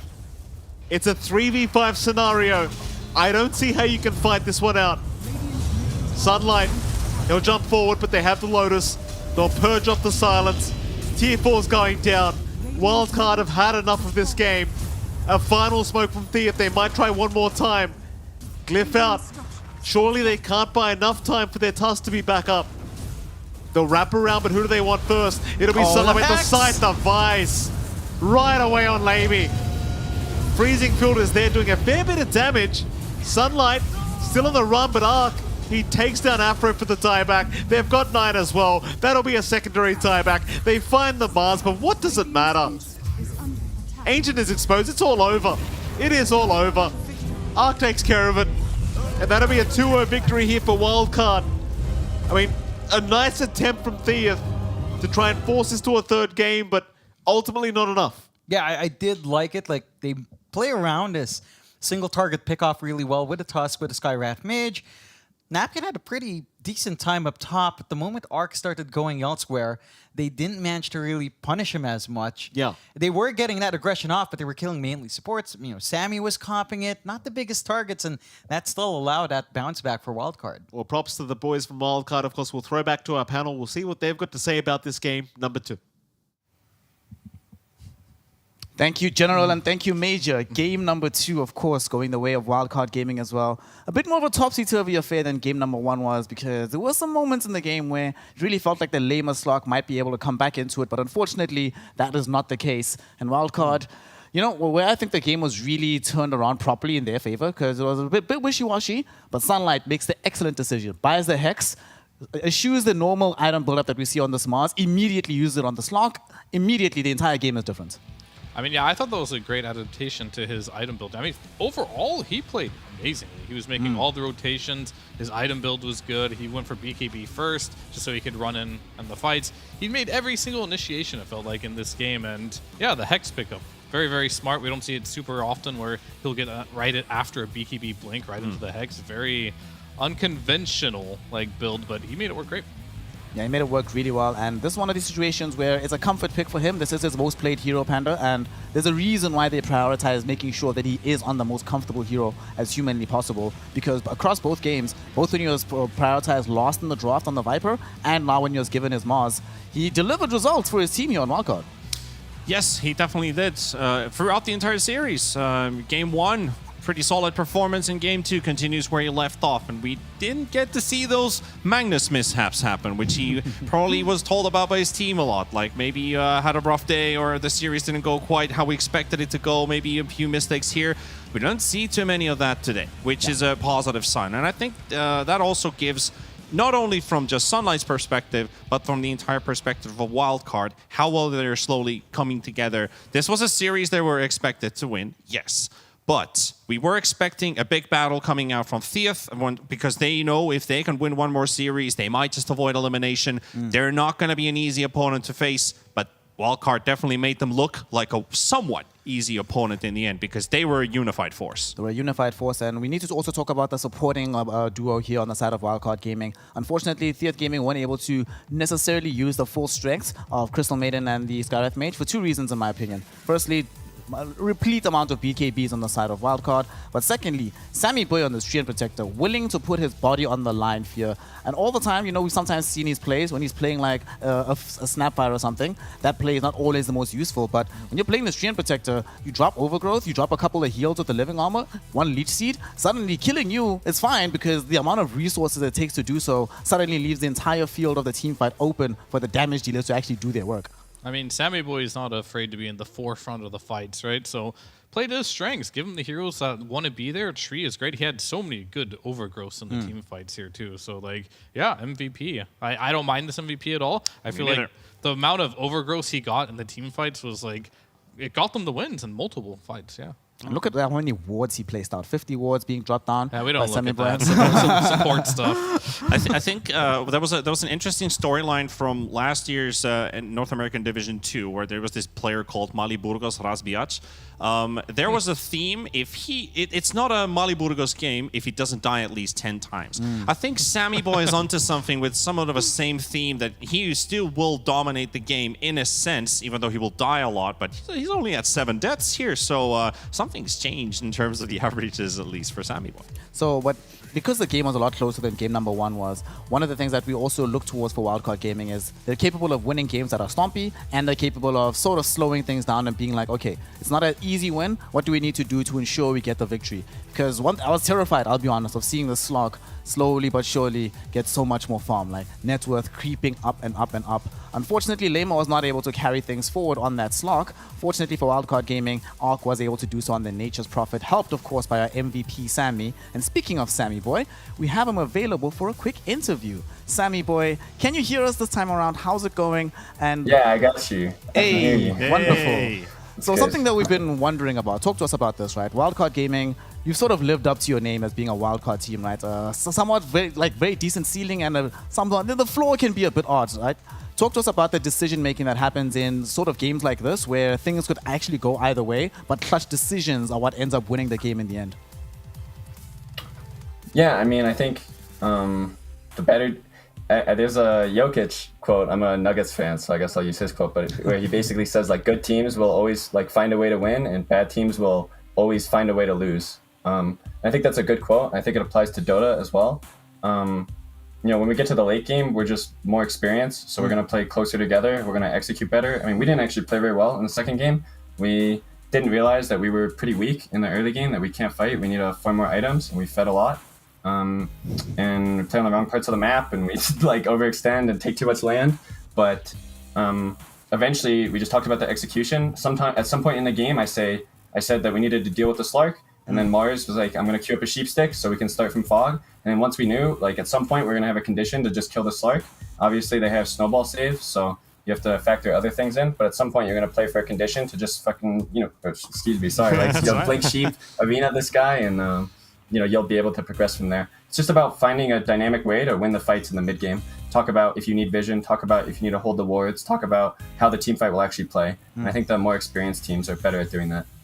Definitely, you are one of the more experienced teams in the region. However, the composition of your squad is still relatively new, right? So, what do you guys do to build more team chemistry and build more team cohesion to ensure that in those clutch situations, you can trust the members on your team to make those decisions pull off? I think that we're pretty bad at that aspect, actually. I would say that's like our worst aspect. We have communication issues for sure. in terms of just languages, but also just like people communicating with each other. And I think we do a pretty poor job at playing as a team. In the officials, I tend to just like micro everything. Like I'll just yell at everyone and try to get people in position. So I just say a lot in the officials to make sure that we're all in the right places. We have a out of game like kind of game plan for at least my ideas in terms of how we want to play economically. And so we try to play towards those strengths. Generally in the matches, I try to just get us all in position. Like I'll just like say a lot. And in the scrims, I tend to say less. And I'm trying to like build a good foundation so that like something should happen in Dota and everyone on the team should react the same way. Like something happens and we should all like run away, or we should all advance, or we should all, whatever, right? So you just want to build a strong team foundation where we all make the same response to decisions so that you can move quickly and efficiently. Well, Sammy Boy, congrats on your win. Knowing you're a very straightforward personality, be straightforward with this one. What were your comms during the Game 1 draft and after the draft had finished? What were you guys feeling? What were the things you were discussing during that? During the Game 1 draft? I think we thought we had a much better draft in Game 1. I don't know. I mean, for me, as a team and as a leader, like I just came into today with the attitude of like, hey, like, these, let's show these people respect, but like let's also just stomp them. Like let's like put them in the dumpster. Let's take the trash out. Basically, this is the bottom of the division, the weakest team by far. So let's come be dominant, take the trash out, and show that we're a dominant team, which we definitely did in Game 1. Game 2, I would say not so much. I was a little disappointed with how we played. I thought we could have played better, but we still got the win, so that was definitely good for us. All right, follow up to Game 1. We saw a pretty interesting team fight going on where Sunlight was about to get a rampage. How come you stole that rampage away from that man? I have to ult. I need vision of the DP with my kisses. Like, you want me to not ult? He's just not gonna die. Like, then I even tried not to take the kill. I was shooting the kisses, and then I shot the kiss away, so I wouldn't hit it with the last one. But he took that to the burn. All right. It was good faith. The whole everyone is yelling, "Give him the rampage! 10-minute rampage!" or whatever. Like, I'm not trying to steal it, but that's just life. Yeah, that's just life. We saw it in the camera reactions. All right, I've got one more question for you, and it's actually going back to talking about you as a Pulse 1 player in the past and now actually playing Pulse 5 for the team. Is Arc finally the guy that you can put your trust in as a carry player? Yeah, I have to, I guess. I mean, I do trust my carries every year. I mean, obviously, there was a point after TI, I grinded carry for like 2 months. I got pretty high MMR, like I was like 10.7K. Like top 5 USDs pretty much for like 2 months or so, but my last roster just didn't work out. Like there wasn't room for me. Like people wanted to play with other players. Like I think Llama wanted to play with Shad as his carry over me, and so then that's kind of just how the cookie crumbled or whatever. And there was no other people to play with on 5. The region doesn't really have any 5s, so I just ended up back on 5, and I'm just trying to make the best of it and try my best and bring what I can to the table, and hopefully hopefully the hard work will show. So all right. Anyway, speaking of roster changes, then take me through like your new roster. How did you find these guys? Like, did you find them individually yourself and ask them to join your team? Like, what was that process like for each and every one of them? So Babitic moved here to America. Like, I mean, he's like immigrating here basically. So that's how I met him, and we've been talking about playing after TI. And then, like I said, originally I was going to play with Llama and Alex and some other Europeans, originally as carry, but maybe as 5, I guess. But when those plans basically fell through, like we decided to go our separate directions. It was pretty late into the roster. Like all the rosters had pretty much formed, like Nouns had formed and a lot of the other NA teams had formed. And so it was kind of like, we were like the players that were left, basically, like Sunlight and Arc and Flea were playing together. And so then they asked me to play, and I didn't have any other options. So I was like, sure, yeah, let's play. So they're like a package deal kind of thing. Yeah, like they were already playing together. I think they played in the BTS 13. Oh, okay. So they played together, Flea, Arc, and Sunlight. And then after the tournament ended, and obviously I wasn't on a team, they asked me if I would want to join, and I was teamless. And I said, sure, like, yeah, let's go. And then I brought Babitic with me as the mid, so. Okay. I mean, speaking of your journey at TI and how things shook out afterwards, obviously at TI you were able to notch up your first international LAN win, beating out Polaris, and in a very surprising fashion, eliminating a team many did not expect you to be able to do. Talk to us about what happened afterwards for yourself as a player. What did you learn from that TI experience, from that TI qualification journey, and what do you think? How do you think you improved basically from that process? I think I improved a ton. I mean, absolutely, it's a massive learning experience. I have other international wins. First off, I played at one minor. I took 2 games off Boom ID. They were gonna beat us, but then they forgot their throne was dying and GG'd. Our throne was dying. It was obviously a big experience. I don't know if I learned that much. I think my teammates grew a lot more than me. I think at the last chance quals, I was the veteran or whatever. Like my whole team last year was way less experienced than me. Like I don't think Alex Lama alone, I guess, had stood in at the major, but Yamson, I don't think any of them had played at really any LANs. I'd played at one LAN with Yamson before, so it was kind of like me doing a lot of the leading at that LAN, and I talked a lot and I tried to share my ideas and share my confidence and share my abilities with them, and we had a great time. Like it was a super awesome experience, like definitely a highlight of my life. So yeah. I mean, speaking of the fact that you're now still a 5 player, right, after following that experience, are there any 5 players around the world that you look to specifically to learn from, to improve? Fly, for sure. Fly's a beast. Super good. And he's he's kind of, I mean, I look up to him for other reasons too. We're both Jewish and he's like Israeli, that sort of thing. It's like there's like a ethnic connection there, I guess, but definitely Fly. He's a beast. Okay, all right. Before I let you go to continue practicing with the team, to get the communication in order, tell the people, what's a song that you listen to as part of your ritual to prepare to get good? What should we be spamming in order to get into the mindset of Sammy Boy? That's a good question. I got lots of songs. Every day is a different song. It's important. That's why I'm big on visualization and trying to visualize before the matches. So I think getting a song repeated, same song, you put it on repeat, and then you sit there and it's like meditative for me. Like I sit there and I close my eyes and I meditate about what I'm going to do in the game, in the pregame. So recently, I can give you guys an album. There's a Little Sims album recently that came out. Sims finally SZA gets an album. Is super good too, but Little Sims, SZA, those are the 2 ones that I've been listening to a lot recently. Really good. That new Little Sims album is great actually albums. pretty fire. So a man of culture. I'm glad to hear it. Thank you so much, Sammy Boy, Thanks. for giving us your time, and congratulations on your victory. We look forward to seeing the rest of your games, and good luck going forward into DPC. No problem. Thanks. We'll see you after we beat Nouns. So. Hey, there we go. Some confidence coming in from Sammy Boy, and of course, he's the leader and captain of the side of Wildcard Gaming. Very successful day at the office today, and you were prepared to admit that it wasn't the cleanest day, but that's always what you need to be able to do, right? Recognize that wins don't necessarily mean there's no room for improvement, because there's always tougher competition around the corner. Exactly. You do your best and you learn from your mistakes and you move on. Yeah, absolutely. So now that they have managed to get this W, the leaderboard is going to be updated, and it's going to be very positive for the side of Wildcard Gaming. They've only lost 2 games, and the 2 games that they've lost here are against the 2 teams at the very top. So, yeah, no skin off their back, right? They're doing well so far. Yeah, I mean, they squeaked wins across Bait and 5-Rat 4-Staff, teams that we thought might be on their level here. The big boss for them is going to be Nouns, right? If they can bring down Nouns, maybe they still won't qualify just because of how cutthroat the region is of getting those 2 slots. But I think if they could sit on spot number 3 there, I think they'd be very happy with how this season progressed. I think we're looking at something 95, 96% probability that they've actually earned their first DPC points for sure. I don't think they can drop to 6th place anymore, looking at the 2-win gap that they've now built themselves from this victory. So, that's a start to the road to TI. Yeah, it is a start to road to TI. We've seen that half a point can make the difference. Sadly, though, the spots at the 6th through 8th, Theoth, Alpha, Bait, all of them sitting in a similar capacity. 4 losses.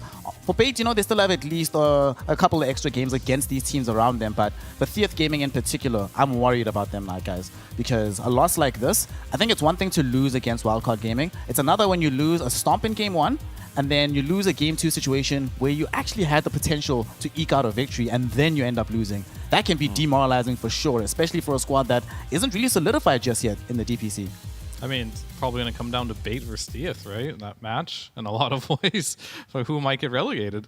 Yeah. Relegation hurts, because once you drop down to Div 2, it's a much longer climb to come back all the way up into the top. But based on what we've seen so far here, Panda, what do you think that a Wildcard could really do their best to improve upon? We heard from Sammy Boy that they want to work on communication. I know. They need another cameo person to replace the Dalai Lama, who was absolutely popping off doing TI with his roly-polies and whatever he was doing on camera. They need a guy like that to uplift the spirits. So they need a Divine Lama type That's of an easy figure? question. Okay.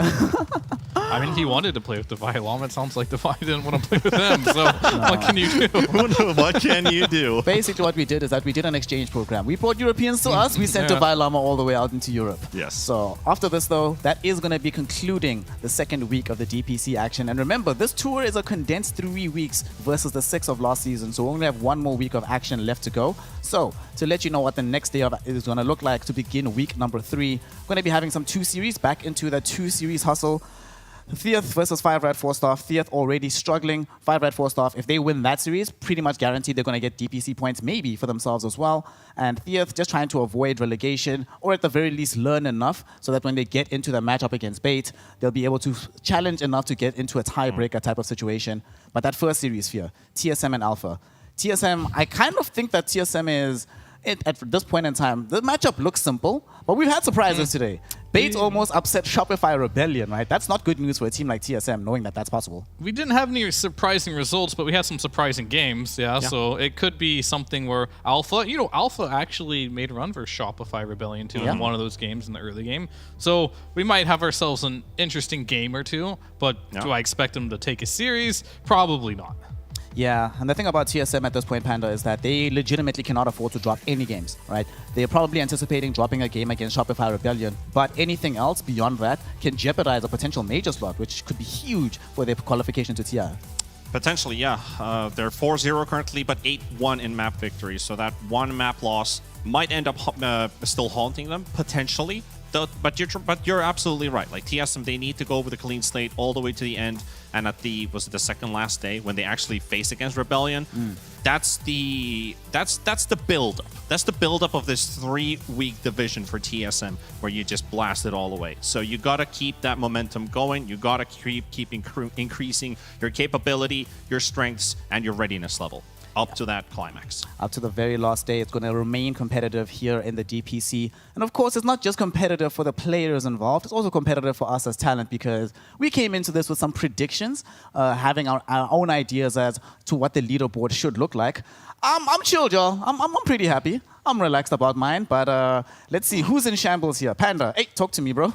A little bit of shambles for you at the moment, isn't it? Yeah, it's a bit all over the place. I guess you could my put it that alpha way. is a little high, unfortunately. It's sitting at 5 there, but yeah. But so is PTP. So yeah, I mean, other than that, it looks pretty okay. We'll see how Bait does. Actually, no, Fear. This does not look okay. Explain yourself, fam. Alpha looks very far off the place. Explain. How are you disrespecting Speed and the boys by putting Alpha above them at this point? I mean, I think I got the top 4 correct, and anything below that, maybe not even worth mentioning. But at the same time, when you look at our caster pair, you look at the general and the major, you say, those guys, they're absolute flukes. They're not even actual military ranks. I'm an actual sergeant, so I can say that with pride. I mean, they got to step up as well. Yeah, they definitely got to step up, because there's some major disrespect from MLP, especially to the side of 5 Red 4 Staff. A little bit of disrespect from John about Wildcard Gaming, but we still have we still have 1 more week to go. Things could still change. There haven't been that many surprises, unfortunately, but we still had a very entertaining time here in the North American DPC. With that, though, we are going to be closing out the second week of action. It's going to be a wild ride to close out the rest of the DPC, because we have 1 week remaining, a couple of days of games, and that'll really determine who goes to the Lima Major and who finds themselves having to just wait for their opportunity to play on LAN and build up the road towards TI later on in the year. With that, we are closing things out. Good night, everybody. We'll see you in a couple of days for some more Dota 2 action. And say goodbye to myself, T-Panda, Fear, MLP, and of course, John X Fire with PTP, our observer. Make sure that you're drinking your water. Make sure that you have a positive mental attitude in your games, and make sure that you just remember that life is nice, the world is worth fighting for, and love each other and love Dota 2. We'll see you in a couple of days to continue the DPC, so good night.